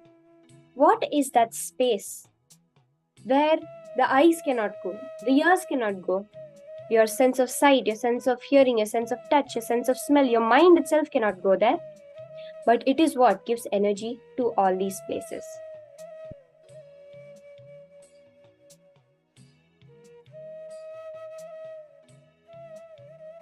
That is the very beautiful science of Sahaja Samadhi that Swamiji has given us.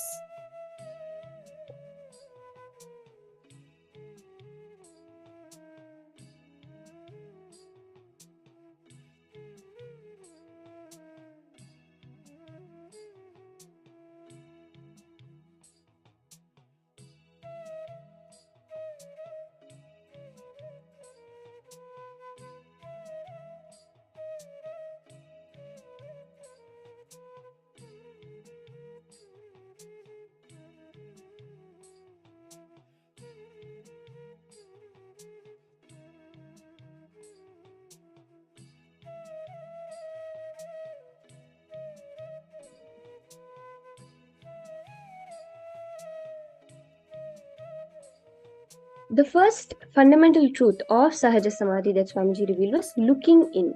For example, you are seeing a hill. A large hill range is covered with snow.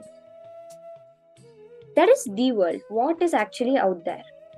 But then when you see that hill, what you perceive, the experience that you go through, wow, that awe experience, or else the fear of such height, oh, I may fall down, or any whatever feeling you go through. Sometimes you may feel sadness, oh, such great natures will not be there for the future because of the global warming.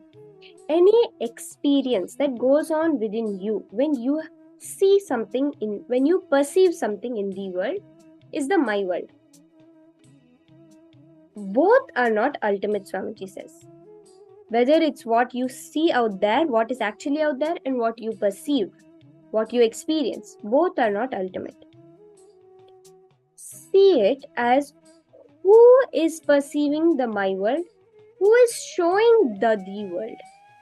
That source we have to look into.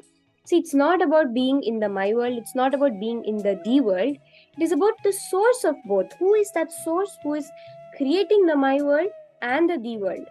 And when you find this, when you look and start looking towards the source, you find Sadashiva. As long as you try to work on a LED screen, as on a projector screen, as long as you try to make modifications on the screen, as long as you try to do anything with the screen, you will not be able to change it. You'll only maximum be able to destroy the screen. But if you just turn around, look back, what is it that's projecting it? The projector. What is the film inside the projector? When you change that, what's the input coming for the projector? Then effortlessly what is on the screen projected will also change. That is what Swamiji is saying. Neither the world outside that you perceive, nor what experiences you have of that world are the ultimate. It is only the source which is projecting my world, who is perceiving my world, and who is showing the outside world, is when you will find Sadashiva.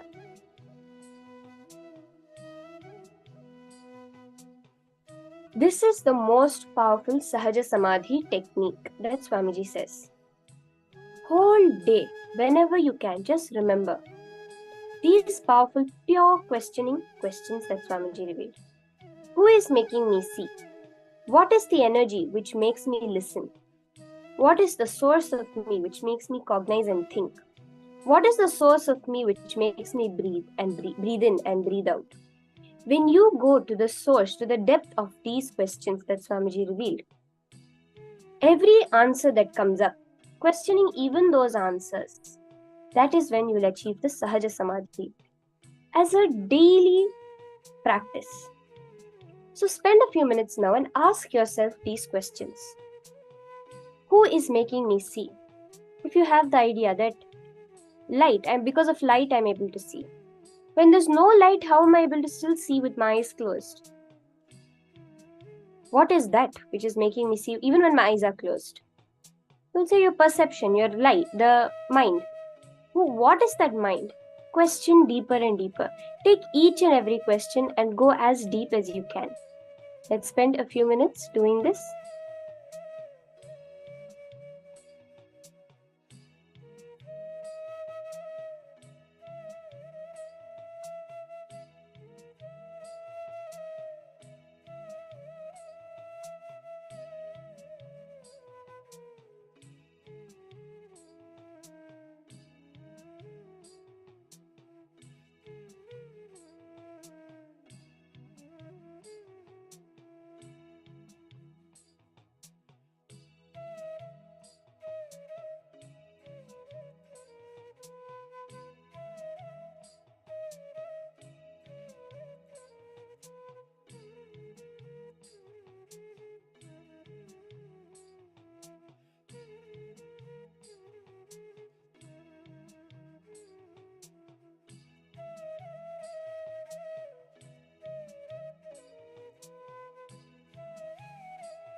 Now, based on these cognitions, go deeper in it. See, just by internalizing these thought currents, Swamiji says you can go into Sahaja Samadhi. How? You may be wondering. How just by thinking a few words, just by thinking about some questions, I can achieve Samadhi, I can achieve enlightenment. Because everything in your life is nothing but a circuit within your brain. Now, when you are contemplating these lines, you're going more and more towards the source.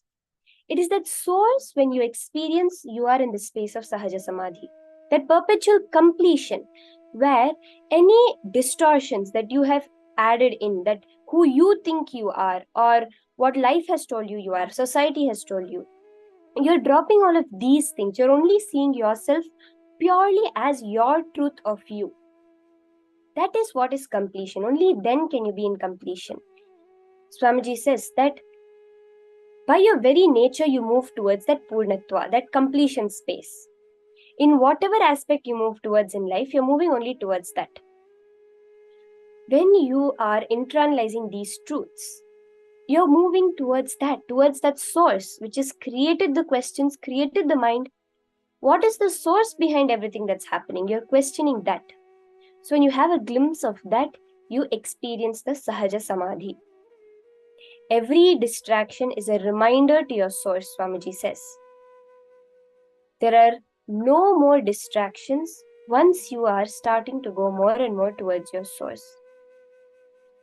Just why is the answer of everything. See, you don't need to know the when, the what, the how. Nothing else matters. Just the why when you understand. That's when you get the answer for everything in your life.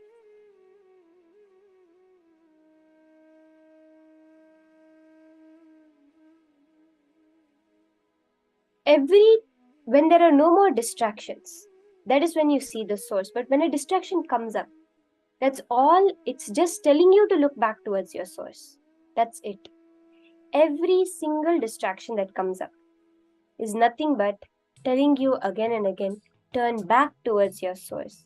Every time you get hit by life, like the story of the bird in Mandukya Upanishad, who was jumping on from one tree to one branch to another branch, trying to reach the golden bird on top.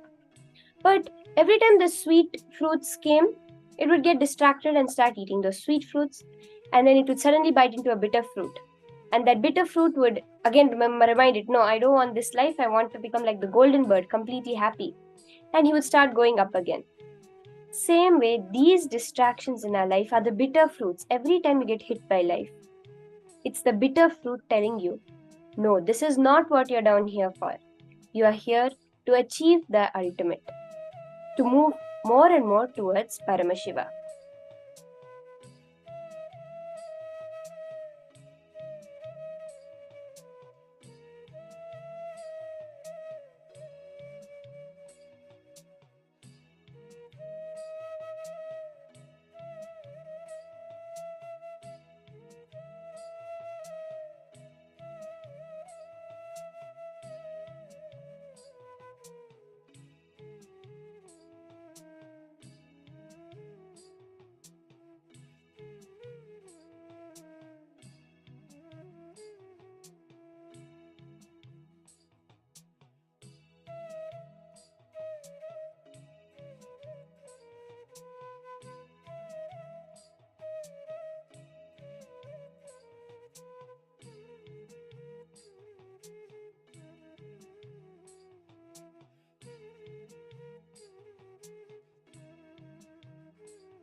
Today, on this auspicious day that Swamiji is giving us the biggest blessing, how exactly we can raise ourselves to that space of Sahaja Samadhi with the darshan of Bhairava Murti. The Kamadahana Murti and the Kankala Murti, for healing all past wounds, pains or incompletions, you can receive the divine darshan of Bhairava, that manifestation of Paramashiva, to bring complete completion within you, that space of perpetual completion. Today we are having a very, very special, beautiful session of past life regression. So if you know anyone who would really have that completion in them through this, you do call them and bring them. Do not let them miss this program today. And with the darshan of Kamadahana Murti, Bhairava Murti and Kankala Murti, we are going to experience the complete completion, perpetual completion with any past wounds, pains or incompletions.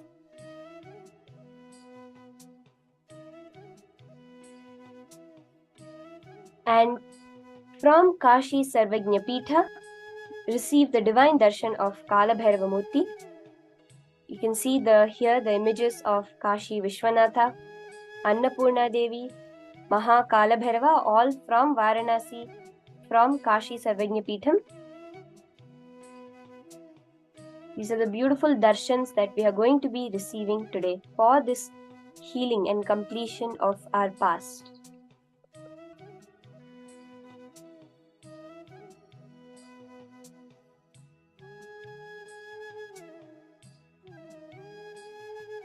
And here we have a small glimpse of all the Mahapurushas from this Kashi Sarvajna Peetha that resided in the most powerful space of Sahaja Samadhi, of perpetual completion, radiating that space to the world.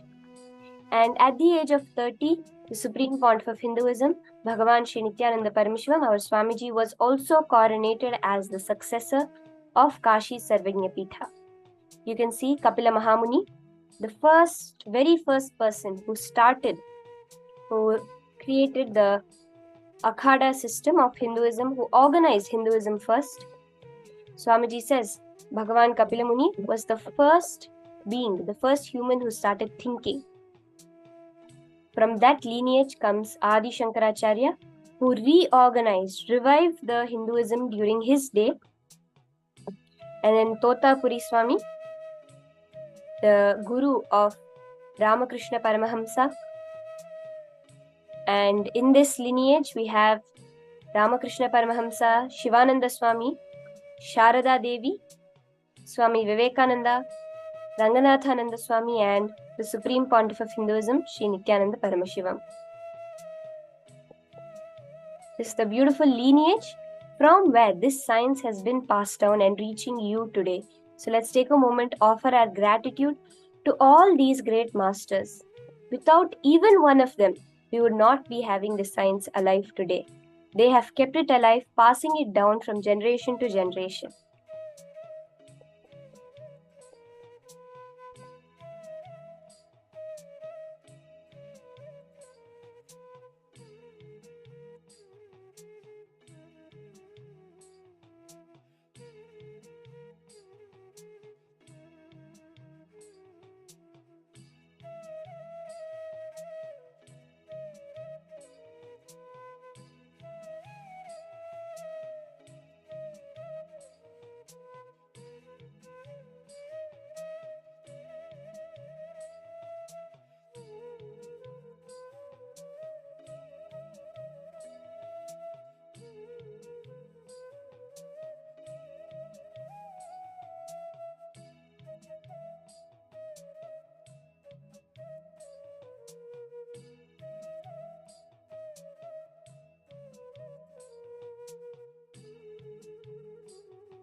Now, let's enter into the power manifestation session. We'll have a quick round of power manifestation. This power today, which we're going to do, we have many beautiful powers, starting with the power of giving solutions through the third eye. You'll be able to give a solution just through your third eye. So the Shastra Pramana for this power is from the Vijnana Bhairava Tantra, which says, Kapalantarmanonyasya tishthanmilitalochanaha kramena manaso dadhyat lakshaye lakshyamuttamam.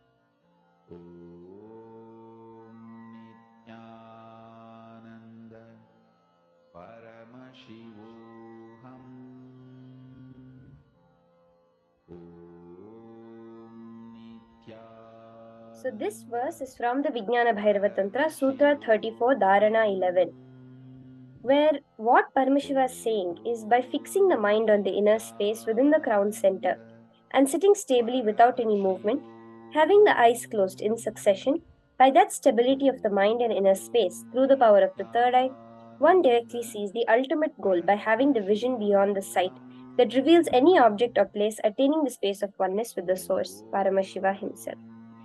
Beyond your vision, beyond what your mind is presenting to you as the truth, as the only possible solutions, you're going to be able to give a solution that is a breakthrough solution. Now, you're going to connect to a partner, someone within the program. You can go within your participants list and connect to someone, request their consent, and ask them to choose a reality that they want to manifest. Any reality it can be. It can be they want to manifest Sarvajñapita, they want to manifest a job, they want to manifest a relationship, they want to manifest health, they want some recovery from some surgery they just had. Any reality that they want to manifest instantly. Once you have gotten this from them, sit with your head, neck and spine in a straight line and connect to Swamiji. Chant the Mahavakya with the powerful cognition of perpetual completion that Swamiji just gave us. That pure questioning, looking back to the source. So, for that, what Swamiji says during power manifestation is, when you're chanting the Mahavakya, look at the source. Who is it that is chanting the Mahavakya? Go back to the source. Look, witness the chanting that's happening within you. And just scan and tell your partner whatever obstacles you're able to see through your third eye and the solution to those obstacles. You can start the manifestation process.